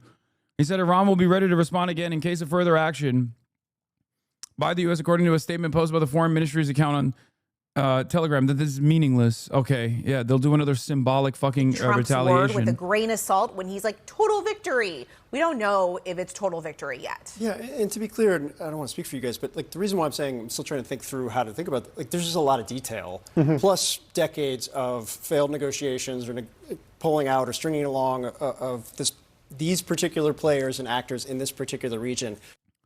Here's my insane conspiracy hour. Are you ready for this?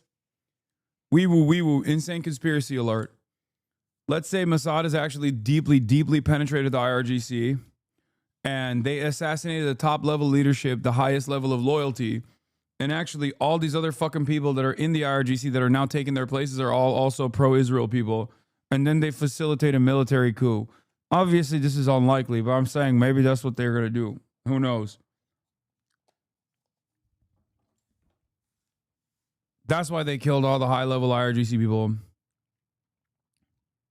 Hours, I think, after she posted on that's my conspiracy. X, it feels like a complete bait and switch. I don't believe this, by the way. The neocons, warmongers, I don't know. I'm just shooting the shit. Everything is so fucking insane. So,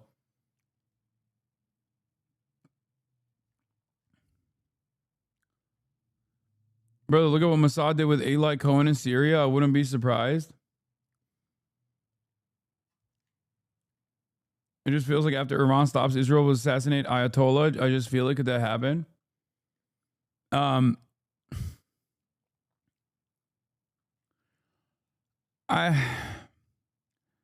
mean, they would have. I feel like they would have assassinated Ayatollah right now. Like this was their opportunity. I genuinely believe that when Israel started this, they thought they could bring America fully, and I think they thought they could withstand. I think they thought they could withstand Iranian counters better than they actually did. So they failed on that front, which actually limited the amount of time that they had to conduct military campaigns. They successfully brought the United States into the conversation, but not beyond the initial point of escalation.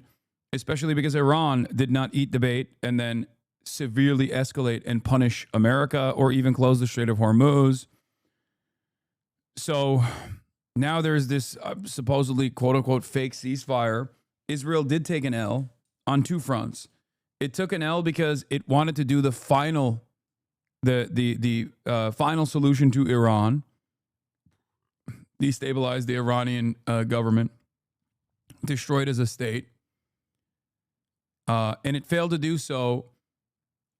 It failed to bring America in to be able to do this final ambition. How is it fake? Well, the Iranian side fucking says that it's not real. Israel is bombing Tehran. Iran is saying that they're going to bomb Tel Aviv any moment now. Doesn't seem like a very good ceasefire proposal. I still think it's probably real, but I don't know.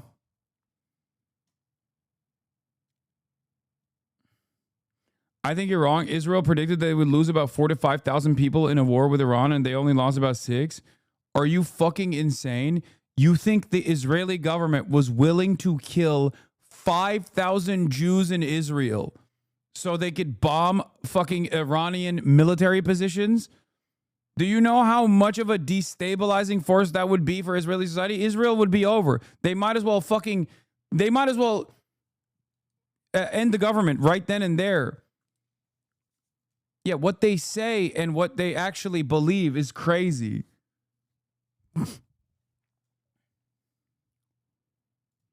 Brother, who would you ever be able to prove to? Who would you ever be able to prove to that like Tel Aviv is the safest place on the planet for Jews ever again? If Israel's actions amounted to 5,000 Jews dying in the process because they literally decided that they wanted to go to war with Iran, and then Iran just pummeled their fucking pummeled the residential buildings and pummeled the fucking neighborhoods and even the bunkers and shit like that. It would be over. That the Israeli project is done. America would also join the, I think America would probably join the fight the moment that like more than 25 elderly Jewish people died. They also failed at keeping the war going on for longer, so attention come back to Gaza to some extent, if this report is true. 50 civilians seeking aid were massacred earlier today, as in many other days, but it got negligible media coverage. Usually this would be on the front page of Haaretz, but everything is full of Iran now, and I'm sure this is true to an extent internationally. It absolutely is. No one is even remotely talking about Gaza. I have here, but I have yet to see any fucking serious coverage being talked about in Gaza. The one senator, much props, is given here, is Chris Van Hollen. Chris Van Hollen tweeted yesterday, released a statement saying 400 plus Palestinians were slaughtered on their way to receive aid, to get aid, while since the beginning of Israel's strikes on Iran. Very little attention has been given to Israel's conduct in Gaza.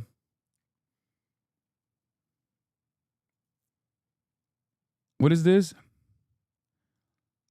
No, this is the same article that we saw. This is the only article that we've seen that confirms.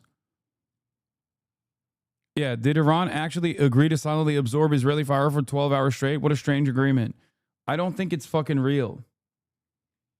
Kyle calls it a fake ceasefire. Okay, well, Kyle Kalinske is even less of a direct party. I would rather listen to Yashar than Kyle Kalinske on this. I'm not even kidding when I say this. Like, I love Kyle, but what the fuck does he know about what's going on internally in Iran? At least Yashar has like relatives and shit and can sometimes break news Iran related.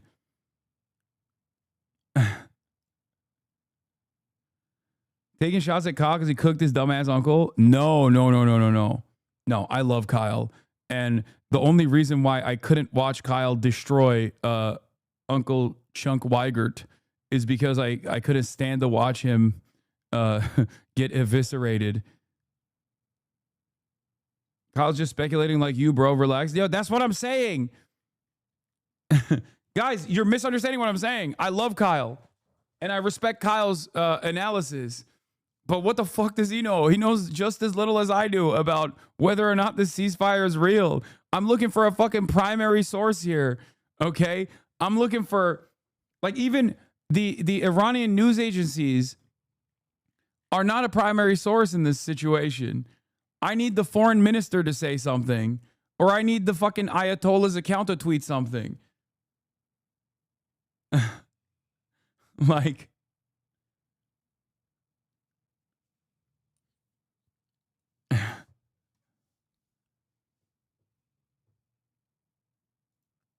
like this right here, Trump announced that Iran will start the ceasefire first upon the 12th hour, and Israel will start the ceasefire, and upon the 24th hour, there will be an official end to the war.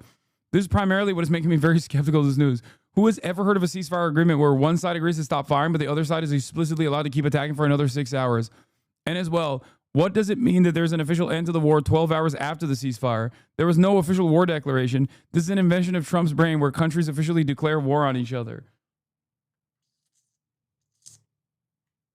Like, none of this makes sense. What is going on? God damn it, this government is so fucking stupid. I'm sorry. We have shred every single, like, I don't want to, at the risk of sounding like a liberal, I do want to say there are some rules and some norms that are important to abide by so that we can make sense of events that are unfolding, so that we can have a sense of stability. Okay? This is one of those things where, like, the president shouldn't be irresponsibly tweeting out the end to a fucking a 12-day conflict without every party agreeing to it. Like, this should be an official communique. And it makes it really hard to read Trump's Truth Social post, not even Twitter post, but his Truth Social post as official communiques of the government.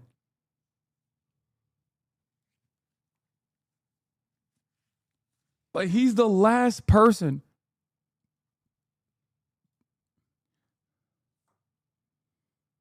Arabia says, an Iranian official confirms an agreement has been reached to stop the war between Iran and Israel. Like, what is, this is the only account. I mean, this seems more official, but like, does it mean that it's the 12-hour, 6-hour deal?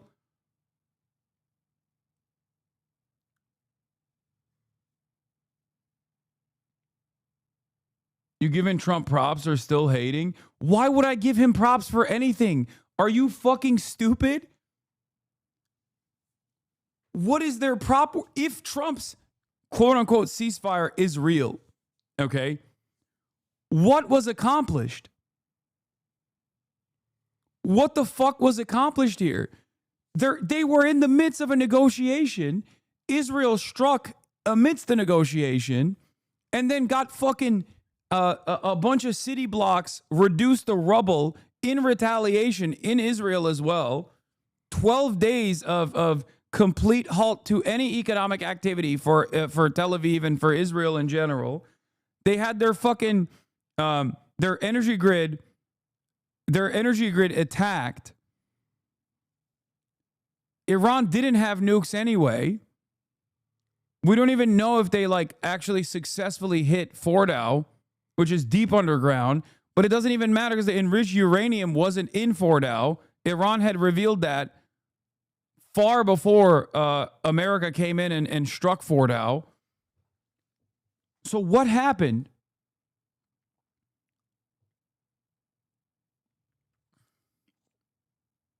Donate to denims, everyone. Okay.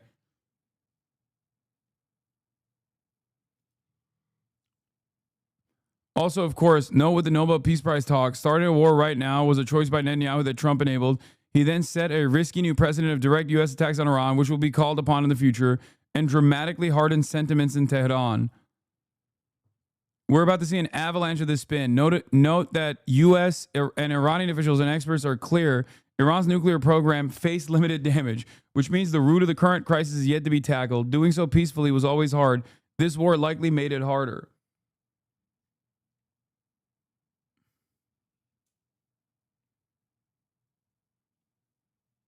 I don't understand this at all, man.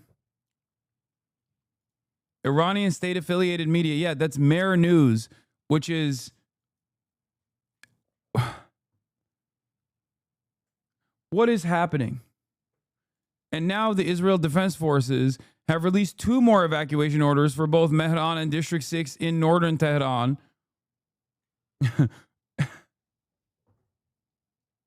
And Iran said they're going to retaliate and hit Tel Aviv. You're the news guy? Brother, I'm the news guy, but the news is insane.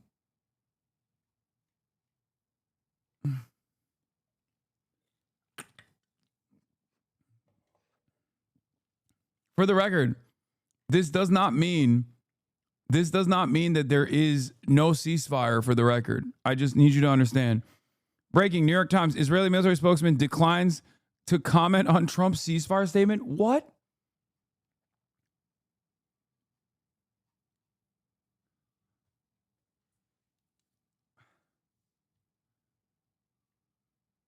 We trust Iran media now?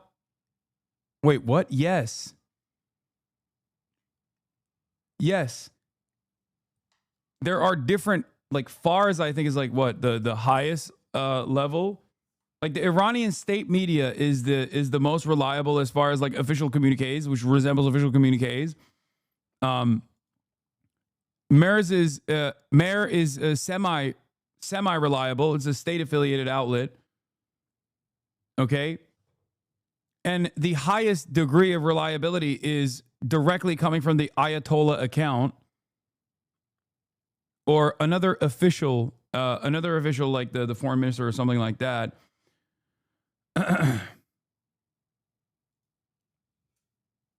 This does make me think that there may be something happening, but that Trump jumped the gun, or they're refusing to comment because they have no idea what's going on. Iran's New York mission declined to comment to France 24 when asked if they have received the ceasefire proposal from the U.S., whether or not Tehran has accepted it.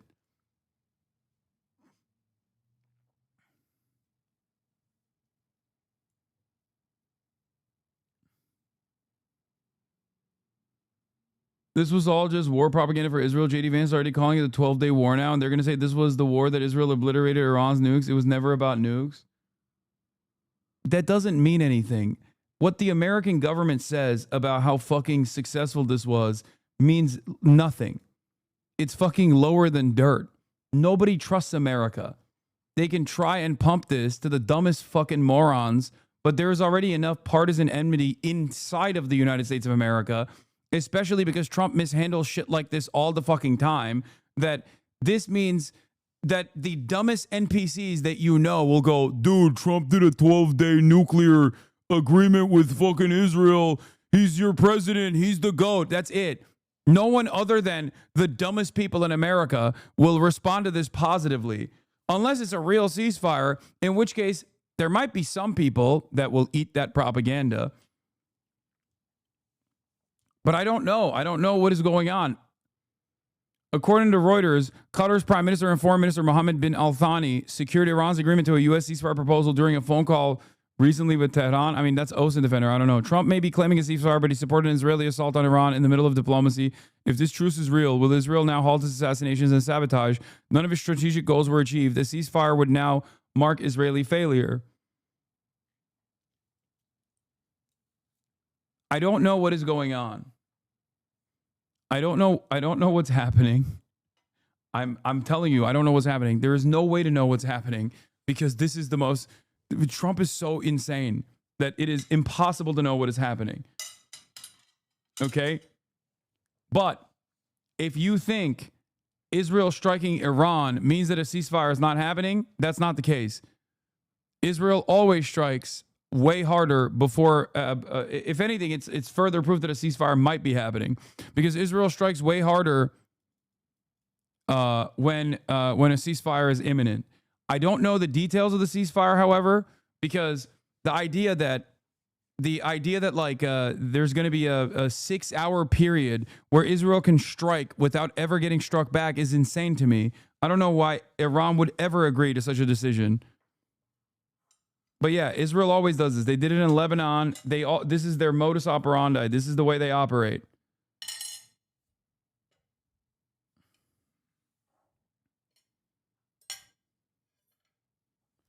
Check Al Jazeera. It's breaking news.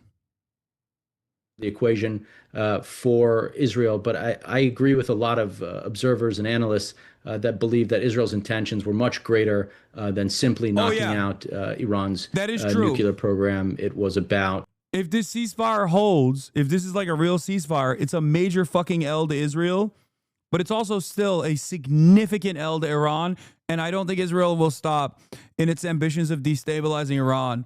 But they didn't achieve it in this 12-day war. That was their goal. That's the reason why they started it. It had nothing to do with the fucking nukes or anything like that.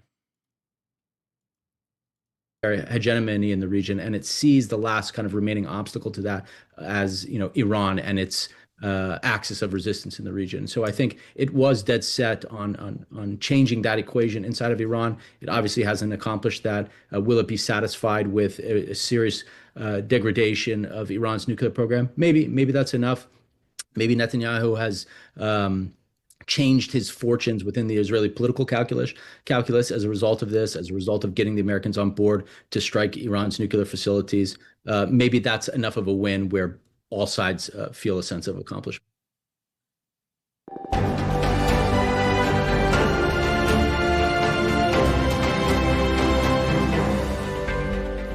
This is Al Jazeera, live from Doha. I'm HasanAbi June with extended coverage of the latest escalation in the Middle East. In the last hour, President Donald Trump has announced what he says is a ceasefire agreement between Israel and Iran. He's congratulated both countries for agreeing to a complete and total end to hostilities. He says the ceasefire will take effect in stages over 24 hours. Neither Israel nor Iran have confirmed that they've agreed to such a ceasefire. This is what President Trump wrote.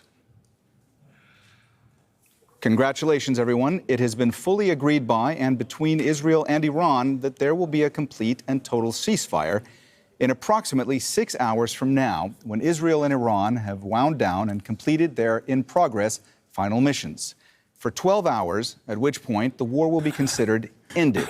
Officially, What does Iran that will start mean? the ceasefire, and upon the 12th hour, Israel will start the ceasefire. What does that and mean? upon the 24th hour, What does an any official of end this to the 12-day mean, war will be dude? saluted by the world. Like, does this During each imply that ceasefire, the Trump other is side will also? remain peaceful and respectful. Does this mean that Trump is also assumption giving everything credence to works the Iranian operations on Israel? Like, he's like, yeah, Iran has got to conduct some operations in Israel as well. Like, what does that mean? To end what should be called the 12-day war. This is a war that could have gone on for years What and is destroyed the happening? entire Middle East, but it didn't. We'll be unpacking the latest developments shortly with our correspondents in Amman, Tehran, and Washington, D.C. Let's go live now to Heidi Jo Castro. She joins us from Washington, D.C. So, Heidi, the speed with which all this is developing is pretty remarkable. You know, in the past couple of days, you've had Donald Trump first suggesting that regime change might be possible in Iran. What is now, happening? in this post, he's saying, God bless Iran. All of this happening so quickly. What else have you been hearing? That's right, and we're getting a little more reporting from the news agency Reuters, which says that Trump and his Vice President J.D. Vance had discussed the ceasefire with the Emir of Qatar shortly after Iran had launched those airstrikes against the U.S. airbase there, and that they were informing the Qataris that Israel at that point had agreed to the ceasefire and were asking the Qataris for help to then persuade Iran to also agree. Reuters also reporting that Qatar's prime minister was the one that secured Iran's agreement to the U.S. ceasefire proposal in a call with Iran. Those are the latest lines as far as how this ceasefire announced by the U.S. president developed. We also heard more from his vice president speaking on Fox News shortly after Trump announced the ceasefire on social media. J.D. Vance, a vice president, saying that he had seen Trump on the phone at the White House leading up to the moment that he departed the White House, that the two had been working on the terms of this deal, that it had shifted a bit in the last 2 hours, and then giving the U.S. president credit, saying for taking the deal across the finish line, and then saying that this 12-day war, as Trump now wants to coin it, is an important reset moment for the entire region. So again, of course, as we have been cautioning, we're still waiting for confirmation from Iran, from Israel, about the terms of this deal. But as announced by Trump, and if it takes effect, as he says, it indeed would be a diplomatic coup, dramatic turnaround, as you said, in just the last few days, going from Trump saying that he was open to regime change in Iran to now saying, God bless Iran. And then after this airstrike from Iran against the Air Force Base, the U.S. Air Base in Doha, all of this happening in just the last few hours, and certainly giving Trump that much sought after ceasefire as the deal maker. Okay. Reuters Iran correspondent has confirmed it. Senior Iranian official confirms to Reuters Tehran agreeing to Qatar-mediated U.S. proposed ceasefire with Israel. So the outline is being formed here.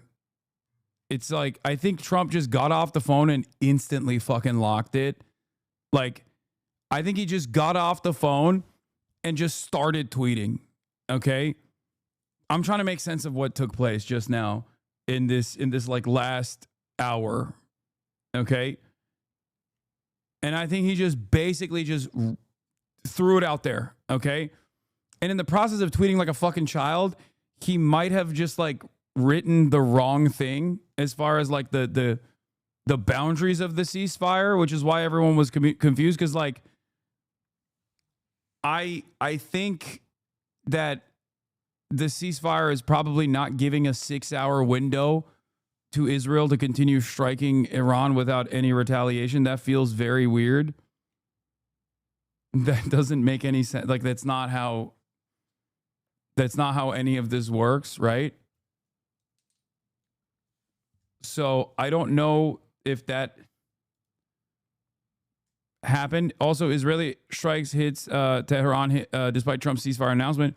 It has been over 40 minutes since Donald Trump announced that a ceasefire had been reached between Iran and Israel to begin in 6 hours.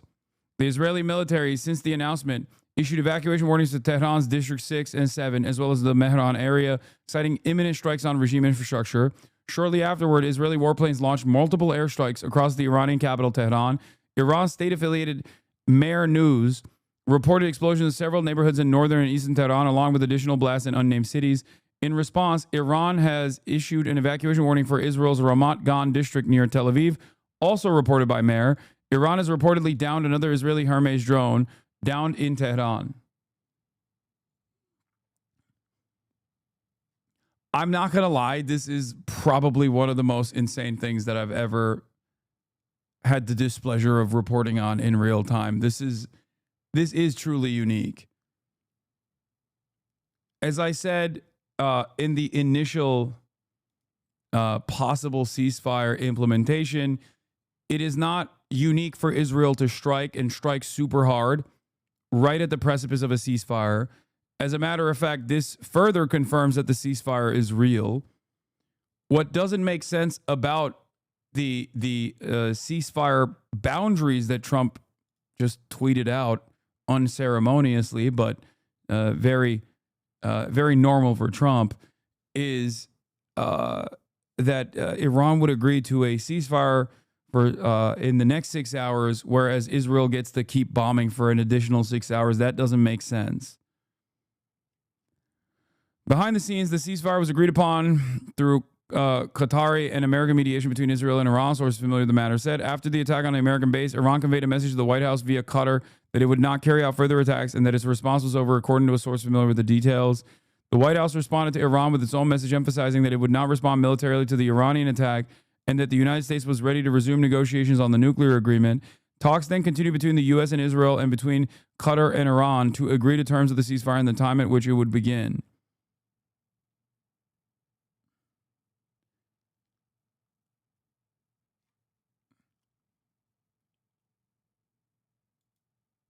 Netanyahu has ordered ministers to not comment on the recent developments until further notice. Source Israeli Channel 12.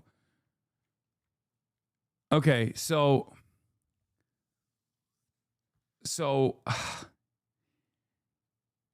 considering, okay, here, let's operate on the notion that this ceasefire is real, okay?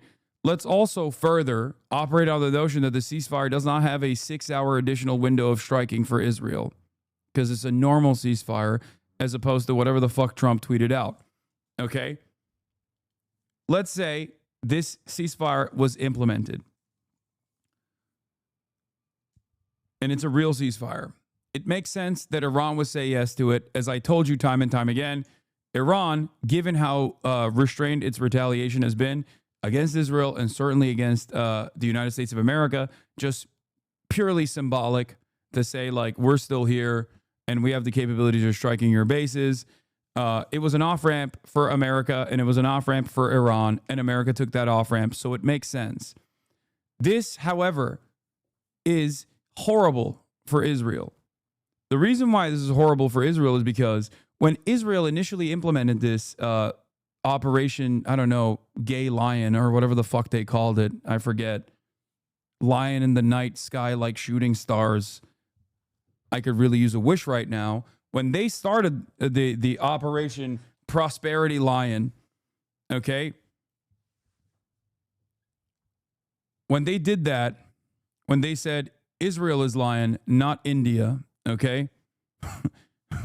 Operation Israel is the real lion, not India. Stop saying India is lion too, sir. When they started that, their goal wasn't to just, like, I don't know, take out the fucking nuclear facilities or some shit. Their goal was, and the reason why they started with a decapitation strike was to finally hit the big one, hit the big target, destabilize Iran, regime change in Iran. Now, their calculations might have changed in the process over the course of the past 12 days, because they were not able to keep up defenses. They were not maybe able to keep up their defenses, and they didn't have the capacity to continue going, and they weren't able to bring in America in a more significant way. Okay? And therefore, they had to stand down. But ultimately, this would be a big L for Israel's goals. Because Israel did not just want to, I don't know, disrupt the nuclear negotiations. They wanted to disrupt the nuclear negotiations with an additional goal. And the goal is, it's okay to accept that you were wrong. Trump W, it's Jover, wrong. Copium, it's okay to accept that you were wrong. Wrong on what? So Israel just wanted to what? Strike Iran? That's what it is for like a couple days to get their nuts off? Like, what do you mean?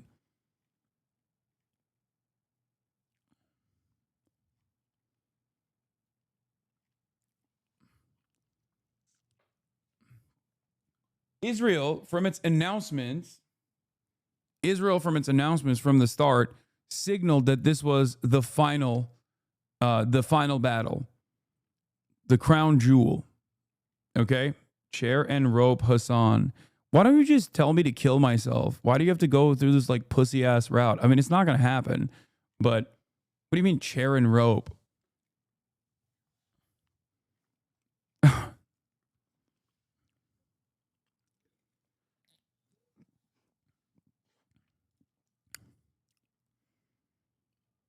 Thoughts on 9/11?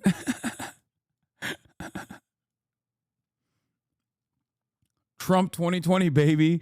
Some items have more value on traders, but items like a GPU will go for more on flea market. This motherfucker's been following me since 2019.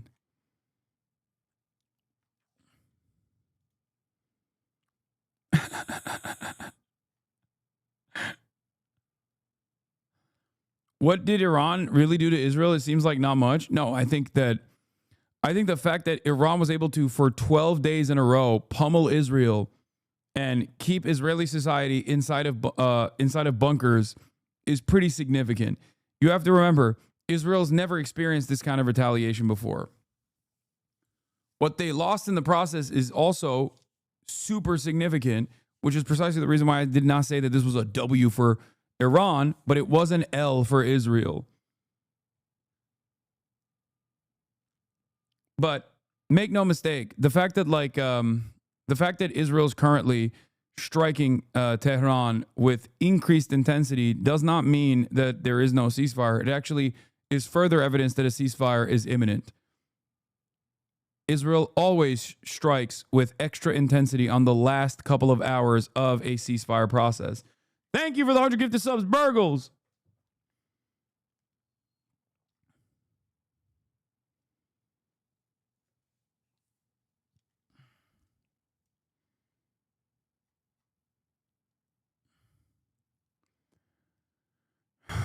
Perhaps this could be a way to buy time and replenish Israel's Iron Dome interceptors and then relaunch the aggression later. That could be the case. And this time they could start with like a straightforward decapitation strike to push the entire region into further chaos. I don't think Israel is happy with this situation. No matter what they say, they will probably come around and claim that they got massive W's here. The joint partnership is stronger than ever before. But I don't think they're happy with this effort at all, because their goal was to bring America. Their goal was to basically bring America into the fucking fold and take the war to Iran. Clipped and shipped. Wait, what? You're such a fucking clown. Based Zach Rar. Mocking the working class again, eh, Hasan? Trump too based. You soy losers can't handle it. Put more words in his mouth. Oh my God, all the Trump supporters are crying in the chat. Amazing. You're right, guys. Your glorious God King, he did it. He brought the world back to, I don't know, 12 days prior. Because if you recall, before Israel struck Iran, the position was Iran wasn't striking Israel and Israel wasn't striking Iran. None of the military goals were achieved in the process. They didn't get the enriched uranium.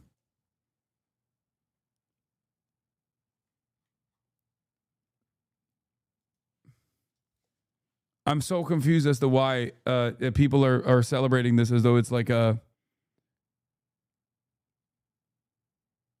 I'm so confused as to why people are celebrating this as though this is like a significant W.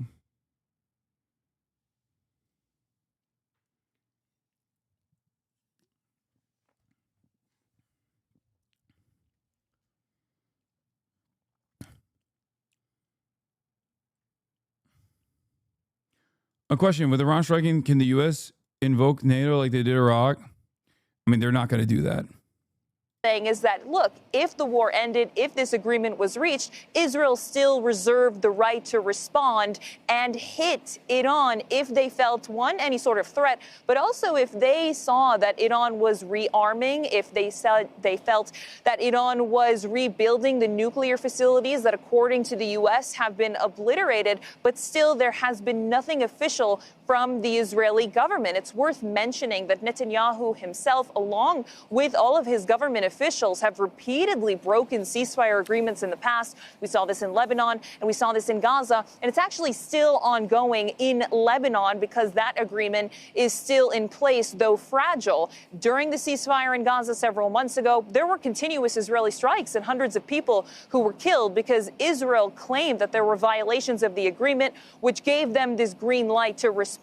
They say the same thing about attacking what they call targets in southern Lebanon and assassinating other officials related to Hezbollah. So there are a lot of concerns about a ceasefire agreement when it comes to Israel maintaining it because some of their conditions are so severe. Iran not rebuilding any sort of nuclear facilities, Iran not rearming, not continuing to build weapons, but still nothing official from the Israeli prime minister. All right, that's Al Jazeera's Hamda Salhoud joining us live from Amman in Jordan. Thanks so much, Hamda. Adam Clements is a U.S. foreign policy analyst and former Pentagon official. He joins us now live from Washington, D.C. Adam, thanks so much for being with us here on Al Jazeera. Let me ask you first, there have been so many developments the past few days and the past few hours. Iran now says agreed. Trump, Israel and Iran agree to ceasefire. Iran have not received any ceasefire proposal. Israel declined to comment on ceasefire. Iran now says agreed to U.S. proposed ceasefire with Israel.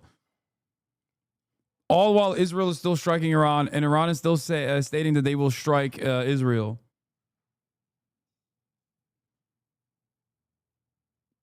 Israel and U.S. going to strike again when they get close to the nuke, so this ceasefire is just a piece of paper to wipe your ass with?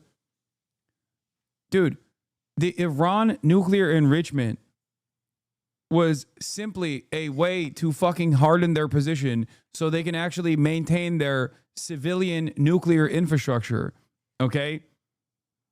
They were under no obligation to not enrich uranium because Trump had already destroyed the JCPOA and was already sanctioning them as though they had violated the JCPOA when they hadn't.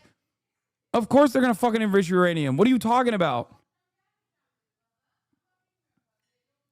It is a way to try to gain leverage so that you can reduce the fucking sanctions or just, end the sanctions entirely.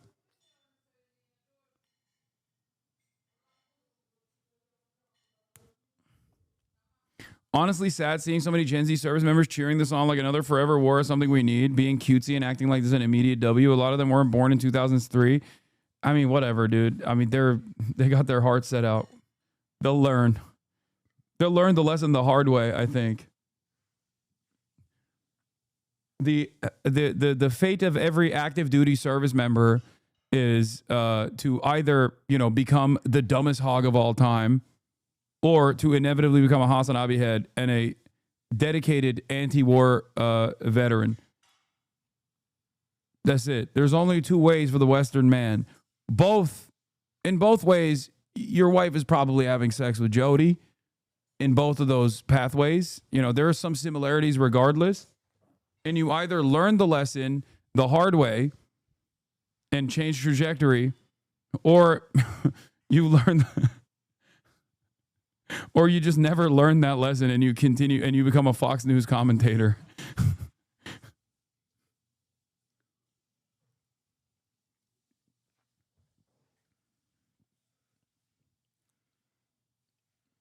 USA still blew Iran's nuclear sites. Wouldn't that be a W for Israel nonetheless? No, dude. Why the fuck would that be a W for Israel? Israel doesn't give a shit about Iran's fucking nuclear capabilities. America doesn't give a shit about Iran's nuclear capabilities. They don't have nukes. That's just a lie that they told everybody so they could justify going to war with Iran. What is happening?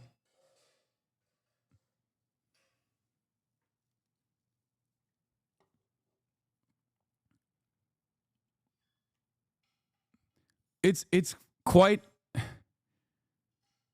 kind of interesting how quickly people will just go, yeah, these administrations that have lied in perpetuity and in broad daylight, I'm going to believe the things that they're telling me. Like, what happened? What happened to like a healthy dose of skepticism? This doesn't make any sense. If reports of a ceasefire between Israel and Iran are substantiated, expect an Iranian civil war between royalists and MEK supporters in exile. Rudy Giuliani has already fired the first shot on behalf of his MEK patrons. Yeah, the real civil war is going to be between the MEK and the royalists on who gets to be the true puppet for the inevitable Iranian regime change.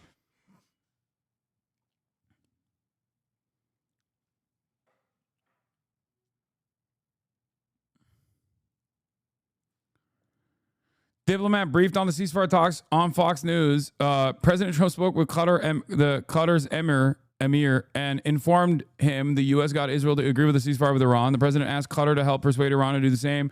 Following the Vice President Vance coordinated with Qatar's Prime Minister on the details. This effort proved successful, and following discussion with the Qatari PM and the Iranians agreed. The deal was coordinated at the highest level by the president and vice president and the Qatari emir and prime minister directly. Despite having been attacked just hours earlier, the Qataris set aside their grievances and prioritized regional security to get the deal done, the diplomat added.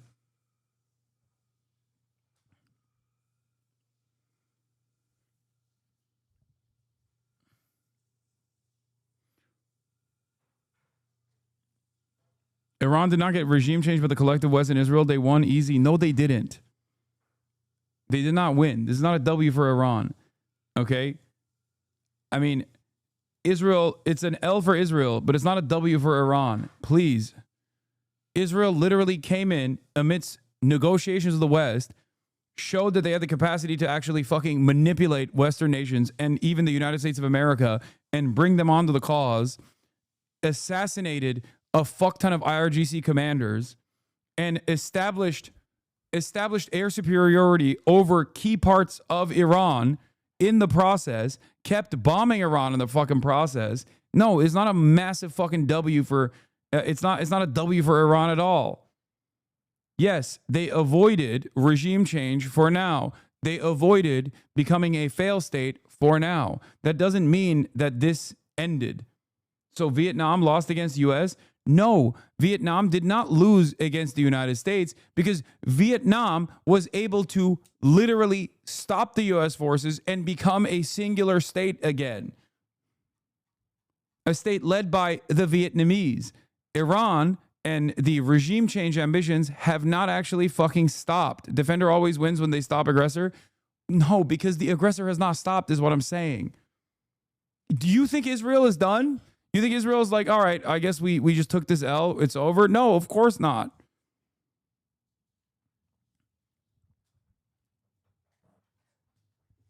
That's why I'm saying it's more so a spectacular defeat for Israel as opposed to a major victory for Iran.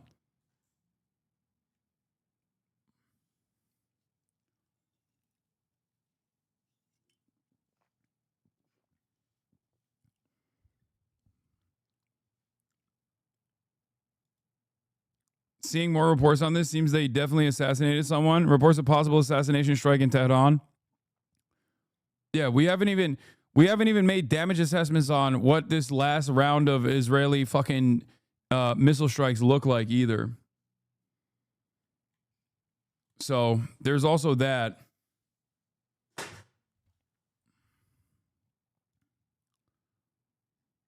Initial reports of a targeted assassination strike against a senior official in the Iranian capital of Tehran.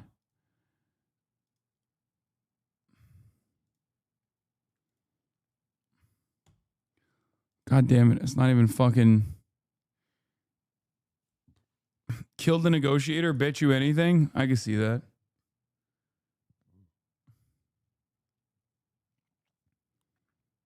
Does Iran win in showcasing Americans' barbarism? Obviously, America's always been barbaric, but on a world stage, no. Nobody gives a shit.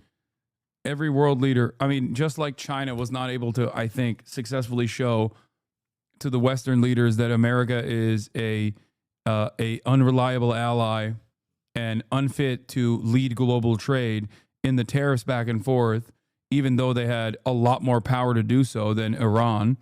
I don't think that Iran showing restraint and their interest in diplomacy does anything to leadership of the Western world. They all fucking despise Iran.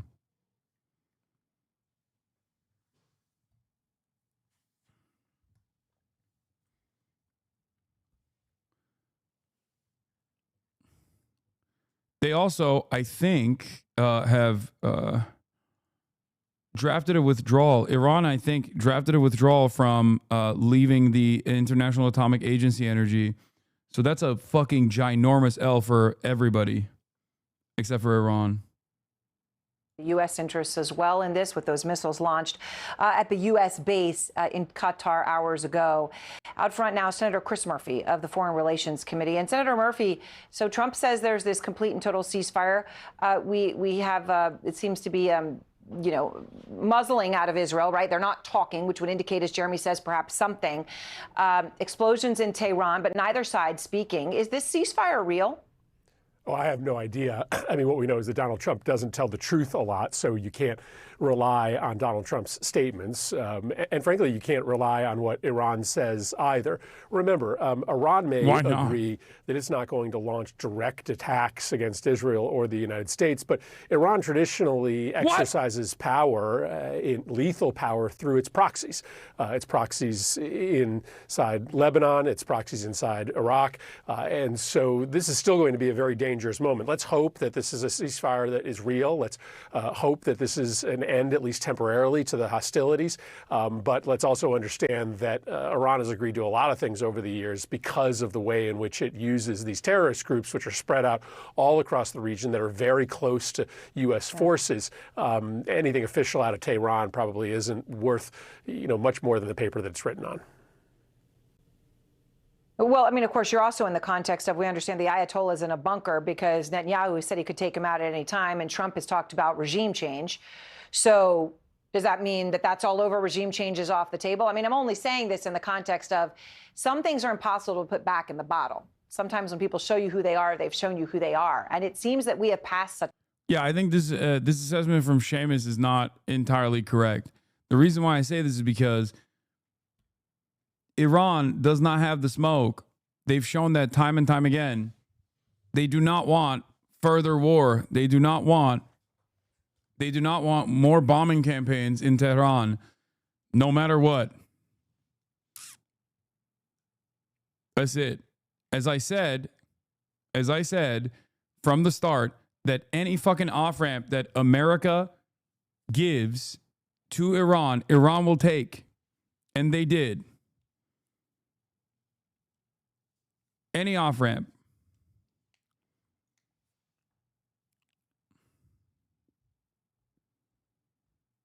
Range, this might get worse for the United States, not better. So, we still don't even have all the facts to know how impactful this strike was, but it certainly is going to alter the calculus of the Iranian regime. Right, and of course the ceasefire is a pause to, I mean, we hear obviously leveled in the Ukraine war all the time, would be a pause to rebuild. But to your point about this enrichment, the Vice President, J.D. Vance. Iran has been 100% within their rights under international law. Oh, 100%. Yeah, Chris Murphy is fucking out of his mind for stating this. It's just a complete distortion of the truth. Highly enriched uranium is located, right? I mean, do they know they destroyed it? Do they even know where it is, right? Here's how he answered the question. I think that's actually not the question before us. The question before us is, can Iran enrich the uranium to a weapons-grade level? Threat Our goal near was the to White bury House? the uranium, and I do think the uranium is buried, but our goal was to eliminate the enrichment and eliminate their ability to convert that enriched fuel into a nuclear weapon. So, Senator, he very clearly did not say that he knew where the uranium was, which would mean that obviously that would flow from there to not know how much there was or its state. You know, do you think that we know what we need to know here? Okay, the old man is doing the rounds on the media again. He's calling the journalists again. President Trump spoke to me about the ceasefire deal in an exclusive interview. He said, "It's a great day for America. It's a great day for the Middle East. I'm very happy to have been able to get the job done. A lot of people were dying, and it was only going to get worse." When asked how long the ceasefire would be, President Trump said, "I think the ceasefire is unlimited. It's going to go forever." When asked if the war was completely over, he said, "Yes, I don't believe they will ever be shooting at each other again." President Trump also said that of the conflict with Iran, it would have brought the whole Middle East down. He added this about the ceasefire deal: "It's a wonderful day for the world, in my opinion." Okay, I need to make something clear here. Here was a really cool way that Trump could have avoided all of this. Telling Israel not to strike Iran. Because we have only, at best, set the time frame back. Yeah, frame drops, I know. We have only set the time frame back to 12 days ago, and there's been a lot in those 12 days that's bad for both Iran and Israel. So this is not a W.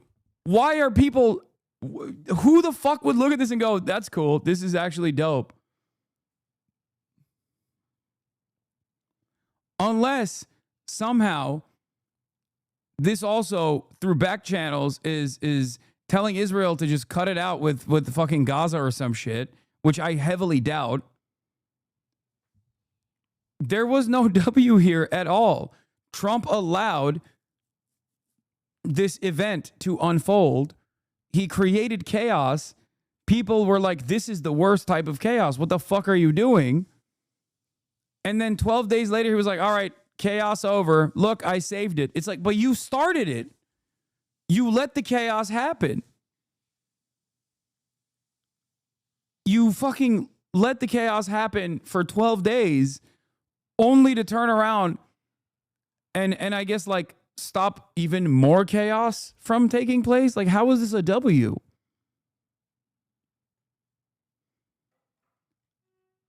This is the same principle behind the fucking tariff stuff. Like, this is the same shit. Oh, I'm going to do maximum tariffs. Okay, I'm not going to do maximum tariffs. Oh, you're fucking brilliant, sir. Thank you so much. How many more times does this have to happen?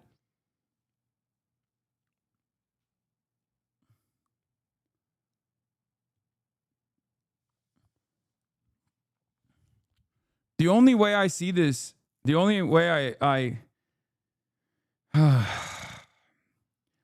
what I feel like took place is Israel's air defenses are diminished, and we'll see if Iran actually retaliates in this last barrage of missiles. We'll see how much the Israeli air defenses are diminished. Okay? But if the only thing I can foresee happening here is that Israel's air defenses were so diminished, and America did not have appetite for further war with Iran, and therefore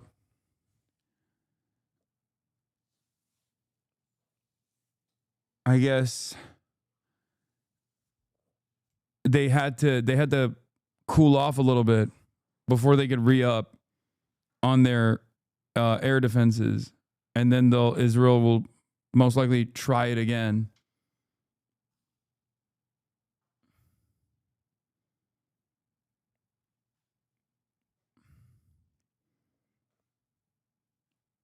What does this mean? Israel told the U.S., "First we strike. Only after a victory can the right agreement follow." That was the IDF's approach with Hezbollah and Lebanon, and now again with Iran. It appears to have worked for the second time. What?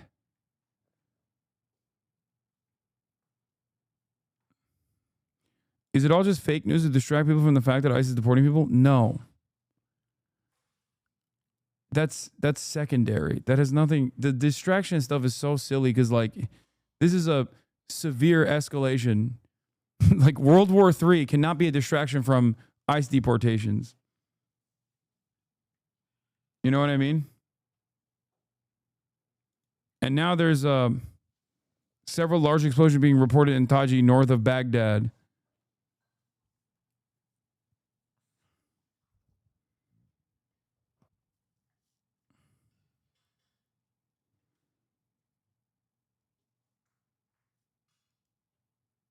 Radar equipment in the U.S. base in Taji camp were destroyed with drones. رجع تفتر باع خطايا هذول الرادار شلون ضربوه؟ طلع.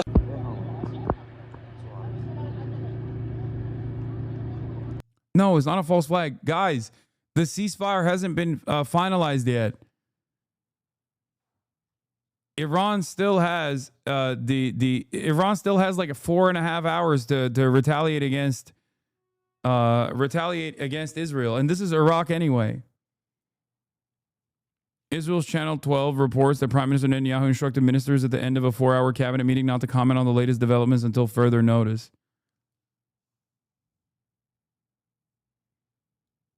Aren't you proud of our country? You live here, dude. And Iran was gearing up to build nukes. And their government hates America. What more do you need?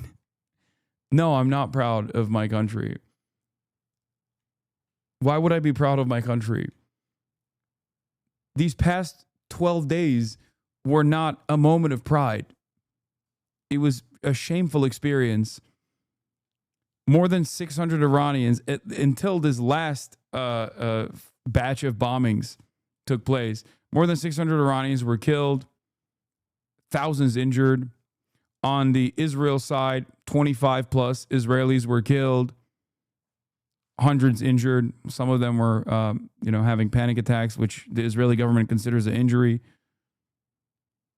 And none of that had to happen at all, because what you think was Iran gearing up to build nukes was just a lie that you decided to believe. They did not. If anything, they might now. They probably won't, because they are, like I said, restrained to a fault. But they weren't before.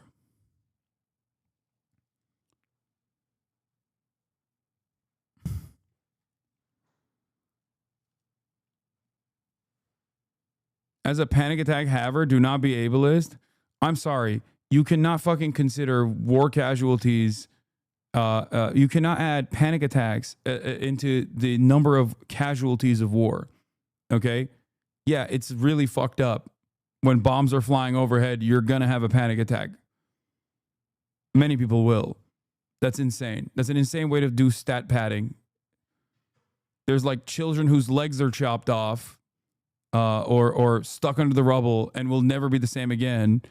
And you're adding fucking someone having a panic attack into that number, because that's what a casualty is. That's casualty numbers are like, people that have been severely, gravely injured, almost, they didn't die, but they almost died.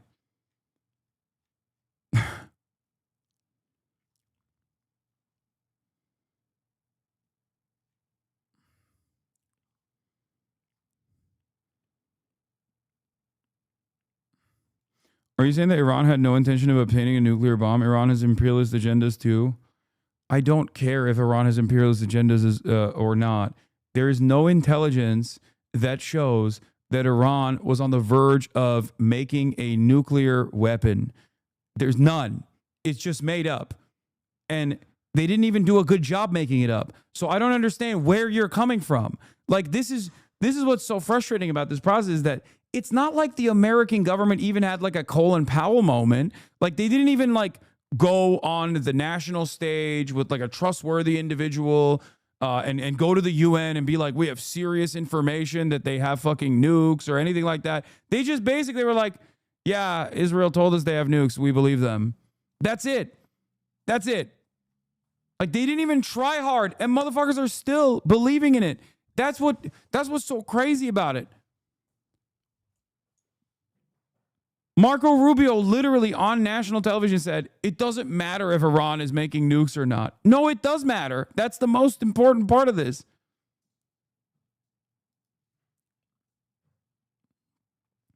Reports are now suggesting that surface-to-air missile launcher and radar site were targeted and are now burning at Camp Taji on the north of the Iraqi capital of Baghdad. Is this the America-hating Twitch stream? No.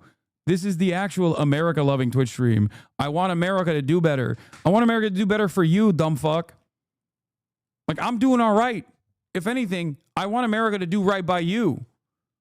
And it's so weird to me that motherfuckers that are having a tough go at it are just like sitting around posturing angrily and going, no, you don't understand. I don't deserve healthcare. I'm a cuck. I don't deserve healthcare. Every dollar should go to Israel. Like, what is this? Like, do you have no dignity? Do you have no interest? Do you have no self-preservation skills? I don't get it. Why are you yelling at me?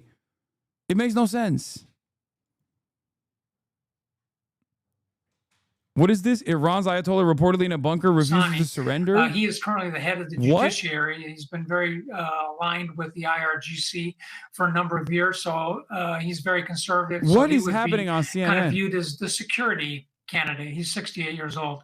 And the third is Mohsen Iraqi. He's a former religious advisor to the supreme leader. He would be viewed as kind of a traditionalist candidate and really putting more emphasis on the religious legitimacy of the regime. I think it's important to appreciate that all of these gentlemen are about my age. They're in their 60s, upper 60s here, and they were all young men, 20, 21 years old when the revolution took place back in 1979. So they've seen this through that lens for what is going the bulk on of their adult lives, and I think are all very much committed to the same principles that the current supreme leader is.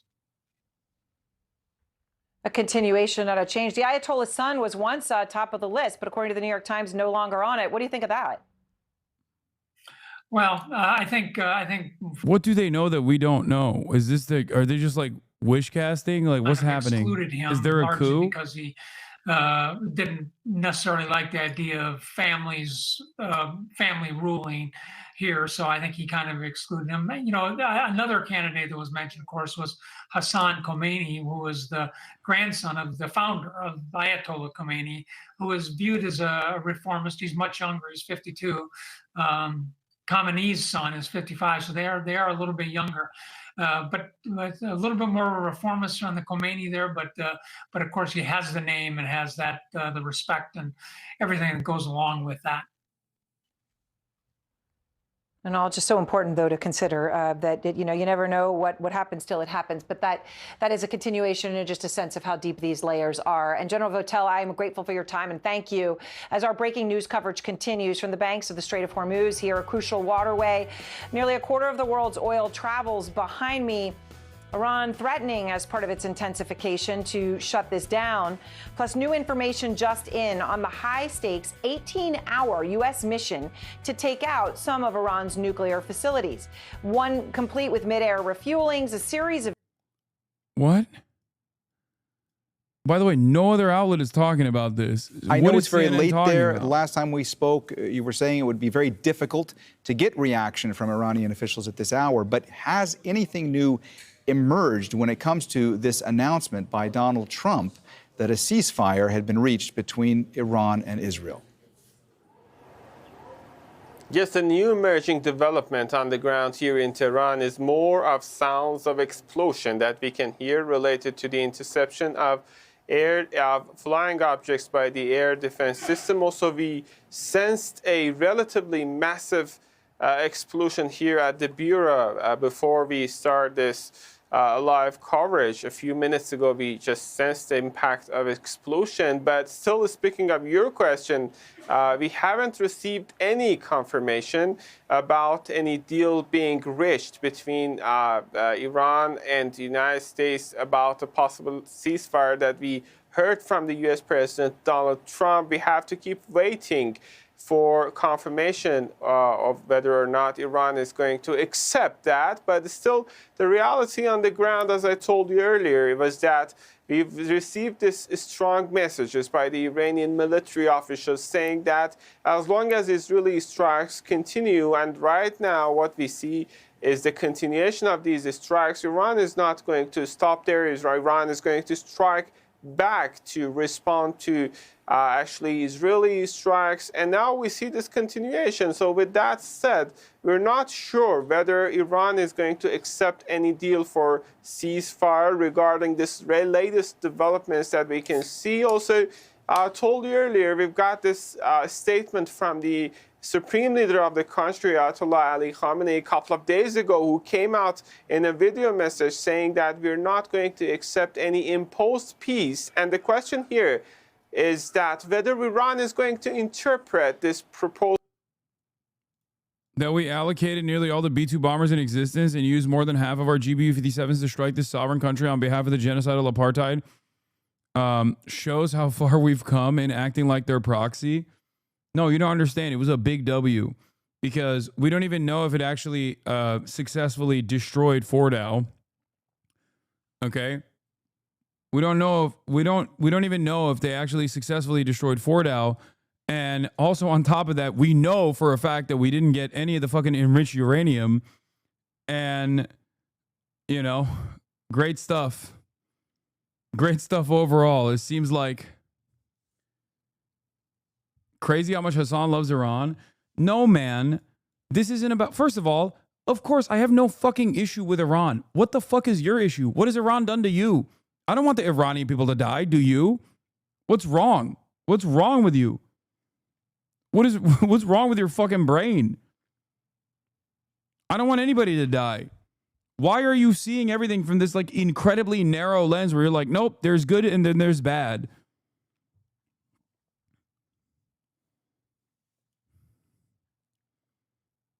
The Iranian government is evil. Motherfucker, we're evil. Does that mean we should get nuked? We're far more evil than fucking the Iranian government is. What do you mean? The Iranian government is evil. Why? Because they are a repressive regime, right? They're a repressive regime. They hurt their own population. Okay, so do we. And we hurt a fuck ton more people outside of our own population. Should we get fucking nuked? I don't think so. I don't want to get nuked. Well, sometimes I do, because sometimes I'm like, God damn.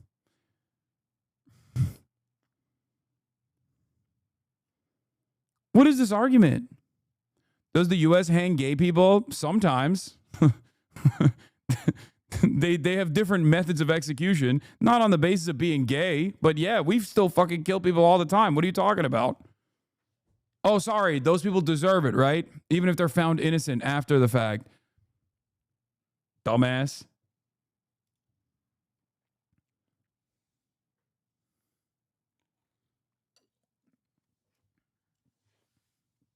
We kill mentally ill people all the time. Our Supreme Court loves the facilitation of lethal execution for mentally ill people nonstop. It's like the favorite hobby of the Supreme Court. Time-honored tradition.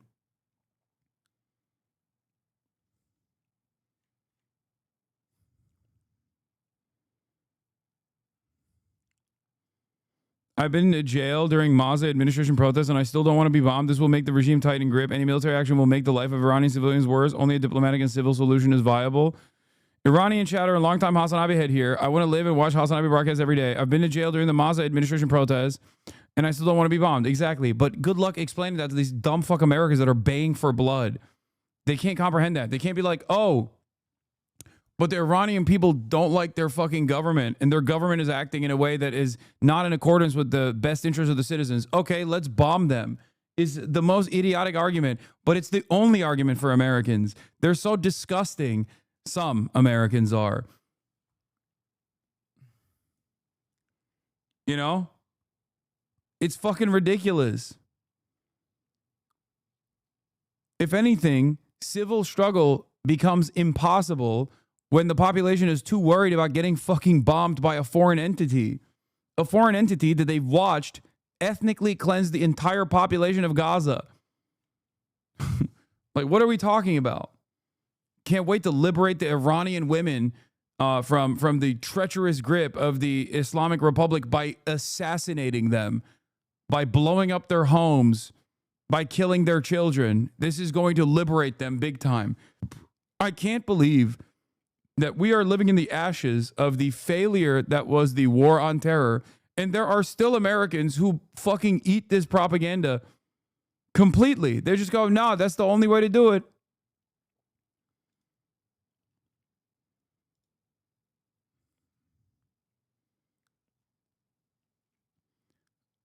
It's not just the Americans. The Pahlavis Iranian diaspora are also asking for the same thing. It doesn't matter. They're fucking, they serve no purpose other than chirp. It's idiotic. Okay, so do the fucking Cubans that want Cuba to be bombed. So do Miami Cubans. They chirp up about how little we've bombed Cuba on a fucking yearly basis. Does that mean we should bomb Cuba? No.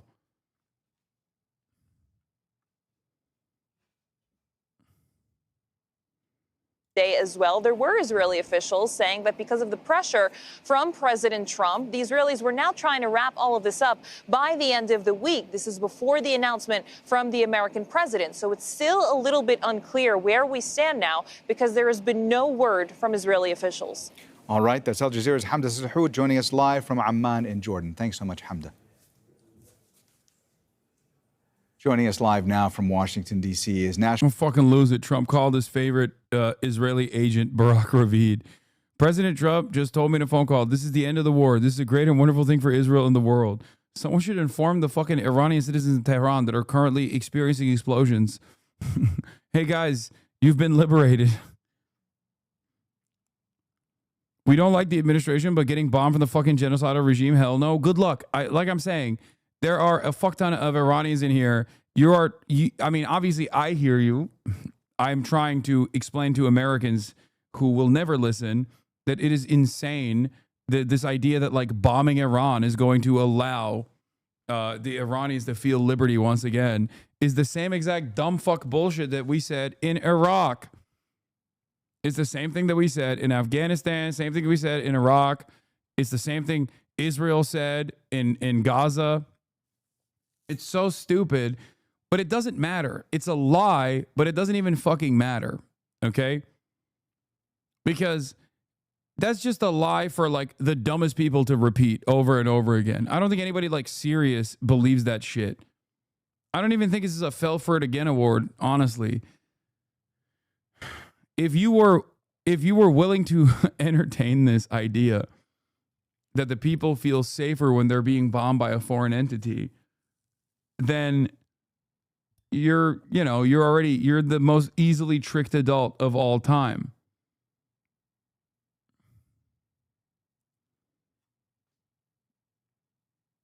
Didn't bomb civilians, strategical strike on nuclear facilities that intend to create overall hurt, multiple countries, USA being number one.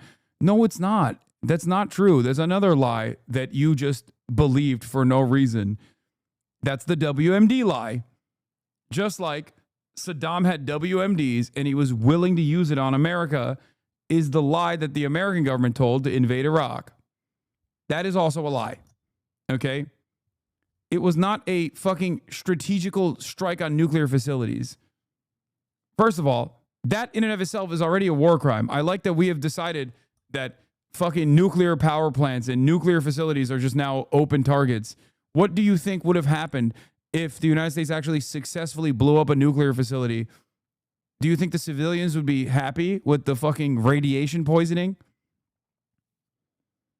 And also, more than 600 Iranians were killed in the process. So clearly, it was the idea that they weren't targeting civilians is also bullshit. Do you remember when Zaporizhzhia nuclear plant was under bombardment in the Ukraine-Russian war and how the media was panicking rightfully, all while blaming Russia for playing with fire? Exactly. I do remember. So what was the point of the strike again? I'm confused. Okay, good. If you're asking this question with sincerity, then that's good. This is the first step towards having a healthy dose of skepticism towards this current administration, which you should apply to every administration regardless. Okay? Great. Iran did not have nukes. Our own intelligence showed that Iran did not have nukes and did not have the capacity to develop nukes. Okay? That's our own intelligence community's assessment. The only people that were saying Iran is about to get a nuke tomorrow, any day now, was Israel. They've been saying that. The same guy, Benjamin Netanyahu, has been saying that since 1992, for the record. And I think everyone knows at this point that when Israel is saying something, it's most likely a lie. Okay? So what was the point of this strike? The point of this strike was basically to entertain our most valuable ally, Israel's genocidal ambitions. That was the only point. Israel wanted regime change in Iran. They started this amidst a denuclearization negotiation that Iran was conducting with the United States of America. They started this under the cover, the protective cover of said denuclearization agreement. Okay? Israel did this specifically for regime change. The nukes, the fake nukes lie was the casus belli. It was bullshit. Nobody really believed it, but it didn't really matter ultimately. The entire point of the strike was so that we were playing ball with Israel. We were playing ball with Israel and showing them that we are willing and able to also strike Iran and maybe even go to war with Iran at the behest of Israel. Okay? But the Iranian retaliation was also significantly limited against the American bases. And in the aftermath of the Iranian retaliation and its limitations, the American government came back and apparently put together this ceasefire, told Israel to stand down, which they will in a couple hours, and told Iran to stand down, which I suspect they took gladly. So now that the ceasefire has been implemented, there was no real fucking goal here.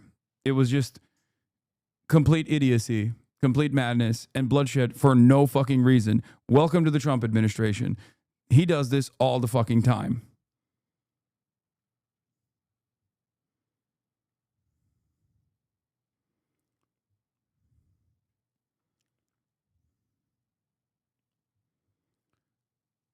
I think we're far from done with Iran. I think the strike was testing the waters on a domestic acceptance. Israel will kill the ceasefire. Something will trigger another start of the conflict. I agree. I don't think Israel is happy about this quote-unquote ceasefire.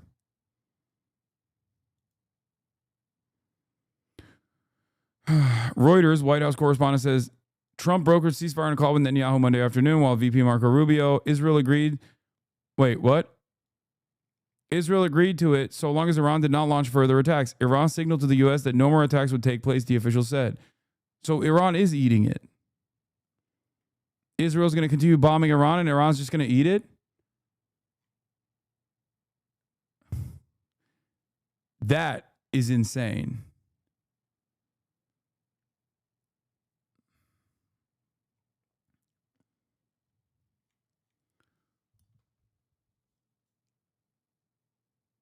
If the Iranian leadership actually said yes to this, they might as well have signed off on their own death warrant.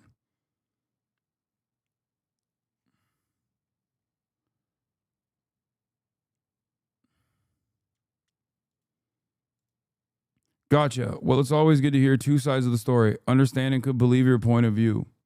I mean, my point of view isn't just like, my point of view is just describing the events that took place. Nothing I said is like even embellished a little bit.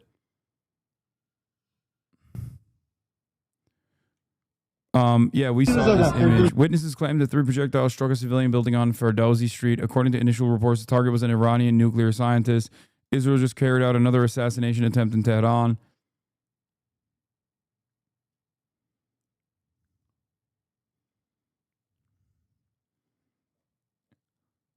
I think agreeing to this, agreeing to be bombed by Israel without any sort of retaliation in an effort to bring forward a ceasefire is the weakest moment of the Iranian regime.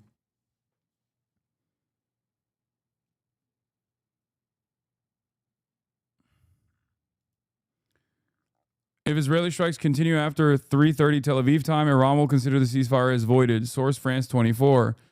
Okay. Don't forget about the CNN Ayatollah bunker story. I think if it's true, it paints a picture of how such a deal could have been reached. It doesn't make sense because Trump's statement said when Israel and Iran have wound down and completed their in-progress final missions.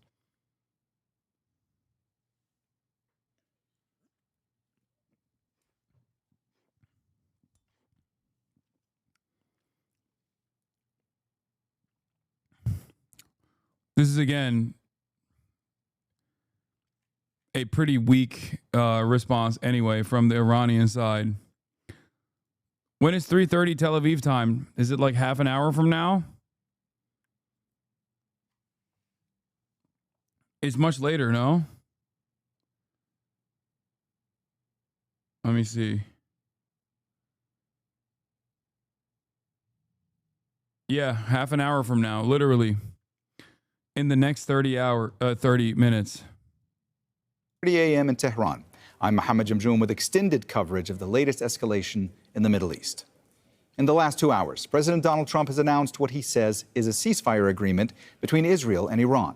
He's congratulated both countries for agreeing to a complete and total end to hostilities. He says the ceasefire will take effect in stages over 24 hours. Neither Israel nor Iran have confirmed that they have agreed to this. Here's what President Trump wrote.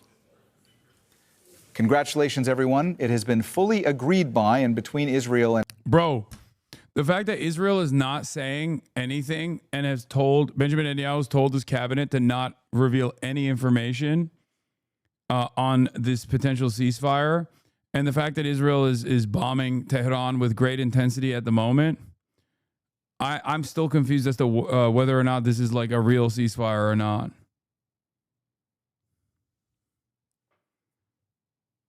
Regular flights from China have resumed to Tehran. They're landing in 40 minutes. Who do you trust for your sources? Like, people are saying random things. I'll know when I see it. I don't think it's fake, but we'll see. End what should be called the 12-day war. This is a war that could have gone on for years and destroyed the entire Middle East, but it didn't. We'll be unpacking the latest development shortly with our correspondent. Bro, there's something very strange happening. Why do you want the war to go on? I don't. There's something very strange happening in Iran. I don't know. I don't know what's actually happening. There's something very, very strange about this entire Regime process. change might be possible in Iran. In the past few hours, he has these posts on Truth Social saying, God bless Iran. What else have you been hearing? And have any other concrete details emerged? Well, Donald Trump just gave a phone interview, the first time he's spoken publicly since announcing what he says is a ceasefire deal. He spoke with NBC News saying that it was a wonderful day for the world. And then when asked just how long he believes the ceasefire will be, Trump answered that he thinks the ceasefire is unlimited, that it's going to go forever. Certainly a very jubilant tone to not only what he said in this interview, but also the post, which you just read, that he announced on Truth Social about 2 hours ago. And we're also getting some more reporting from Reuters and from other sources that it wasn't just Trump who... This is OSINT Defender. I mean, they're unreliable. I'm starting to think that Khamenei is either dead or there has been some kind of coup with the Iranian armed forces, because that is the only way these statements are being made by Trump, Vance, and other officials within the last hour make any sense. Yeah, there's something very, I think there's something very strange happening in Iran, and I don't know what it is.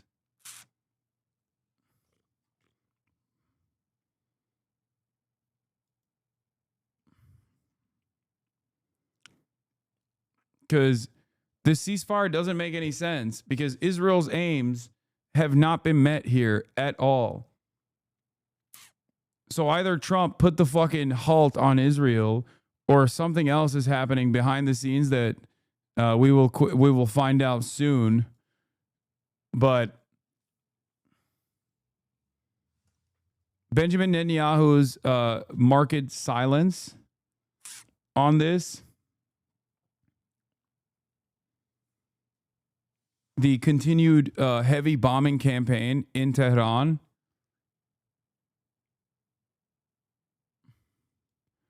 Israel's preparing for the possibility that Iran will fire heavy missile barrages before the ceasefire goes into effect, per Channel 12's Yaron Avraham. Israel prepares for the possibility of a relatively heavy barrages in the final hours before a ceasefire. I mean, that's what I suspected as well, but it's weird that they're being like oddly quiet. Shot coup? No fucking shot.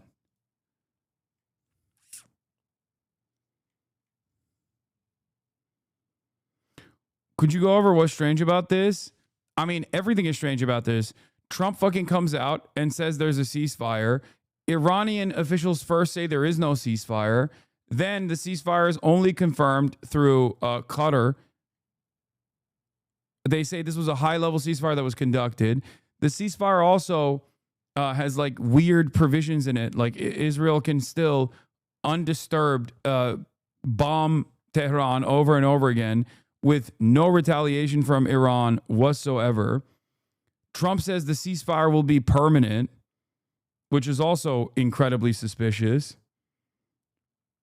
No statements from any high-ranking officials on the no statements from any high-ranking officials from like the Ayatollah or any of the usual parties that would seemingly talk in this process.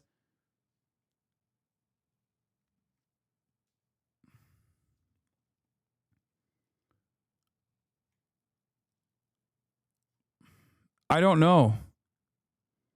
Perhaps it would have been prior to this ceasefire announcement, but I will tell you that across the board in these few hours since he made this announcement, there has been a lot of praise for Trump. We heard from the U.S. House Speaker. An American military base had an explosion on their radar site in Baghdad. Trump deserves all the credit that this is what, quote, peace through strength looks like, and that it's really a big sigh of relief on Capitol Hill. We've seen Republicans who were all just about to submit a resolution that was, in a sense, chastising Trump for going forward with those military strikes on Iran without consulting Congress first. Now the sponsor of that saying that he was going to withdraw it, now that if there is a ceasefire, that the point would be moot. And we're seeing, Trump's MAGA followers also praising this action. Yeah. Trump's MAGA followers are stupid. Who cares? Baghdad Operations Commander Lieutenant General Walid al-Tamimi has now confirmed that an unknown drone targeted an air defense and radar site at Camp Taji to the north of the capital earlier, resulting in significant damage to the site, but no casualties among the Iraqi armed forces. That's weird too. From the outset, Israel's aims were unmistakable. Torpedo U.S.-Iran diplomacy, drag Washington in the conflict, take out Iran's nuclear and missile programs, trigger regime change. If the ceasefire Trump just announced holds and is paired with a serious U.S.-Iran diplomacy, it would mark a strategic defeat for Israel in launching this war. Netanyahu took a shot, a desperate Hail Mary, and none of it has worked up until now. Fordow was evacuated. The site may very well be intact. And in any case, Iran's enriched uranium stockpile and advanced centrifuges are now hidden with a stronger covert breakout ability than ever. The Iranian public has rallied in defense of the country and against foreign aggression. If the government channels this unity into a new social contract, it could be transformative. If not, the old polarization may return. Meanwhile, Iran has hit Israel hard over the last 12 days. Tel Aviv, Haifa, the north, south, and other cities have seen major destruction. Military and intelligence sites damaged. Energy and research infrastructure hit. Israel's vaunted air defenses failed the test. Its reliance on the U.S. has never been clearer. Netanyahu saw the cost of war of attrition and blinked. But for Iran, can any ceasefire be trusted? Unless it's tied to credible U.S. diplomacy, not maximalist demands, and unless Israel halts covert attacks and assassinations and continued airstrikes a la Lebanon and Syria, this truce will likely collapse. Trump helped create this mess by enabling Netanyahu. If he truly wants to stop the region from being destroyed, as he just said, he'll have to restrain Netanyahu and force a ceasefire in Gaza too. Lasting peace is impossible until Netanyahu and his war-first approach is gone for good. Yeah, none of that's going to happen. I don't think Israel's stopping any of that shit. Remember, Netanyahu explicitly said Israel's military operation in Iran could continue for as long as it takes to eliminate what he called the existential threat of Iran's nuclear program and arsenal of ballistic missiles. That hasn't happened. Far from it. As The Economist noted, Israel wanted at least 2 weeks to destroy Iran's nuclear and missile capabilities. It achieved neither. Without regime change or capitulation, the war makes sense only if it can set back Iran's nuclear program by years, and it hasn't. I think this was a tremendous, tremendous defeat for Israel, regardless of the fact that they were able to assassinate hundreds of IRGC leaders and nuclear scientists. Okay, I do not think that I do not think that Benjamin Netanyahu got his ambitions out of this. A second explosion in the Iraqi army? What? What the fuck's going on in Iraq, bro? Yeah, I already covered this. A source told France 24's English that if Israeli strikes continue past 3:30 a.m. Tel Aviv time, just 23 minutes away, Iran will consider the ceasefire null and void. Unconfirmed reports of explosions at Camp Victory at Baghdad International Airport. Hundreds of leaders? Yes. By Iranian estimations, you were saying an hour ago that this was a big L for Iran. It is. It is still a fucking ginormous L for Iran. It is just simply also a ginormous L for Israel. Iran did not achieve a significant victory here because it did not actually establish deterrence. It was not able to defend its military commanders. It was not able to defend its boundaries, its borders. Iran got attacked by the United States of America and Israel. I think anyone that says this was a giant victory for Iran is coping because they don't realize that, like, Israel was able to maintain air superiority over Iranian airspace for extended periods of time. And if you think that they're not going to do this one more time once they re-up and rearm on their anti-air defenses, you're silly. The only major setback for Israel here is that they weren't able to get it done this time. What if Iran's lying crazy mode and at 3:31 they just randomly launch a nuke amount? That's not going to happen.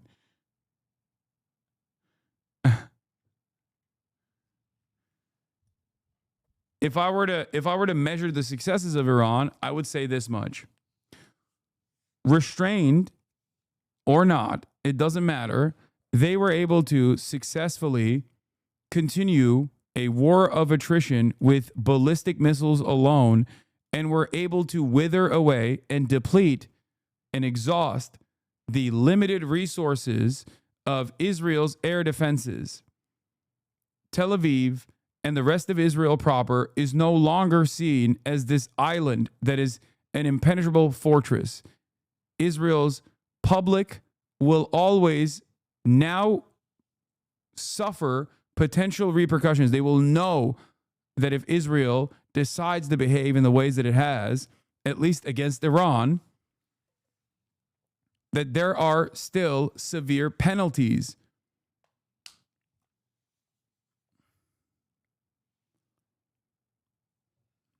Israel only gets to behave in the violent ways that it does because it has created this assurance for its population that we do as much violence as possible, but you don't experience it. You can do, like, you know, gay liberal laptop work or whatever the fuck and drink kombuchas and matcha in the morning while there is a unlimited genocide happening like 50 miles away. You get to do that.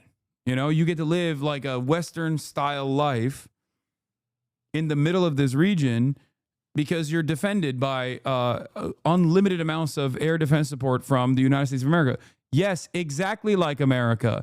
Exactly like America. The only difference is America is all the way over fucking here and Israel is in the ass cheeks of a bunch of countries that have long-range ballistic missiles that can clearly penetrate the Iron Dome and the Aero Defense System and the David Sling and the THAAD and the fucking cruisers that are like literally planted next door to Israel so that they can be so that they can constantly fucking try to intercept these missiles that are coming in Israel's direction.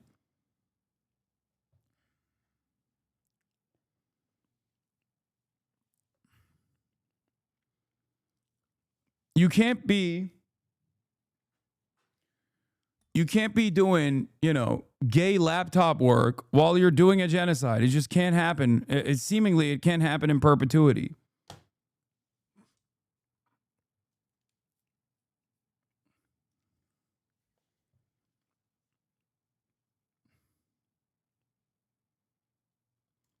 I do think this, Yes, I agree with this. Very possible that Israel wants a ceasefire because it's running low on interceptors. Reports days ago suggested they were running low and that system is already overwhelmed. Strikes have clearly been getting through. Might be a temporary ploy to restock and resume the war. That's what I think as well.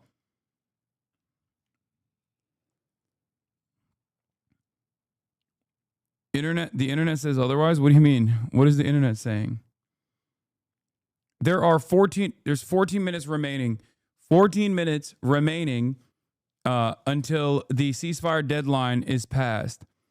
Iran has already stated that they are going to strike or the ceasefire is void if they go beyond the point, and Israel hasn't stopped striking. Apparently, heavy airstrikes are continuing against Western Tehran still. Now, the other side of this, of course, is that Iran has no fucking launches that have taken place so far. Iran has not launched any counterstrikes in retaliation, even though they signaled that they would. That's also interesting. I don't know what the fuck they're planning.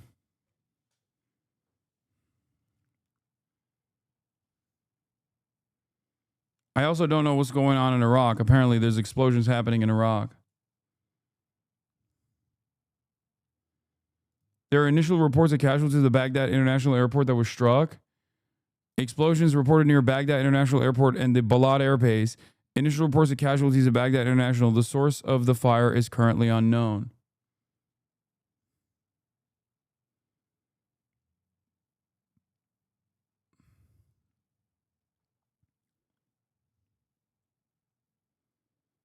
The idea of a buzzer beater ceasefire missiles is crazy.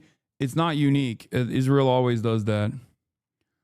What's unique is Israel is doing this to a country that has the capability of fucking striking back for once. When Israel did this to Lebanon, Lebanon had no capacity to fucking penetrate the Iron Dome as successfully as Iran had.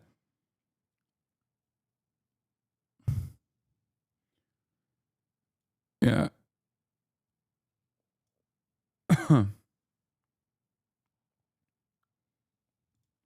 Trump announced it too early. One, there is a ceasefire. Two, Trump was supposed to announce it later and surprise with an early announcement. Three, Israel received guarantees that Iran would not return to developing nuclear weapons.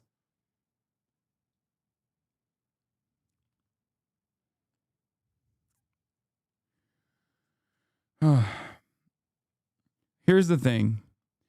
Israel has a million different things that they can claim to restart this bombing campaign. Okay? There's a million different things that they can do. They can say, we have good authority. We figured out where the enriched uranium is hiding. Or they can still say, we have to take out their ballistic missile launchers. Or they could just go for the big prize and claim that, we got to take out the Ayatollah. So the only reason why this is currently happening is because Israel, I think, doesn't have the capability of withstanding further fucking missiles being lobbed in its direction from Iran.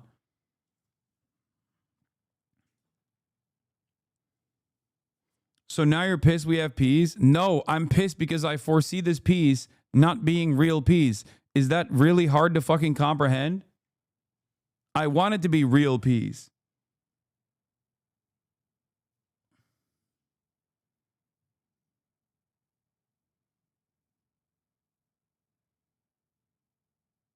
Hold on.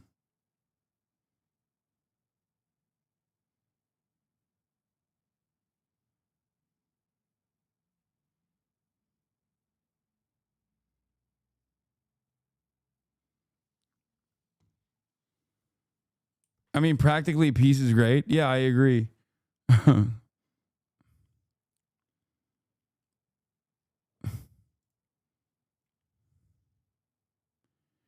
Open flight radar 2 planes are landing in Iran from China. Yeah, I don't know what the fuck that means.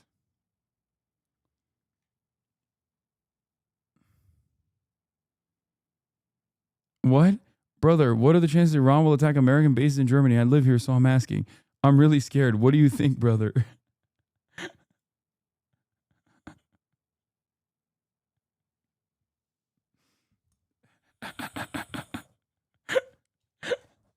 Aslan. Korkma sen, tamam mı? Korkma kardeş.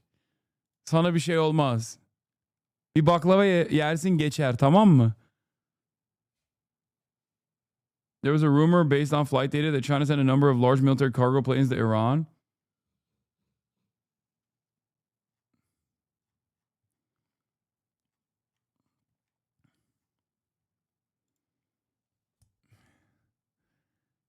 Bir baklava yeriz geçer kardeş. Bebek gibisin orada sen Almanya'da. Boş ver.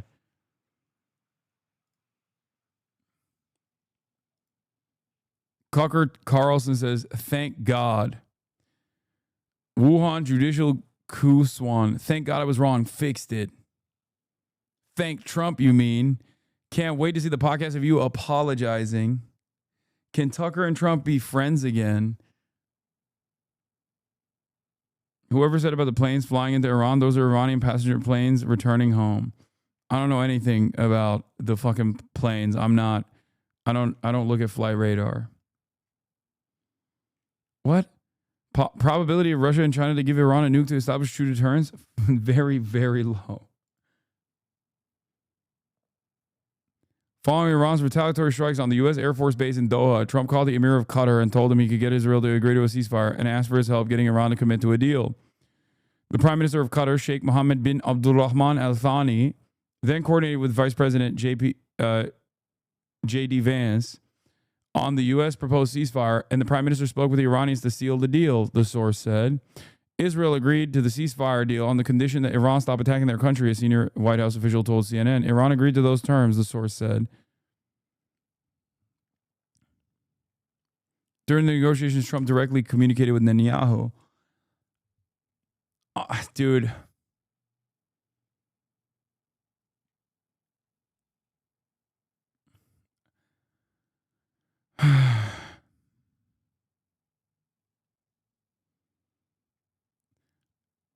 Dude, I'm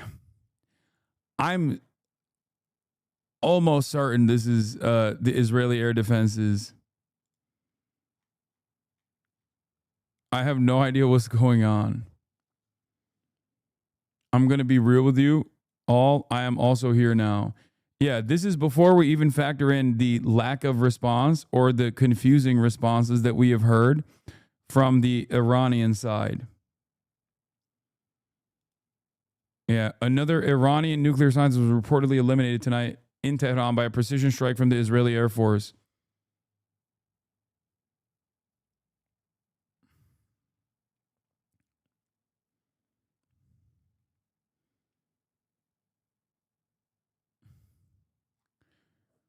Yeah, 7 more minutes.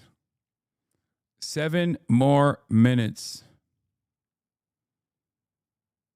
Once Israeli interceptors are stockpiled again, it will continue. That's what I think too.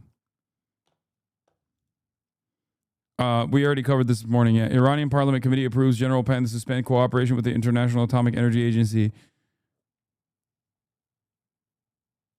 I think Iran plans to launch a barrage last minute and want time announcements with the barrage. Want the time announcements with the barrage? No. I think Iran is currently under heavy bombardment, so it's making it probably very difficult to launch any sort of barrage. They would have done that already. There's 7 minutes left.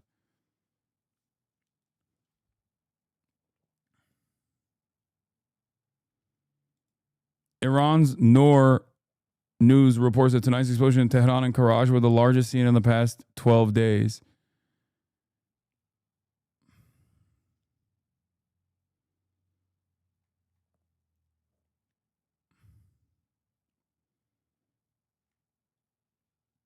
Did you see this unhinged post by Trump this morning about the nukes? Oh, about Russia? Yeah, he threatened Russia a little bit too. 5 minutes remaining. Tehran Times? I don't know what Tehran Times is. Straight truth. Tehran Times, straight truth.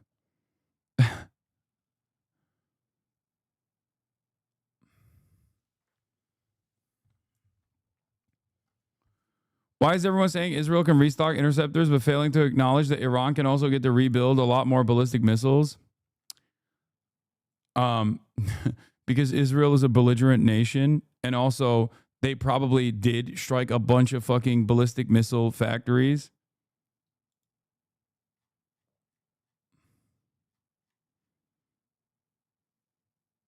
Tehran Times is a state-owned newspaper. Is the English language newspaper of the Iranian government. It's owned by Mayor. Okay. I think there is instability. Okay. Judging by what the state media is saying, there might be some weird fissures in the Iranian government right now. Maybe power struggle between the IRGC and the Ayatollah. I don't know. We have no way of knowing. We shall see what happens. 4 minutes remaining until the ceasefire is established. 4 minutes. The same senior diplomatic source that confirmed that, to France 24 that if Israel continues after that the ceasefire was implemented, is also the person that said if Israeli strikes continue after 3:30 Tel Aviv time, Iran will consider the ceasefire as voided.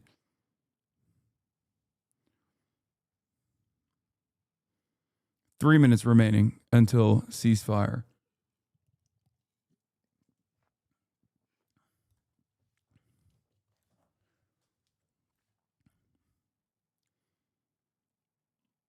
Israel's also, of course, pummeling Gaza.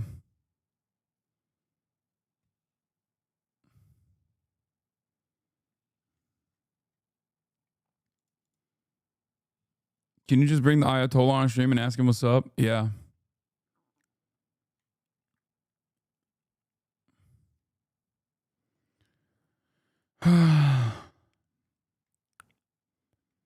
Do we have live cams in Tehran or no?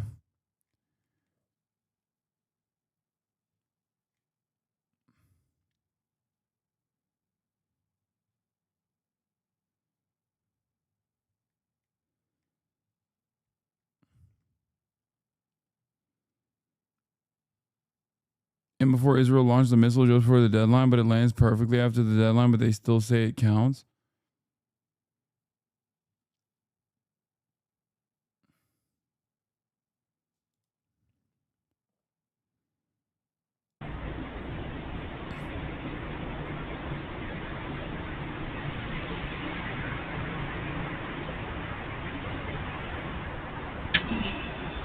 Two minutes.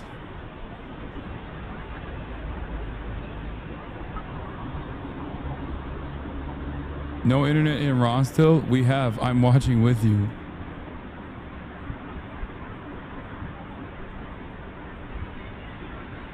One minute.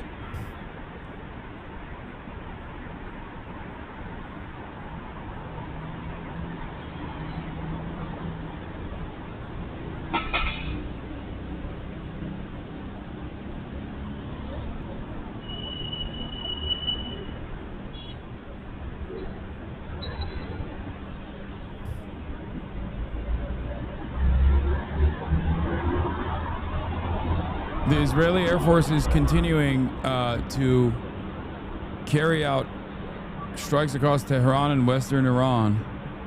I mean, I don't know. What? Okay, stop.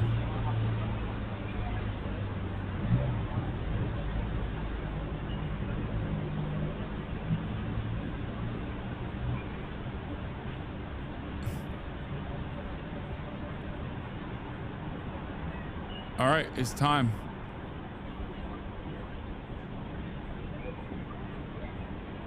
Let's see what this means. Iranian Fars News reports that informed sources denied Trump's ceasefire claim. Speaking of Far's news, the source stated that the ceasefire proposal announced by U.S. President Donald Trump is completely false and was intended to distract from the recent humiliation the United States suffered. Oh, yeah, they were so humiliated. The source added that Iran has not received any official or unofficial. This doesn't make any sense. This doesn't make any sense. Who are they talking to, bro? Who are they fucking talking to? I don't understand.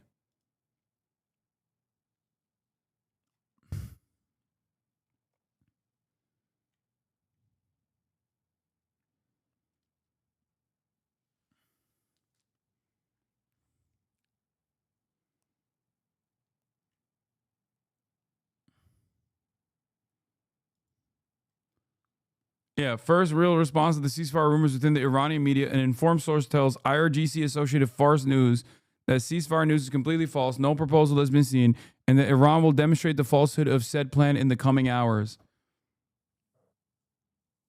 This is some real fucking ominous shit, dude. What are they? Yeah, did the American government get fucking catfished or something? Did someone go?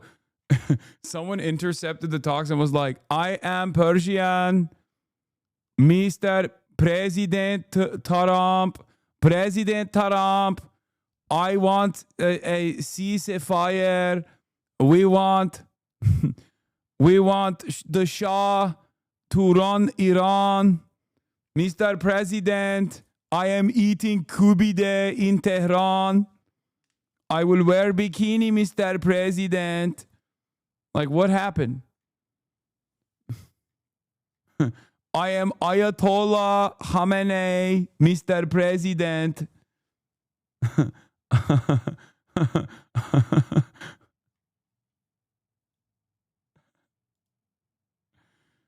Israel agreed to ceasefire on the condition that Iran stops the strikes, White House official says less than 1 minute ago. Israel agreed to the ceasefire deal while they're still bombing past the point of the ceasefire.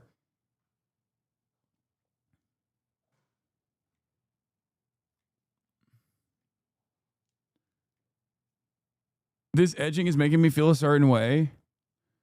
Like, was there a fucking coup or something? Like, what's happening? During the negotiations, U.S. President Donald Trump communicated directly, blah, blah, blah. We already covered this. There's nothing new. The outlets like Al Jazeera that are far more reliable, despite the fact that it was supposedly conducted by the fucking emir of Qatar, have been saying, we don't know if there's a real ceasefire or not.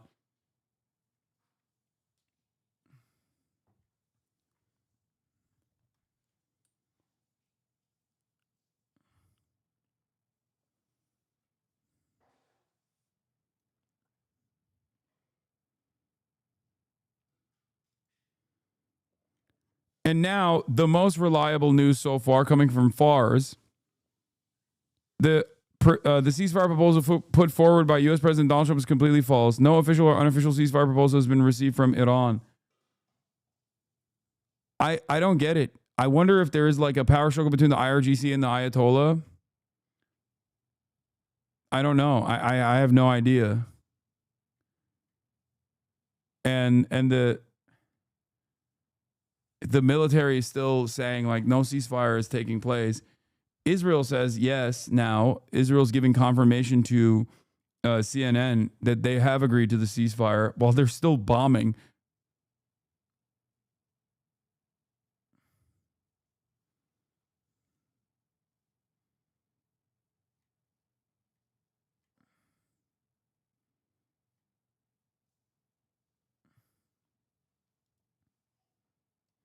Homefront Command states that defense policies remain unchanged. No educational activities, no gatherings, only essential businesses may operate. The public is urged to continue following official instructions. Okay, so Israel itself is not. Israel itself doesn't think that there is a fucking ceasefire happening either.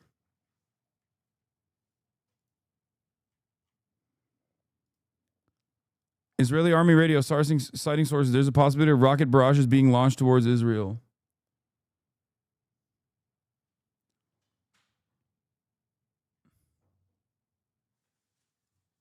Iran just struck Iraq? What? No, you don't know if this is fucking Iran that did this. What are you talking about, chatter? You freaked me out. I thought there was like time to test your theory. I know shit's happening in Iraq as well. We don't know why it's happening.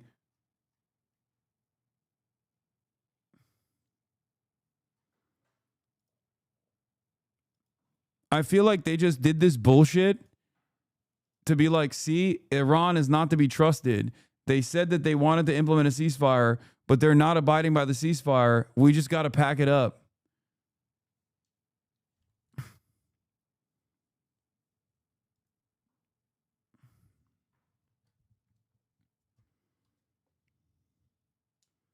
In response to this media fabrication, the Islamic Republic of Iran will soon demonstrate on the ground and in the field the falsehoods of this claim to the Zionist regime.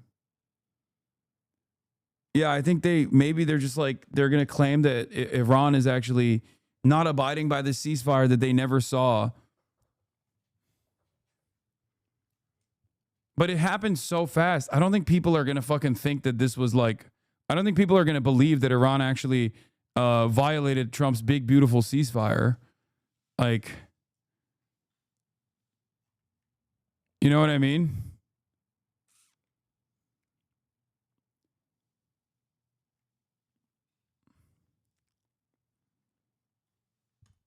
I mean, the cult will, but they're fucking stupid. And that's not enough, especially because there's no appetite. There's no appetite for fucking going to war with Iran. The Iranian who negotiated a ceasefire. Mr. President.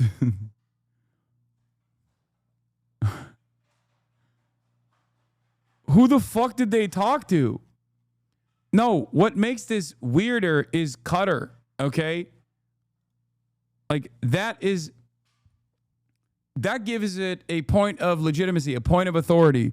When the emir is saying that they facilitated a ceasefire with Iran, that gives it a point of fucking legitimacy. Because, like, yeah, I can see the Americans lying, but I'd be shocked if the fucking the emir of Qatar is lying at the behest of America.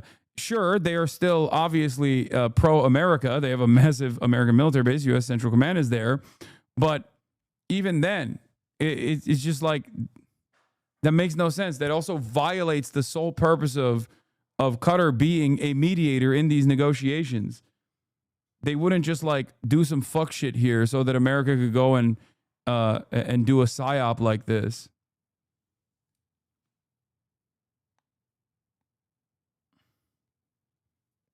No, it's not Muslim on Muslim betrayal.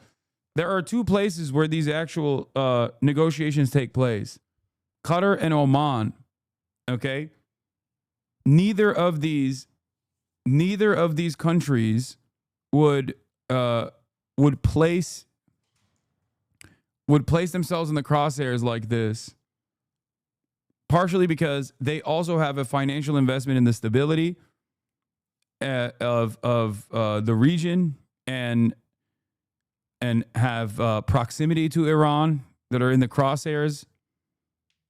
But also, Qatar is supposed to be like the middleman for these kinds of negotiations to take place.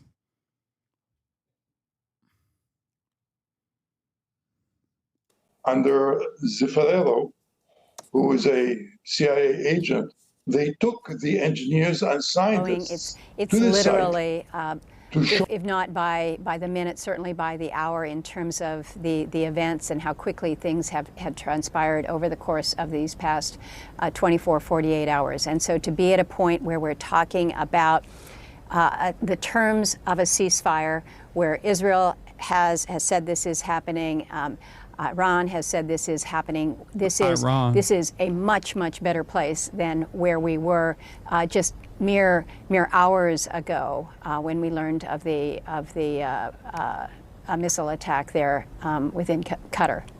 So it is moving quickly, but we're all very. I am certainly very hopeful at the moment that we are in right now that in fact with the decisive measures that the president and his national security team have taken, that we could be in a place where Iran has a graceful exit here.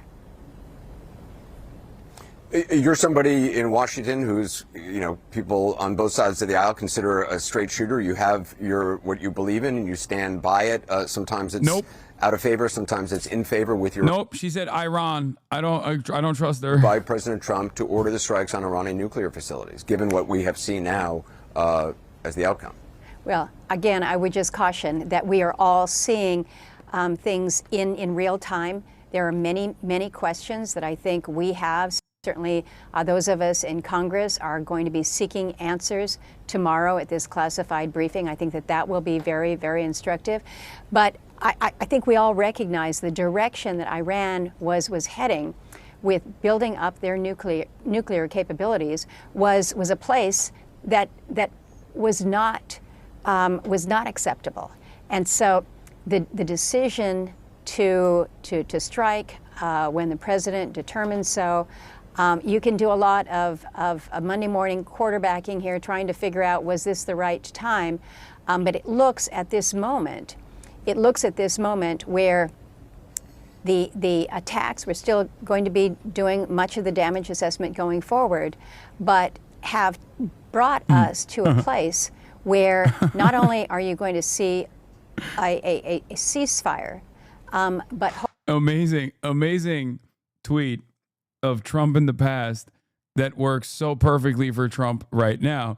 Who's negotiating for us in the Middle East? Bombs are dropping all over the place. Sleepy Joe is sleeping on a beach in California, viciously exiled by the Democrats, and Comrade Kamala is doing a campaign bus tour with Tampon Tim, her really bad VP pick. Let's not have World War III because that's where we're heading.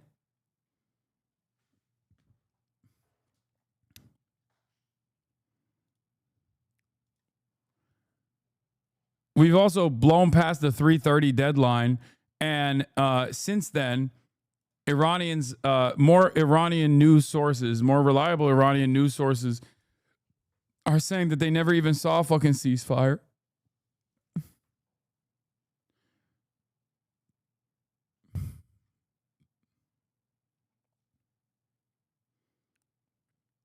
So I don't know what the hell's going on.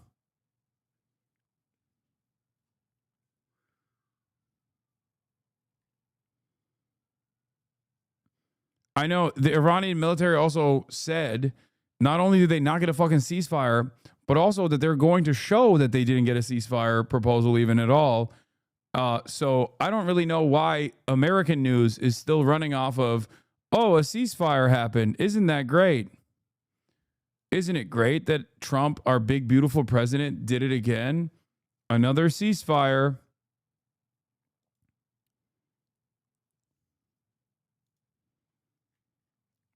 Yeah, Iran intercepts Israeli drone over Tehran by the MERS news agency. Israeli Hermes drone destroyed in Tehran again. This is the third of the kind.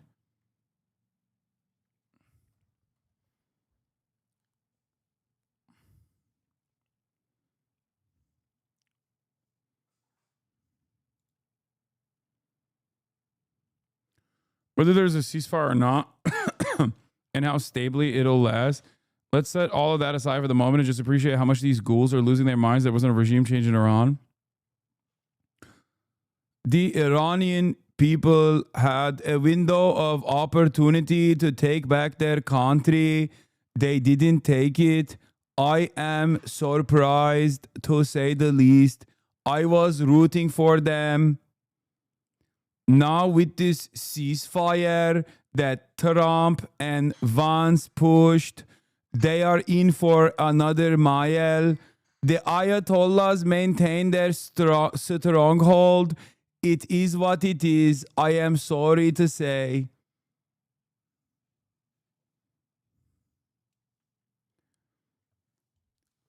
President Trump, why won't you let my Shah become the president?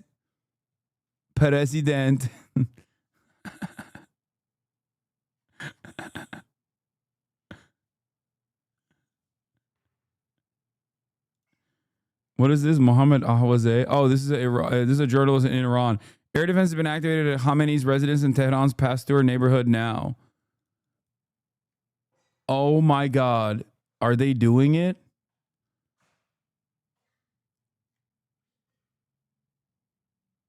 Is Israel trying to fucking hit the decapitation on the way out? Knowing that it's not the way out at all? Holy fuck. Nah, ain't he in a bunker or some shit? I don't fucking know.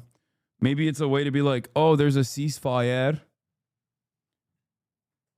3 hours ago. No, dog. That's not 3 hours ago. That's literally fucking 6 minutes ago.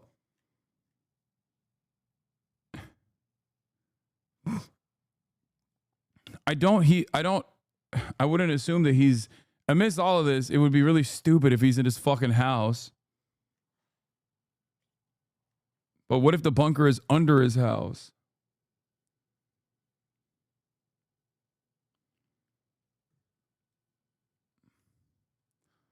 Imagine the Ayatollah's like, oh. Imagine the Ayatollah was like, oh, these guys would never. Oh, it's a ceasefire. I believe it. Meanwhile, Tehran is exploding. And then he just leaves his bunker to go to his home. And he's eating kubide. He's like, come on, man. Seems can't wait to post about how women is the butterfly of the home again. Now that we have another ceasefire. After all, Americans certainly won't lie to me about this. I shouldn't be laughing. This is fucked up.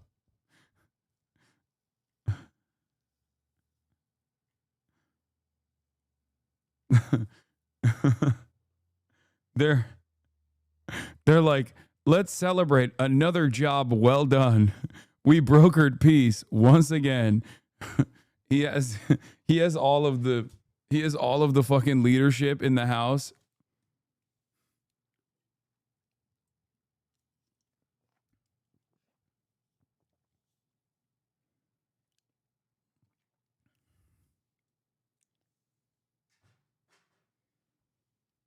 What's your obsession with kubide? I love kubide. It's also just like a funny. It's just a funny word to say. We say köfte. Israel has not stopped bombing, and now apparently they're literally bombing in the neighborhood that the Ayatollah's in.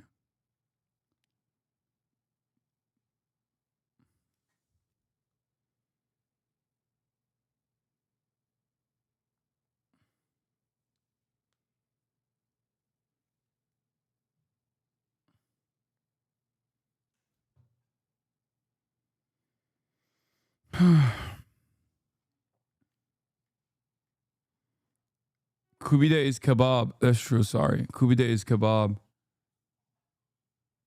Forbes is saying Zoran is in the lead. Yes. In one of the polls that came out, Zoran has a little bit of a lead. The Emerson poll that came out today. We'll talk about that in a little bit. There's a different Shia that I'm worried about right now than Zoran. Yeah, and also reports of drone attacks near Baghdad are still incoming. I wonder.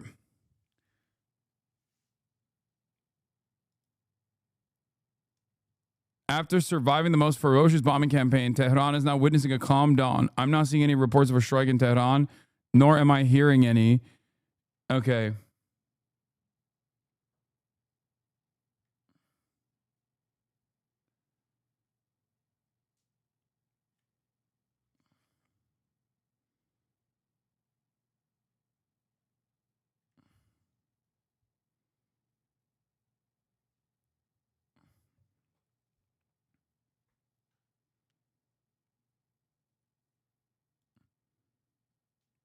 Oh, that's it. That's it. 3 minutes ago, Syed Abbas Arakchi, as Iran has repeatedly made it clear, Israel launched a war on Iran, not the other way around. As of now, there is no agreement on any ceasefire or cessation of military operations. However, provided that the Israeli regime stops this illegal aggression against the Iranian people no later than 4 a.m. Tehran time, we have no intention to continue our... Never mind. The final decision on the cessation of our military operations will be made later. Dude, they literally pushed it back. Oh, they pushed it back. They said 3:30. Now they're saying 4. Fake demons is right.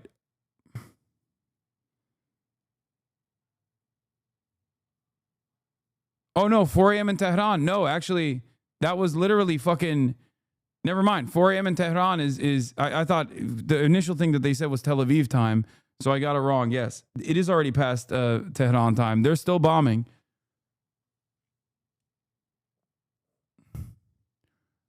Wait, why the fuck did he post this now? It's already past 4 a.m. in Tehran.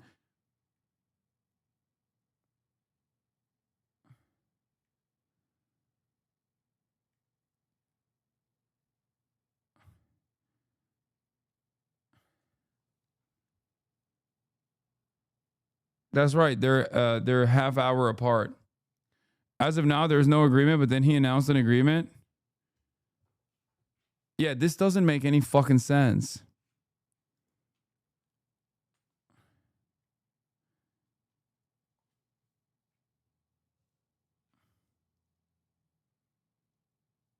Why are you so horny for Iran to stay in the war? I'm not. Iran to stay in the war. Iran is getting bombed right now as we speak. Like, I think the last time Iran bombed Israel was like, earlier last night. What the fuck do you mean?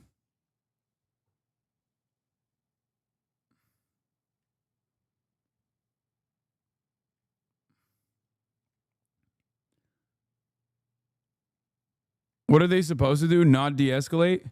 Dog, what are you talking about? Iran is still in the process of being bombed. There are some Iranian officials that have stated that there's no ceasefire that was ever given to them.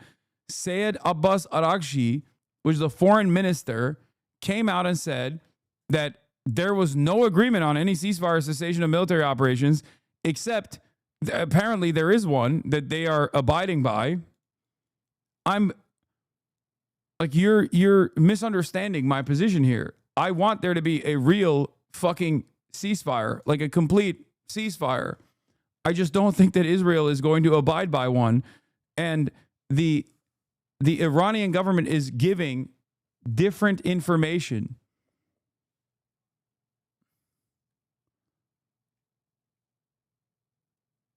But while we're having this conversation, it seems like they're bombing Ayatollah Khamenei's building, like his neighborhood.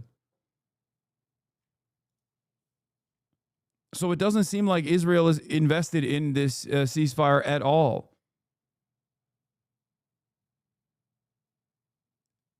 Do you feel like this is a de-escalation from the Israeli side?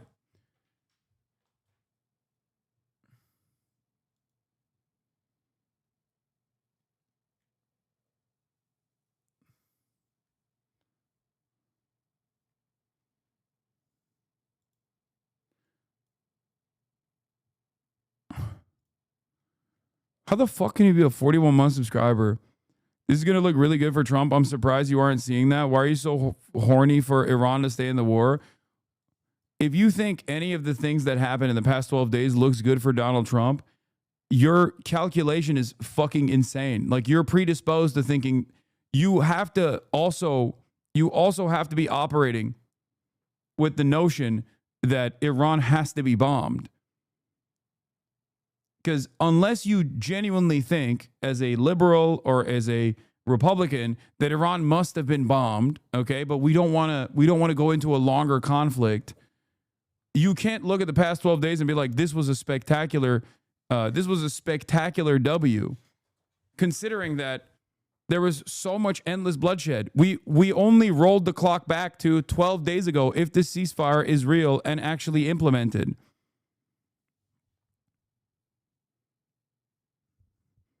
I don't want Iran to stay in this war. I just don't want any more war. I want an actual long-lasting ceasefire. And you coming in here to be like, wow, this is really fucked up, dude. You want more war to happen? Why won't you just give the W to the big guy? You know? If Iran doesn't retaliate to the U.S., this will look great for Trump. I did the math on his last bombing campaign. Can't believe you showed that on streaming coming bang. Unfortunately, that's not how the world works. This always hits different since Fridays are my Mondays. What?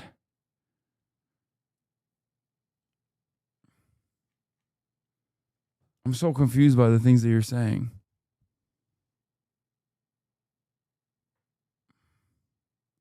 Why do you keep saying you want a ceasefire with no justice and an ongoing genocide? Would you be whining in 1942 that the Soviet Union should have had a ceasefire so Hitler could continue his Holocaust? You like the libs MLK described?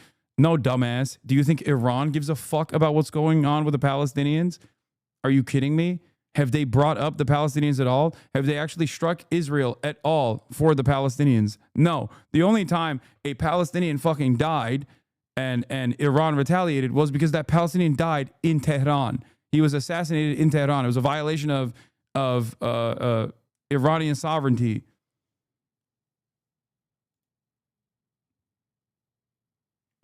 Yeah, it'd be great if Iran was like, we're lobbing these ballistic missiles for Palestine. You should stop. You should stop fucking killing Palestinians. That would dramatically change the calculation here. Not that it fucking matters, because they also internally are making this assessment to ensure stability of the regime. And if they were to say, oh, we're bombing Israel because of Palestine, then Iranians would get mad. Then they'd be like, why the fuck are you why the fuck are you putting our lives on the line?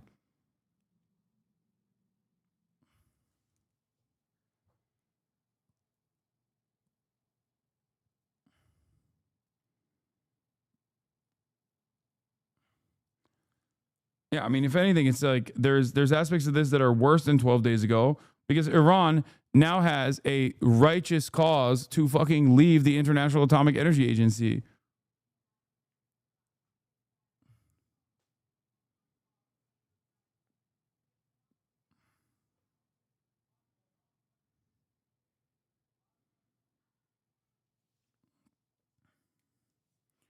What do you mean? Of course they're doing it for Palestine. I think you guys miscalculate Iran's interest in Palestinian emancipation.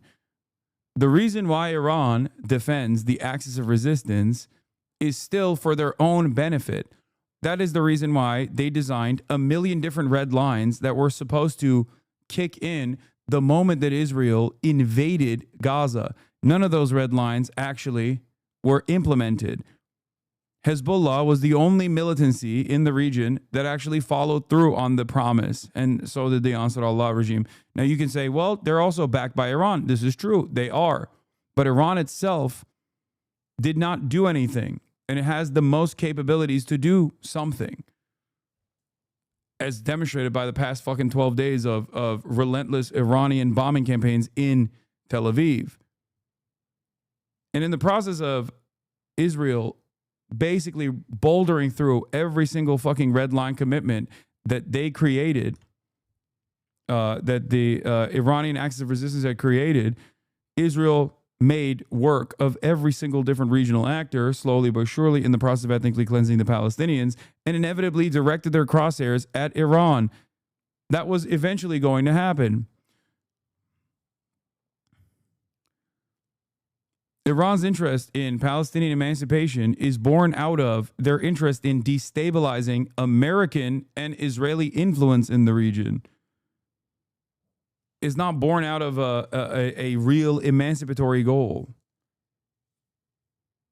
I think some of you have forgotten that reality. It's just they are aligned because Hamas and the Palestinian population is a destabilizing force against Israel's ambitions in the region. And I'm sure there's plenty of people who are, genuinely on board. But make no mistake, if Iran was as invested in defending the Palestinians, they would have acted in a much more aggressive manner towards Israel for the past fucking 20 months of ethnic cleansing.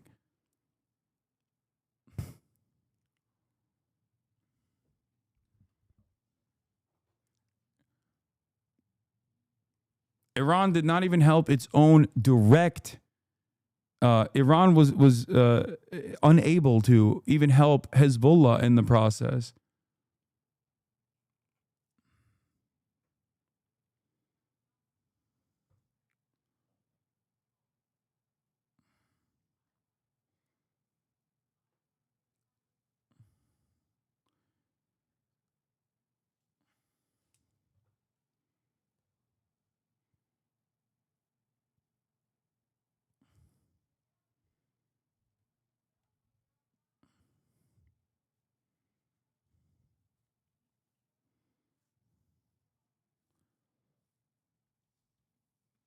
anytime Iran has retaliated towards Israel is when Israel attacked Iran first.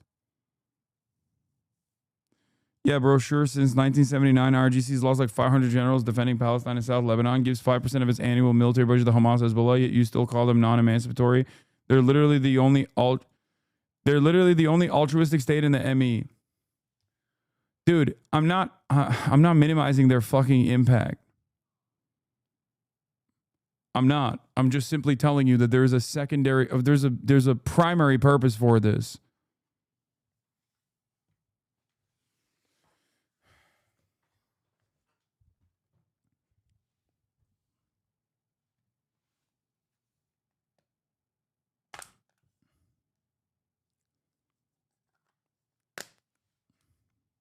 Also, no state is altruistic to others.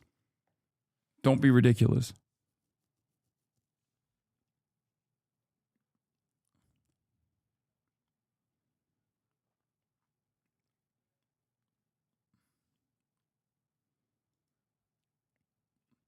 There are reports that the bombings have stopped in Tehran, which would be consistent with some of the agreed upon deadlines stipulated in the ceasefire. Everyone I've spoken to said this was the worst night of the last 12. Yeah, I mean, it still feels like Donald Trump's early ceasefire was real, but I don't know.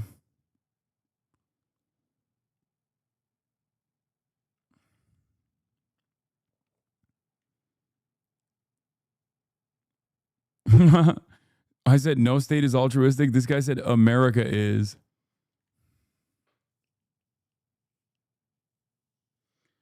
Brother, what are you saying?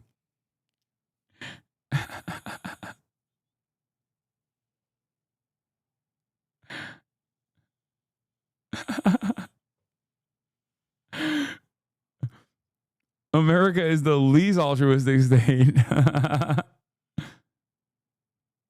The Soviet Union didn't enter the war out of altruism either. Your argument is pretty bad. Wait, what? I don't disagree with that. That is my argument.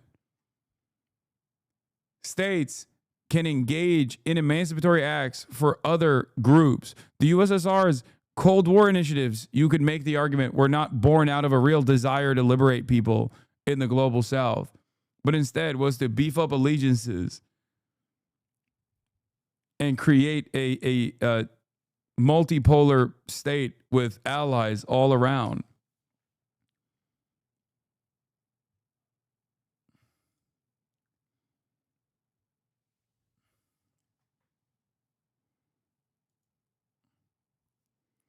The military operations of our powerful armed force to punish Israel for its aggression continued until the very last minute at 4 a.m. Together with all Iranians, I thank our brave armed forces who remained ready to defend our dear country until the last drop of blood and who responded to any attack by the enemy until the very last minute. This doesn't make sense because they said they were going to fucking show, they were going to show Israel that the ceasefire is not real or whatever.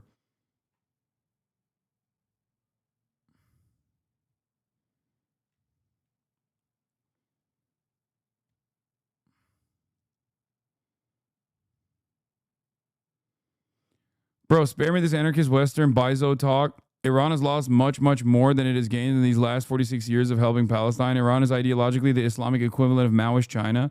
I don't care if a Westerner can't understand this.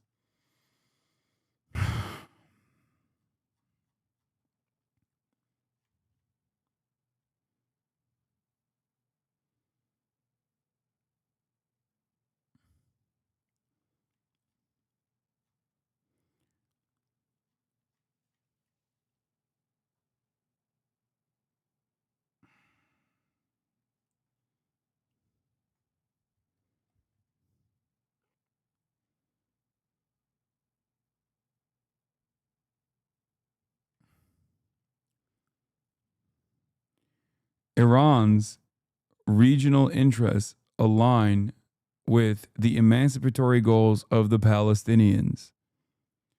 Its regional interests align with the emancipatory goals of the Shia population in Lebanon.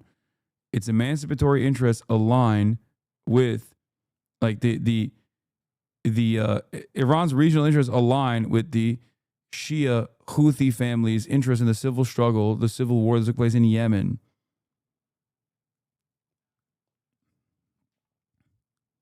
I'm not discounting the metric ton of blood and weapons that Iran has given to all of the regional actors.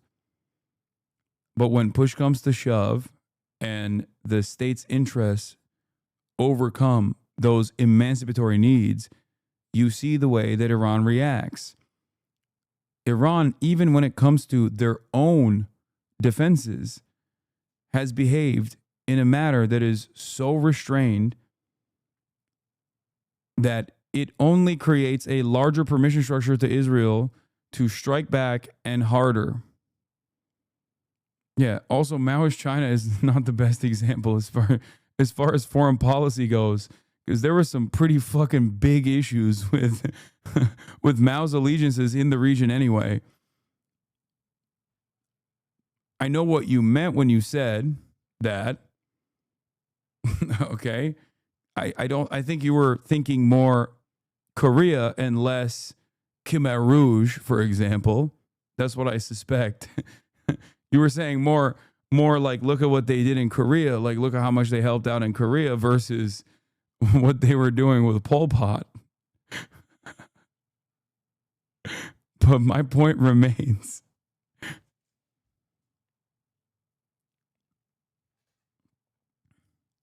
All of Iran's top brass, including Arakchi, Khamenei, and every single general were young men during the Iran-Iraq War. That war was basically the Western Front of World War I. In my opinion, the Iranian leadership is reluctant to risk all-out war, especially as they know that's exactly what Israel wants. They're really in a rock and a hard place right now. Sure. Yes, I agree with that.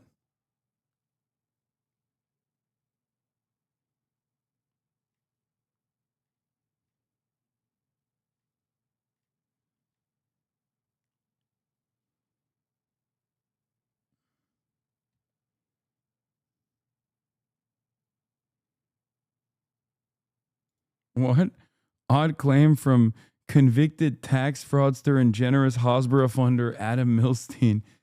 Looks like Khamenei and his deputies have been marginalized and are no longer charged in Iran. The ceasefire agreement was done with the new leadership of Iran. What? The fuck?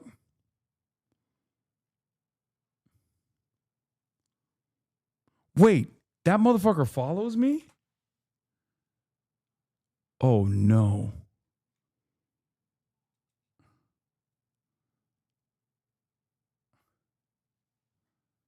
Uh-oh.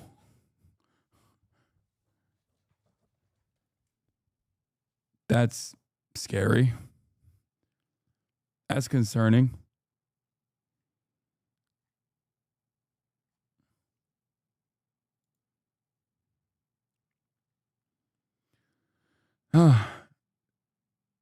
Something about Iranian correspondence so far simply does not add up. I don't know what it is.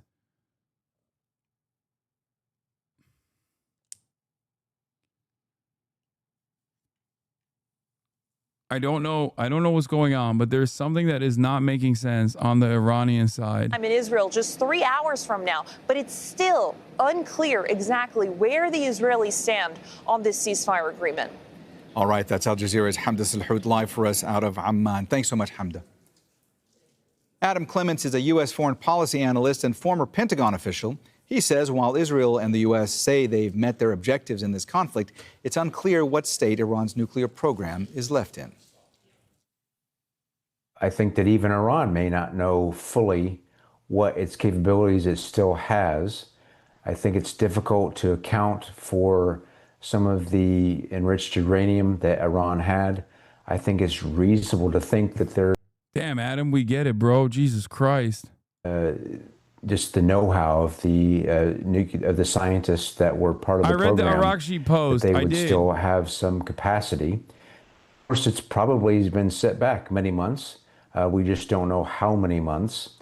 And so I think before the past few hours, when we didn't really know if there'd be in the opening for a ceasefire. We're assuming that it'll stick. But we still didn't know next steps. If perhaps what the United States did, if it caused the regime to rush more towards trying to find a nuclear weapon, at least appears now that there's an opening that, at least from the signaling we're seeing or the press reporting on the interaction with the Qataris, that Iran wants to have some type of scaling down of the conflict and wants to sustain itself for now. Just hours before Trump's announcement of a coming ceasefire, Iran fired a salvo of missiles at a U.S. military base here in Qatar. It was an unprecedented attack on a neighboring country with which Iran has long held close relations. But Tehran says the attack was a justified response to the American strikes on its nuclear facilities. Behdad Mahichi reports.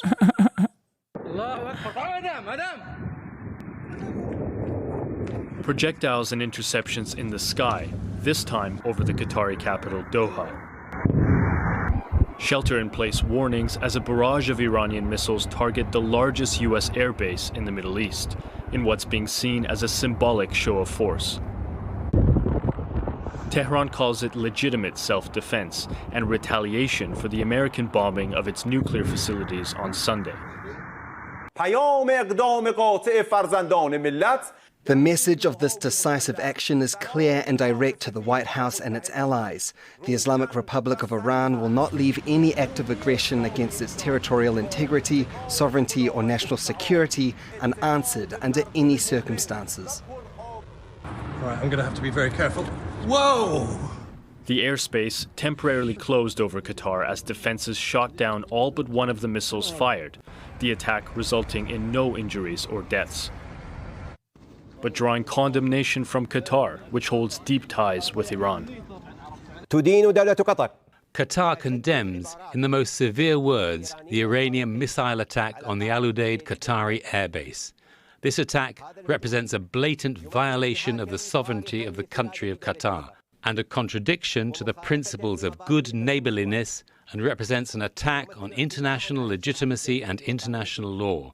And the state of Qatar confirms that it reserves the right to respond. The sprawling Al Udeid base just outside of the capital, Doha, typically hosts some 10,000 American troops. But most personnel and aircraft were evacuated last week, the clearance visible in satellite imagery. Washington and Qatar say they were warned in advance that the attack was coming, some suggesting it's Tehran's way of signaling it doesn't want to escalate the conflict further. Behdad Mahichi, Al Jazeera. Dorsa Jabari is also in Doha. She describes the reaction from residents here.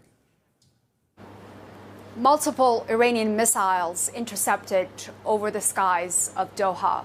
The residents in the city were shocked initially when this happened, and many people felt the earth shake underneath them.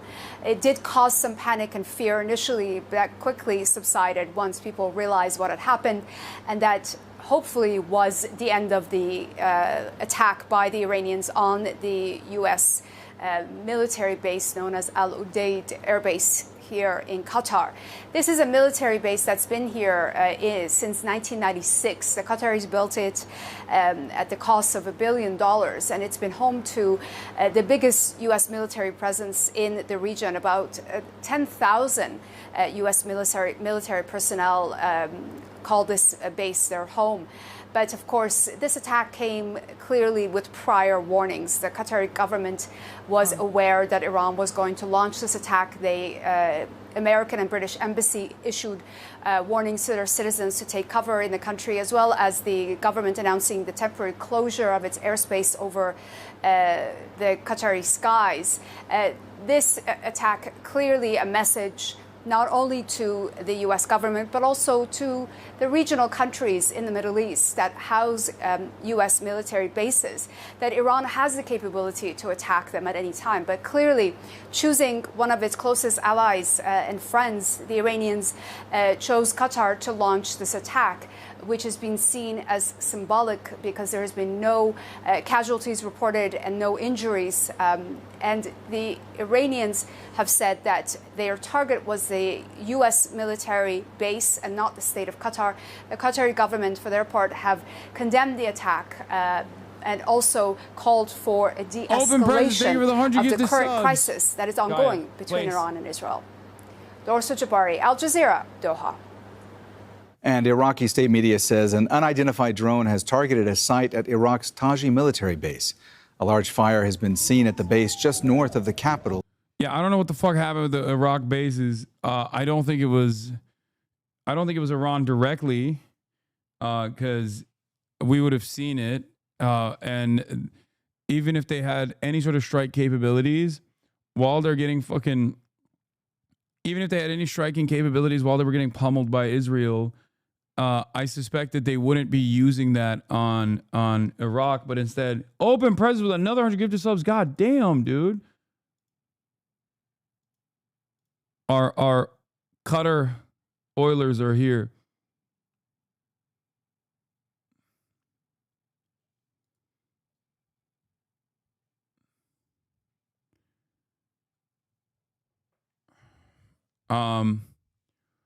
Yeah, now that things have seemingly quieted down, okay?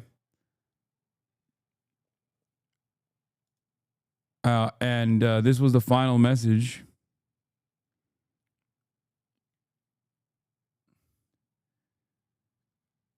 I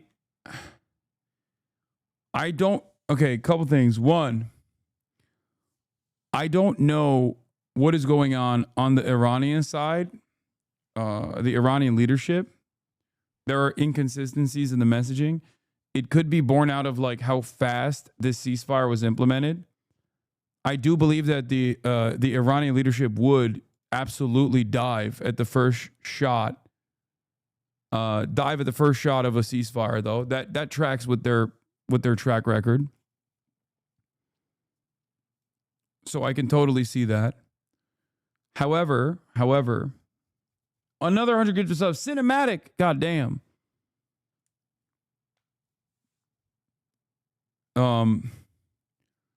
Beyond the inconsistencies on the Iranian side, as far as messaging, if we're gonna analyze like Trump, the big beautiful peacemaking president, this is yet another like tariffs are on, tariffs are off style situation. Tariffs are on, everybody panics, everybody yells at Trump. Trump scales back the tariffs. Everybody goes, oh, actually, we love that there were no tariffs to begin with. You're so great.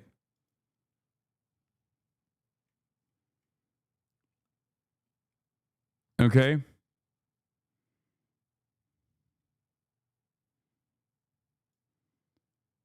There's also this, obviously Yashar Ali's assessment here saying one of the most prolific propagandists for the Islamic Republic of Iran, furious that there's been some sort of ceasefire agreement, goes off message.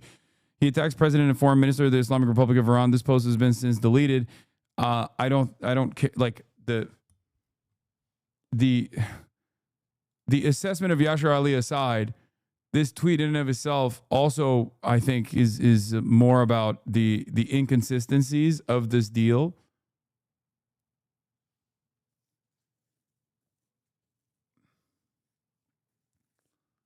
I don't know who that fucking person is overall. I don't know why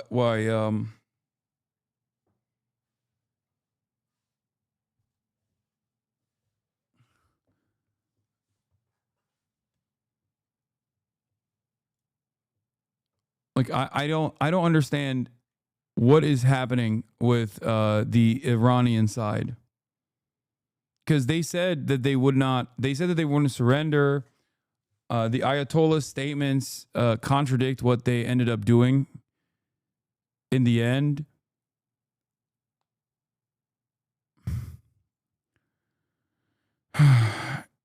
Ali Abunima says, Iran appears to have given Israel a reprieve. Israel will thank Iran by escalating its efforts to bring about the collapse and destruction of Iran's government and society. Let's hope there's more to this agreement than just quiet for now. That's what I think as well. Because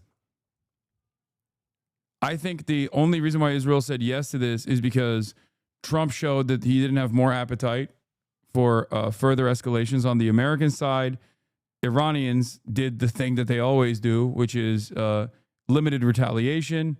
But because Israel's air defenses are in tatters and significantly depleted, without America joining the conflict with a serious escalation, like straight up, actively taking an active role in the conflict, I don't think Israel's offensive campaigns were going to be enough to stop the Iranian ballistic missiles from flying into Tel Aviv.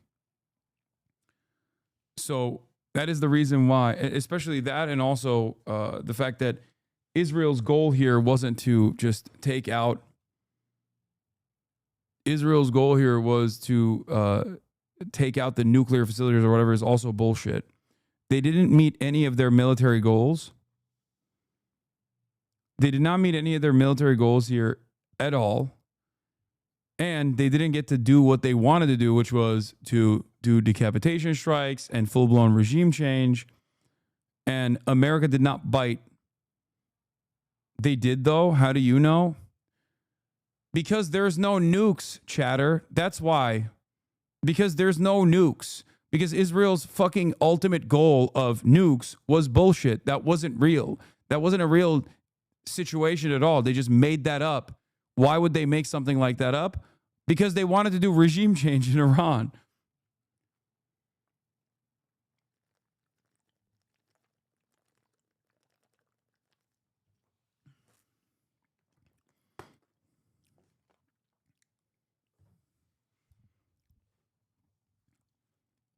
The speculation part of this is not even speculation. America did not join the conflict beyond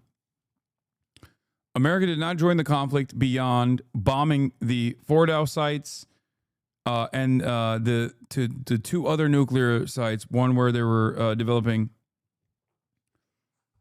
The Fordow site is where they're enriching the uranium, and the other two nuclear sites as well. That was very limited overall. We still don't know if they actually successfully destroyed these sites.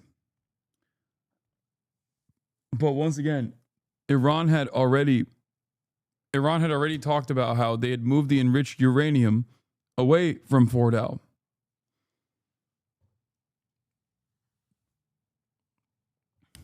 So the nuke part of this is a red herring. It's bullshit. It's not real.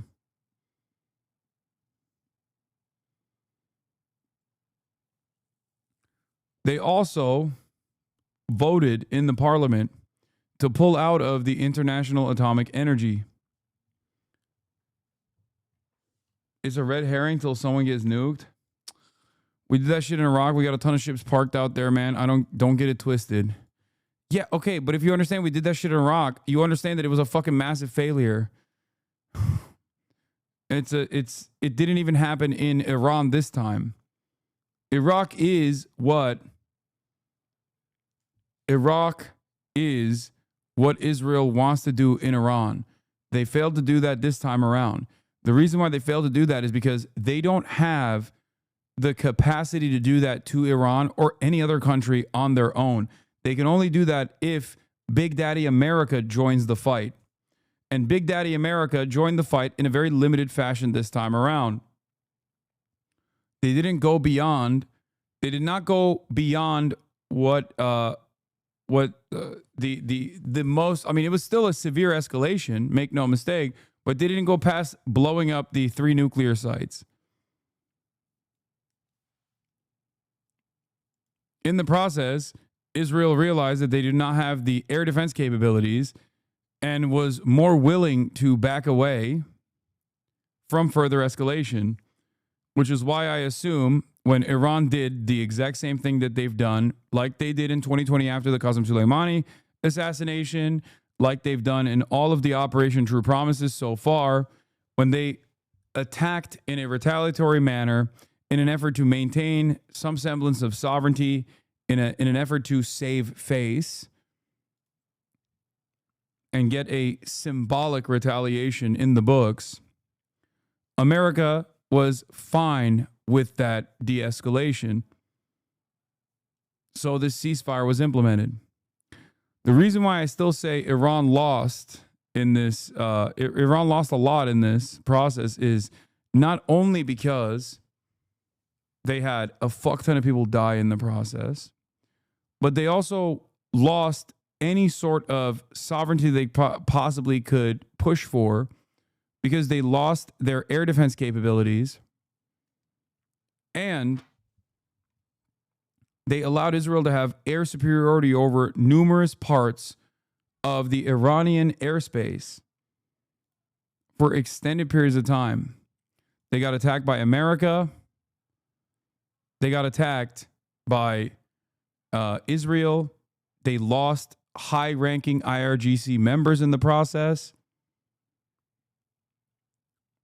But ultimately, Israel lost more than Iran did.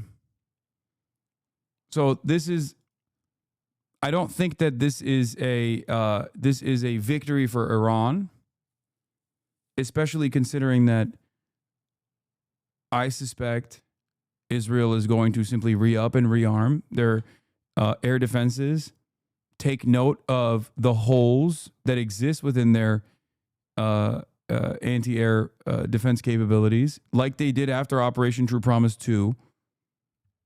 Okay?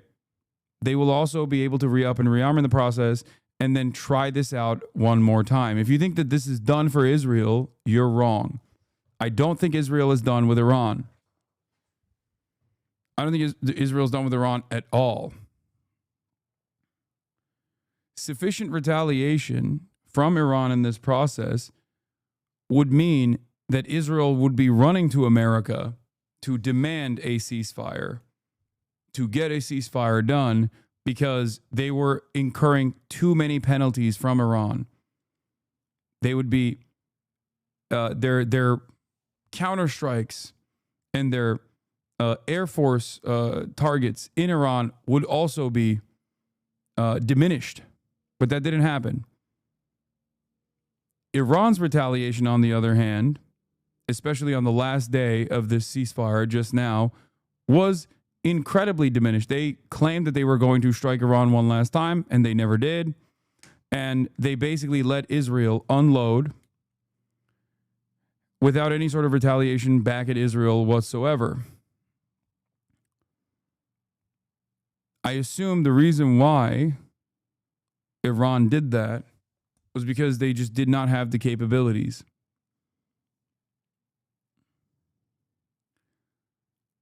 But, like I said, the reason why I think this was also a spectacular defeat for Israel is because they got zero of their military goals accomplished. They were able to humiliate the Iranian regime, for sure. And they were able to weaken the Iranian military. But in the process, they showed everyone in the region that they were not untouchable, that they were not immune to retaliation. They were not immune to incurring penalties for Israeli society.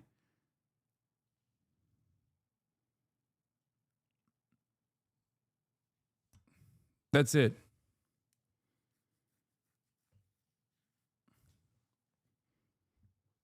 If this were to be a significant victory for Israel, this would be continuing right now. Like what Israel is doing, the bombing campaigns would be going on. There'd be no ceasefire. America would have joined the conflict in a much more meaningful capacity. Iran would be using a significant amount of their defense capabilities and offensive capabilities on American positions. It would be devastating. There'd be far more bloodshed. But Israel doesn't give a shit. That's what their goal was.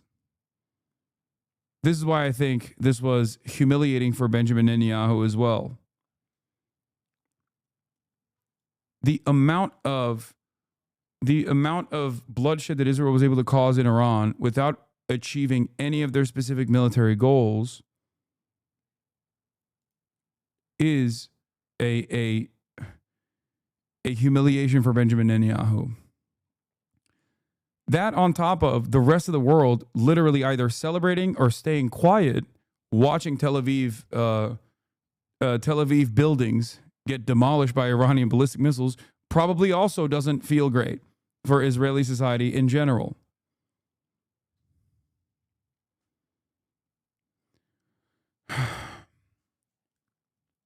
Dan Cohen says, at this point, the default assumption must be that any ceasefire is another ploy by the U.S. and Israel to seduce Iran into lowering its guard so they can assassinate Khamenei and attempt their long-term stated goal of regime change. It would be foolish, to put it mildly, to trust Netanyahu and Trump. I agree with that. But if I can see that, and fucking random Twitter analysts can see that, I am assuming that the IRGC and the Ayatollah is also aware of this reality.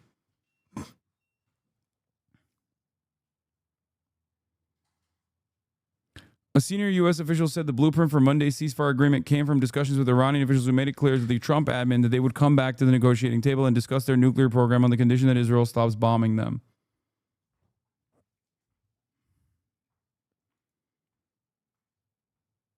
What I said. U.S. Senator Lindsey Graham seemingly not too happy about the ceasefire. You'll see in the upcoming hours, if not the upcoming days, who actually lost, or what kind of humiliations took place, because Israeli officials are going to start speaking. There's going to be a lot of anger and resentment and be like, what was this all for? We lost 25 of our big, beautiful citizens. We lost entire city blocks, reduced to rubble, and you couldn't even fucking take out the Ayatollah? How dare you? You know, shit like that. Let's see what Israel's greatest defender in America has to say. So what would I say about the ceasefire? If the ceasefire is genuine and will lead to peace, it is a major league accomplishment. If the ceasefire is used to rearm and regroup by Iran, we've gone backwards. How can you determine the difference? So what would I say?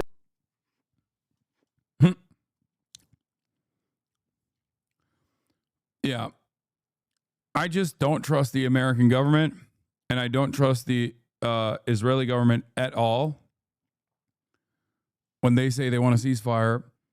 But that's usually what happens when you fucking use the previous negotiations as cover to implement a first strike and continue a bombing campaign for 12 days straight.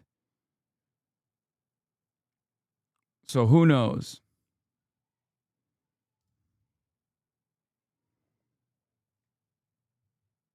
What?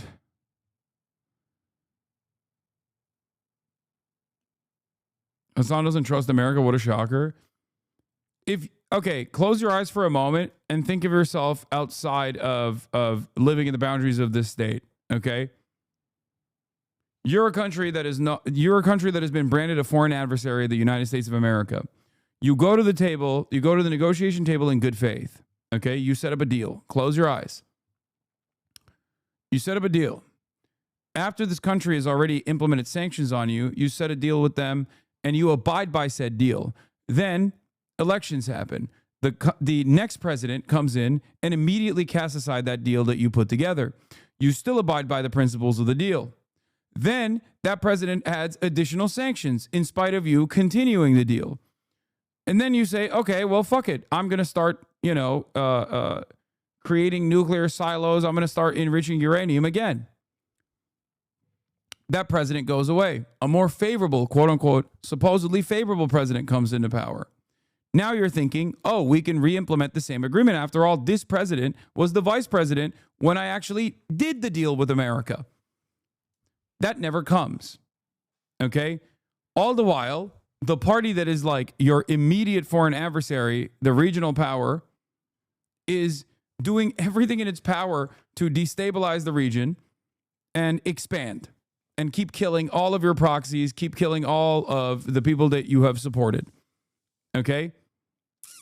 You still go, fuck it. We have to do a negotiation. There's nothing There's nothing we can do here. We have to do a negotiation. These are Americans. Maybe this time it will be different. You watch that same country fuck over all of the other regional proxies that you have defended in the past.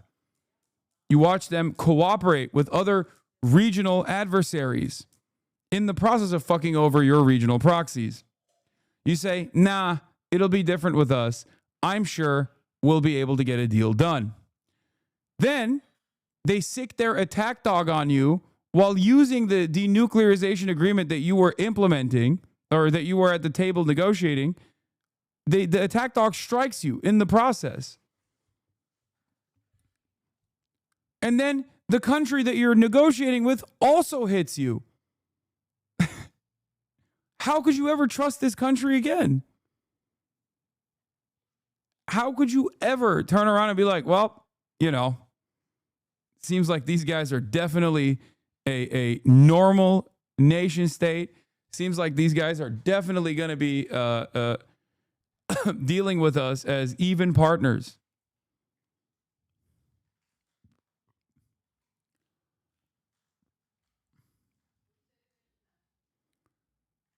I would literally turn around and immediately rush to China. I'd be like, listen, dog, we are a vassal state for you, okay? For your interests, for your ambitions. Use me like a weapon. That's what I would do. I'd be like, we have gotten nothing from these guys. We are no longer capable of being a friendly, cooperative partners of the West because they don't want us. They don't want us at all. I'd go to Russia. I'd go to China. I'd be like, give me the aircrafts. Give me the S-400s. Give me the Dongfeng missiles. I will strap me to the Dongfeng missiles and lob me in their direction. I am your servant. That's what I would say.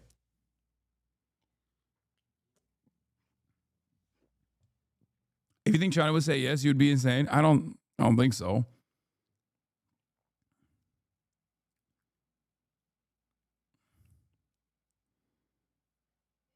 I will buy all of the Labubus.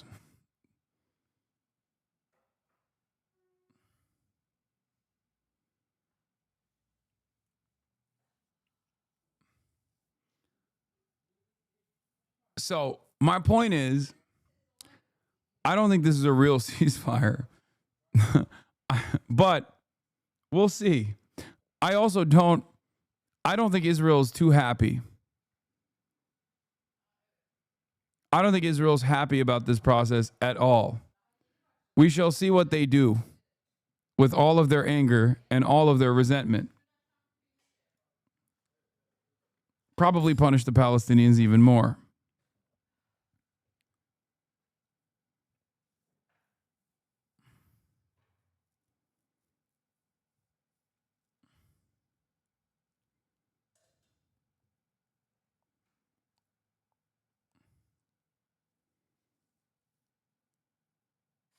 Feels like the first Gaza ceasefire, restock on ammo, plug the holes, come back 10x harder.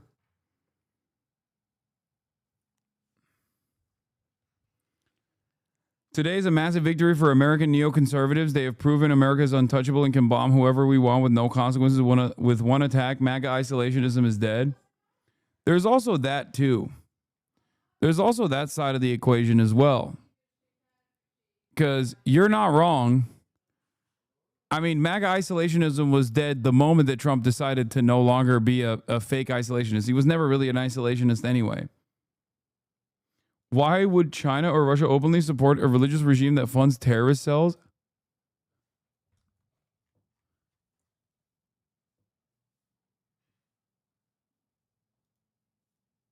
Do you think they give a fuck? What? First of all, they already openly support a religious regime that funds terrorist cells. What are you talking about? Russia is doing terror right now. What? And China does not give a fuck, dog. What do you mean? Also, who do you think America funds? What do you think America does on the opposing side? This is such a funny approach. Thinking, like, I don't even know how you arrive at this. Like, do Americans think this way? Like, this is an American that thinks, like, Iran is the big bad. They're like a fundamentalist terrorist regime, but also they like Russia and China.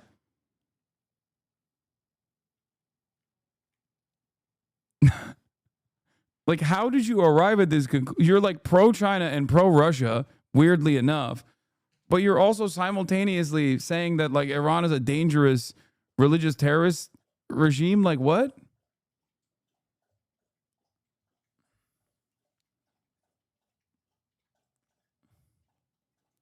Especially with Russia.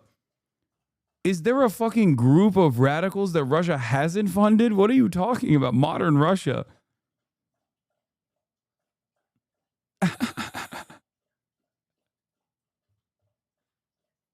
Is tricky to look good with open support? Yeah, these countries don't give a fuck about looking good to the West. Are you kidding me? They've been waging a cold and hot war with the West for the past couple decades now.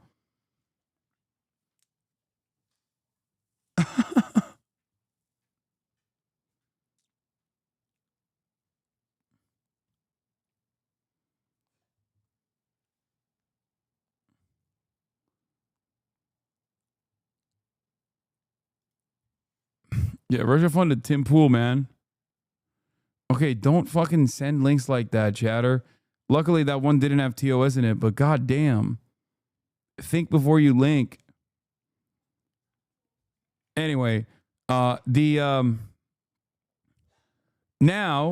after 12 days of back and forth bombing and a severe escalation from the United States of America, we are going to hear an unlimited amount of unrestrained MAGA propaganda about how fucking brilliant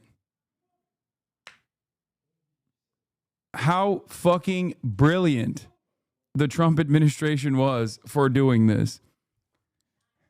Again, an act of pure aggression that reached nothing, like no goals whatsoever. And now they're just going to run around and be like, we wanted no war. And then when Trump said, no, we want more war, actually, they were like, oh, yeah, we want more war, only to turn back around and be like, see, no new war president.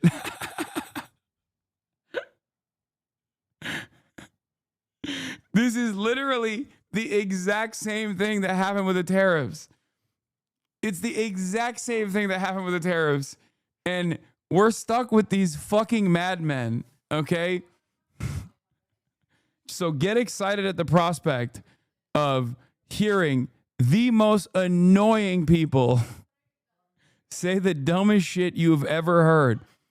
You will ask them the same question that I asked, which is, if this was, if Trump is the no war president, why did he do the war? And then you said, actually, more wars, I like it, just yesterday. Did these past 12 days, did they have to happen? Or perhaps, maybe the easiest way to avoid this was to tell Israel to stop ahead of time. Don't you think that would be the most successful way? So just remember that Trump is doing the damn thing once again, which is Trump is doing the damn thing once again, which is to break something, promise that there will be even more breakage, and then stop the bleeding halfway through, and then declare victory. President Trump, once again, has demonstrated that he alone has the wisdom, the judgment, the strength, and the courage to see this nation through the most dangerous challenges we face around the world, Sean. It is. Bro, stop. Iran attacked Iraq. Check Al Jazeera. Stop. We don't know if it was Iran doing that, and you just are going crazy. We already covered it. There's new information on who was responsible for the attack. I'll go back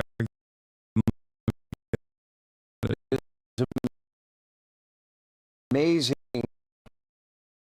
is persistence when it comes to the issue of peace. And all credit to the president for that. Incredible. Oh, a little bit of effing. Hold on. A little bit of stuttering. Hold through the stutters. Hold. Still stuttering. CPU's at 31%. Is that bad?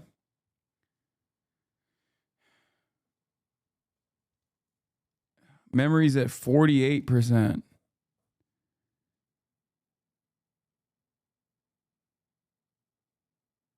Okay.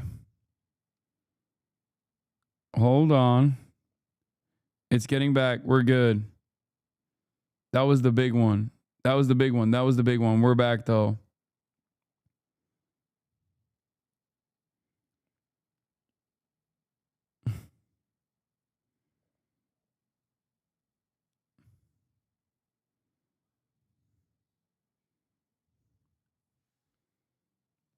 We're back. We're back. I'm sure there's a big delay. All right, delay test. Press number 5 on your keyboard if you see this. 1, 2, 3, 4, 5, 6, 7, 8, 9, 10, 11.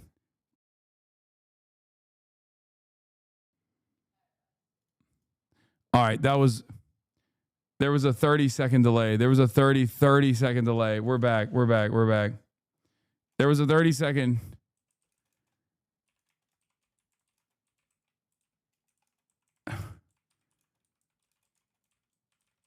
There was a 30-second delay.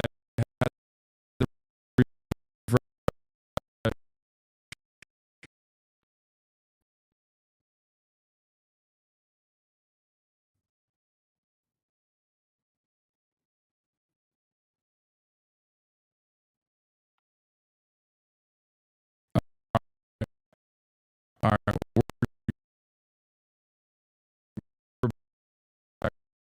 We're good.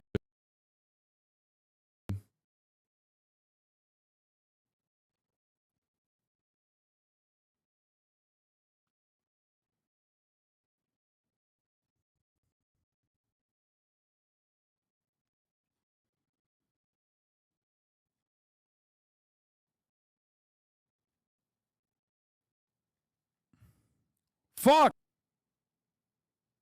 Okay, that we're not good. What is happening? CPU at 36%, 42%. What?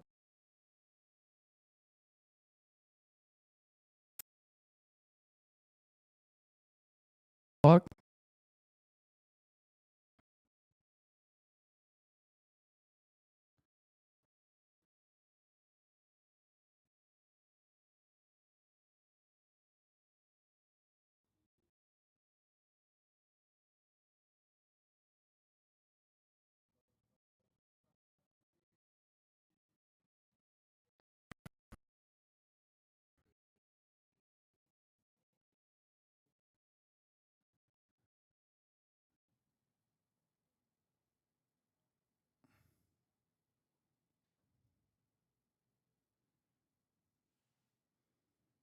This is crazy.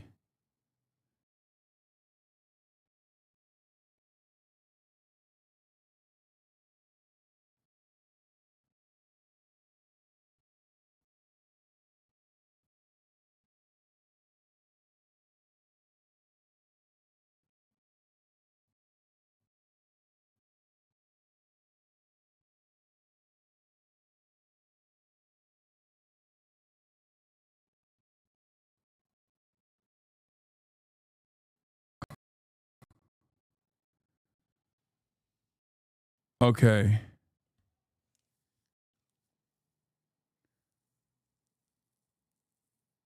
No, that wasn't an aftershock F. We're still cooked. I'm still cooked. I don't think this is my internet. I don't think this is my internet, chat. I think it's my CPU. No, it is the CPU.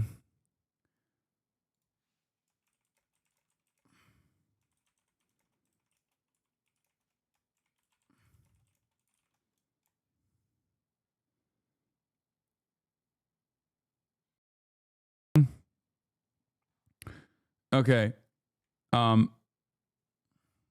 In order to fix the delay, I had to refresh. I'm back. Okay, so what's going on is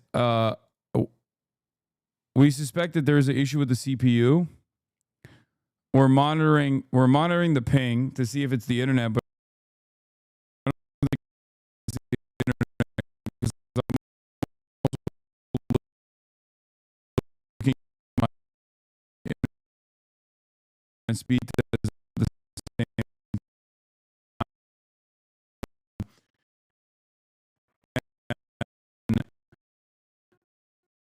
I think that the CPU is like bricked. Oh, it's back. It's busted again. What the fuck? Wait, what?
It's back to 27%, but it's still fucking busted.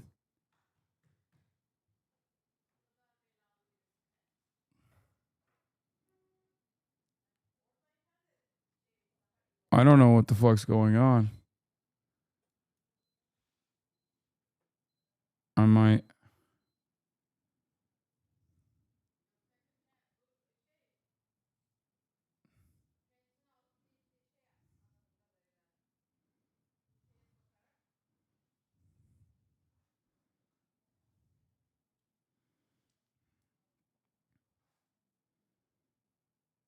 Okay, it's back again.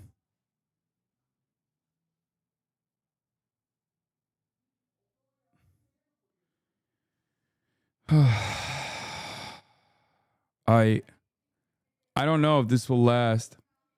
Every time I fix the ingest, it keeps breaking. It's back, but every time I fix the ingest, it keeps breaking. And there's a massive delay anyway. Here, hit 5 when you see this. Yeah. Oh, there's a huge delay.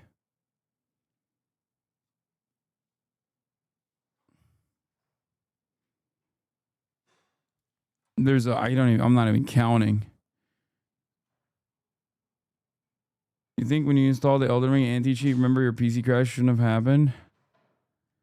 I don't know. I mean, it's you're not even seeing where I'm at right now. You're so delayed. You're like 3 minutes delayed. Operation as the greatest state sponsor of terrorism cannot exist.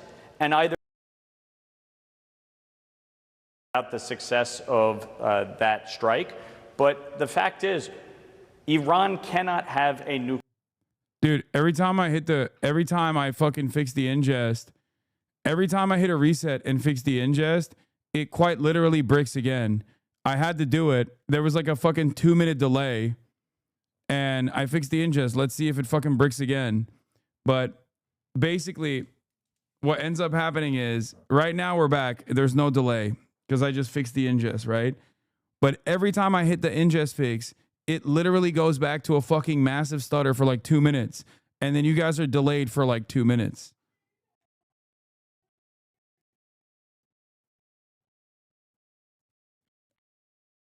And I don't know what it is.